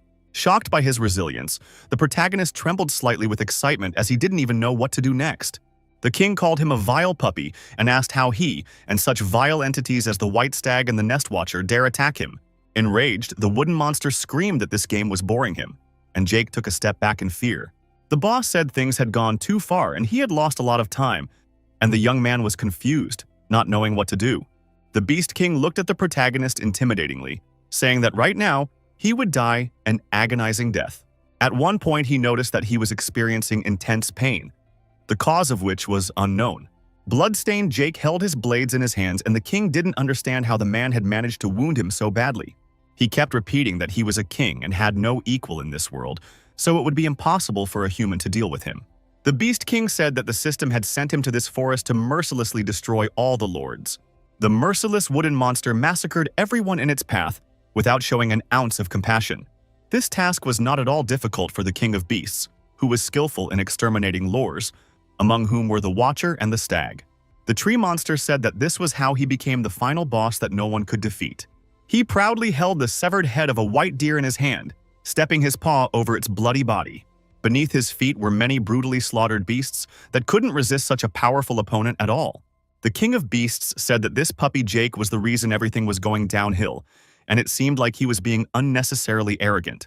Putting his wooden paw to his face, he looked at the hero with one eye and asked for forgiveness. A worried Jake looked at him in silence, and the King of Beasts said he was leaving him no other choice. The final boss asked him to be proud of his success while he can, because right now, he's going to be killed. The protagonist tried to pull himself together and began to defend himself, noticing that something was happening to the enemy's armor. The monster said he didn't think he would ever show his true colors, as it's not easy to do. He started throwing tree bark off himself, saying that against Jake it had to be done, or he couldn't be defeated. The sturdy wooden mask was thrown to the ground, and the Beast King frighteningly asked the young man to look at the difference in their strength. A nervous Jake continued to cover himself with his daggers, hoping he could survive and defeat his opponent. The force of the wind that his opponent had picked up began to carry the young man backwards a bit. But with all his might, he tried to stay on his feet. Suddenly, something happened in his head, and his psychological state changed, which made the hero very wary. The condition was very similar to a psychological attack that was caused by the Beast King's strength. Jake was immediately knocked off his feet and began coughing up blood, feeling as if he were being wrenched from the inside out. Not only he felt it, but all the living things around him as birds flying nearby began to fall and crash to the ground. Concerned, Cecil wondered anxiously what was going on as he saw the lilac-colored barrier from afar. He grabbed his ears as even at such a great distance he was stunned by the Beast King's attack. The long-eared demon was troubled by the question of how long Jake, who was in the very epicenter of the attack, would last. The protagonist, meanwhile, could barely tolerate the noise in his head and gripped his head tightly, barely remaining conscious. The attack was so powerful that his eyes began to roll up and bleed, and he was almost out of breath. The blood made his eyeballs redden, and Jake clutched his head even harder and screamed at the top of his voice. The ruthless Beast King called the lad a hunter, saying that he had fought gloriously, but now it was over. Jake still remained conscious, and told himself that it was impossible to give up, especially after all he had been through. With blood gushing out of his eyes, the protagonist gritted his teeth tightly, telling himself that he had to end this. He, being powerless, kneeled, trying to resist the king in any way, but nothing worked. That's the minute Jake started coughing and a large amount of blood came out of his mouth and he couldn't control it. The Beast King didn't take any more time and said goodbye to the hunter, intending to finally be done with him. The protagonist fell to the ground, no longer having the strength to continue fighting, and ducked into a pool of his own blood. As the situation shows, malicious Viper's words that Jake would be destined to lose were becoming true. The digital scoreboard showed a figure of 25%, and Jake remembered how mercilessly he had dealt with William.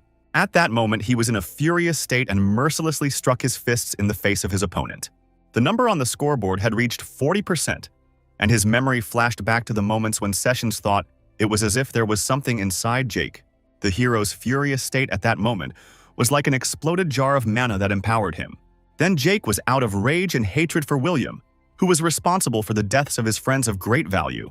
When the number of percentages reached 60, the hero began to gradually come to his senses, wiggling his fingers a little. The Beast King was confident of his victory and turned around, about to leave, but he didn't realize that the young man had survived. He did stop at one point, though, as he felt something behind him and decided to check it out. The tree monster turned around and became wary as Jake's body suddenly disappeared somewhere. Meanwhile, the protagonist's ability was unlocked, and his eyes were filled with lust to massacre the enemy. There was nothing alive in the young man's eyes, but only cold-bloodedness and eagerness to end it all. Jake suddenly ran up to the King of Beasts and kicked him in the butt, which confused the wooden final boss. The system notified the protagonist that he was out of range, whereupon he bounced backwards at lightning speed. Making a sharp leap backward, the young man managed to stop, and then prepared to launch another attack. The Beast King was surprised at his incredible speed, but Jake paid him no mind and swung his fist again. A crushing fist strike was again delivered to the solar plexus area, knocking his opponent to the ground. The final boss fell to his knees, but said that no one could resist his true form. The hero didn't care about his words and rushed back into the attack, while the king got nervous and couldn't believe he had miscalculated somewhere. He kept saying that the guy couldn't survive what had happened. The only thing left for him to do was to put up a block. The Beast King called Jake a beast with pure instincts, who at that moment tried to strike with his fist. The protagonist was not aware of his actions and was eager to just quickly finish off the enemy who had caused him a lot of trouble. Eventually, Jake's persistent stance paid huge dividends, and the kick completely knocked the king off his feet. After just a few seconds, he was already looking at the defeated Beast King, who was no longer showing any signs of life. There was no joy in Jake's face, and in its place was only equanimity and lack of life in his eyes. His hand was stained with his own blood, which he had spilled in hard fights with the seemingly previously invincible king. The exhausted protagonist could no longer stand on his feet and simply fell to the ground, and the system notified him that the level had been passed. Meanwhile, the Blessed Mother in the heavenly realm wondered if Jake had handled the King of Beasts. The divine essence couldn't believe that the young man had managed to escape his fate and emerge victorious. At the same time, malicious Viper called Jake crazy, saying that even he doubted he would win. Viridia asked if he was still alive, and Viper replied that he was not, for the ability was not revealed until after his death. The worried girl asked if this battle was pointless, but the Lord replied that just the opposite was true. He cheerfully said that Jake had shown himself to be the real deal, not just to them, but to everyone in the multiverse. With a smile on his face, Viper said the hero deserved a reward, and Viridia asked if he would resurrect him. God replied that he wouldn't do that because Jake himself had asked him not to. Smirking, malicious Viper said that the system had other plans for the protagonist. Dead Jack, meanwhile, lay beside the King of Beasts, whom he had managed to defeat at the cost of his own life. His face was haggard, but still, all that effort was not in vain as the final boss was defeated. There were multiple abrasions and scratches on the protagonist's face from the unequal battle with the monster. Suddenly, his face at the bridge of his nose seemed to wrinkle a little, which gave hope that the hero was still alive. In an instant, Jake felt alive, but in a different world, and he slowly opened his eyes. The young man was greatly disturbed and abruptly opened his eyes and tried to realize where he was. Breathing heavily with excitement, with wide-open eyes he looked ahead, still not realizing what was happening. The bewildered protagonist began groping his body and wondered if he was still alive. A confident Jake clenched his fist tightly and smiled, assuming he was out of the game.